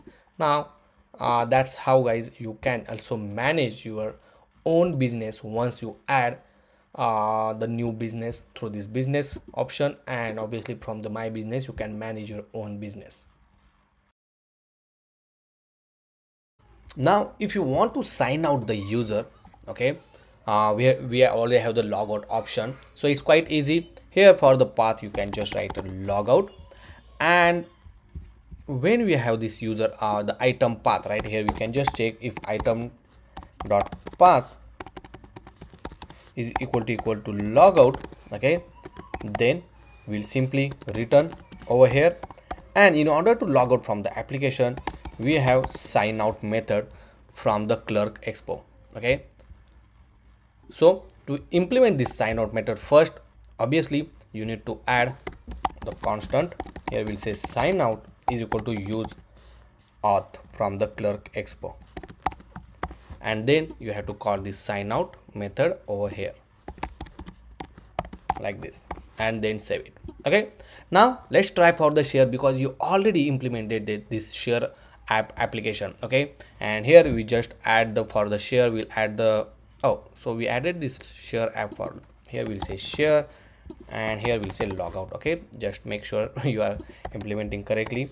For the item dot path is equal to share, then we'll implement the other, and here we'll simply add the share from the React Native dot share, and whatever the message content you want to write. Download the business directory app by TubeGuruji, and here you can add download URL. Right now we don't have, but you can add whatever you want, and then save it. Now if I click on the share app, so we got one error, content must be a valid object. So here we need to write like this. So we have to need message, and then inside the message we need to write this particular text. Okay, so make sure to implement that one. Now if I click share app, then we'll get this share option. Perfect. So that's all for this particular chapter. This is a quick thing that I wanted to tell you about how to implement share app and the logout functionality. I don't want to log out, but yeah, if you click on the logout, it will get log out from the application, and you will obviously jump to the login screen again where you want to log in it back, and all of these things. Now it's time to deploy our application, but we are just generating the APK of this application so that you can share that with your friends and they can install it on their device. If you want to know how can we deploy our application, or deploy this application, or publish this application on the App Store or Play Store, let me know in the comment section so I can make a video on it. Now first thing you need to do is to go to the expo.dev and create an account. Okay, once you create the account, you will see the dashboard and all your projects over here. If you see, I have a bunch of projects which I already created, but here you will see a lot of different things. Okay, it has a free tier, so don't worry about that one. Once you created this Expo account, then let's go to your application, and here just type npm install -- global. Here we need to install Expo CLI along with EAS CLI. Okay, make sure to install this one, so it will take some time to install it, so we'll wait. Then after this, you can just go to this documentation or search on Google that how to export the APK file, and you will find this documentation. On this documentation, we need to create a EAS.json file, and in that one we have to put this line of code. Now the thing is, when you export the file, right, it will generate .aab file, but this file is not installable in your device, right? When you want to publish on the Google Play Store, then it will you need that .aab file, but if you want to directly install the .apk file, then you have to follow this guide. So I will copy this all of this code, and inside the root directory I will create eas.json file. Oh, it's saying file is already there. Okay, that's good, and I will just paste it, this line of code. If you don't have a file already there, make sure to create. And once you done with this one, right, you have to run this command. Now this preview is nothing but the name which you can give, any name you can give, it's not big deal, right? So here if you see this preview name we give, and it just execute the APK file. So I will go over here and paste the command like this. Now over here it will ask you to likely automatically create EAS project for this particular user and the name. So I will say yes. Then it's creating that project. Then it will ask you that the package name or application ID. So here I will use com.tubeguruji.business directory. Okay, so most of the time you have to start with this com dot the domain name and then the application name. Okay, so that's a little standard. Okay, so here I cannot, let me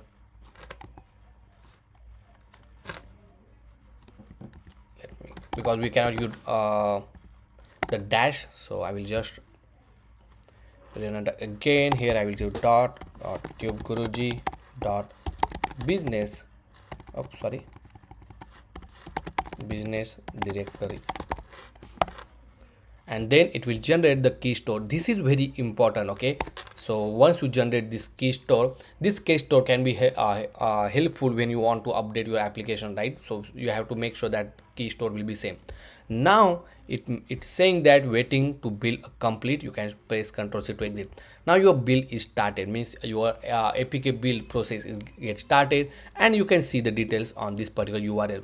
If I open this URL on the browser, you will see it open the Expo dev app, and this is your application, okay, which is business directory.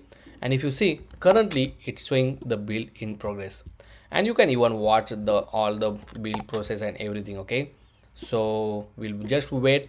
Obviously it will take some time, maybe it take 20 to 25 minutes, because we are using Retirve, and as well as we are using the Expo build tool to build our application. Now another thing, you can even use your local setup to build the APK as well.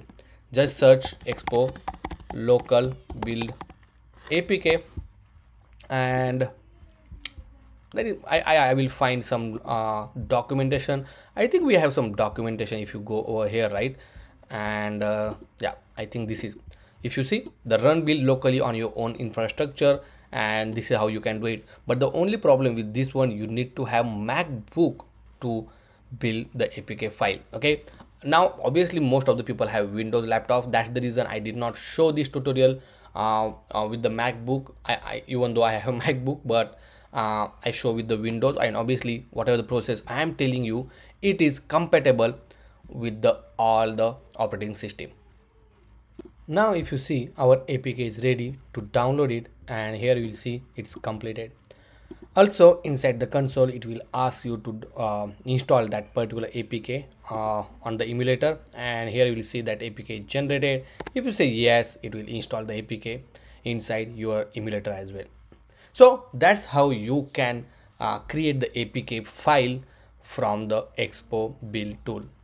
And if you see, the APK is installed. Now everything will be as it is. You can even log in with your Clerk Expo authentication, which is one of my favorite one. And if you see, once you select the account, and boom, everything will be as it is, and everything is there. Okay, so that's how guys you can generate the APK file. If you have any question, any doubt to generate the APK file, let me know in the comment section. Just remember one thing, it will take some time to generate the APK, maybe 20 minutes, 15 minutes, or maybe a half hour, depends on the availability of the Expo queue. Okay, so guys, that's all for this particular course. I hope you enjoyed this particular course. If you really enjoyed this particular video, press like button, press notification bell icon, so you will not miss any update from me. And if you still did not subscribe to my channel, please do subscribe.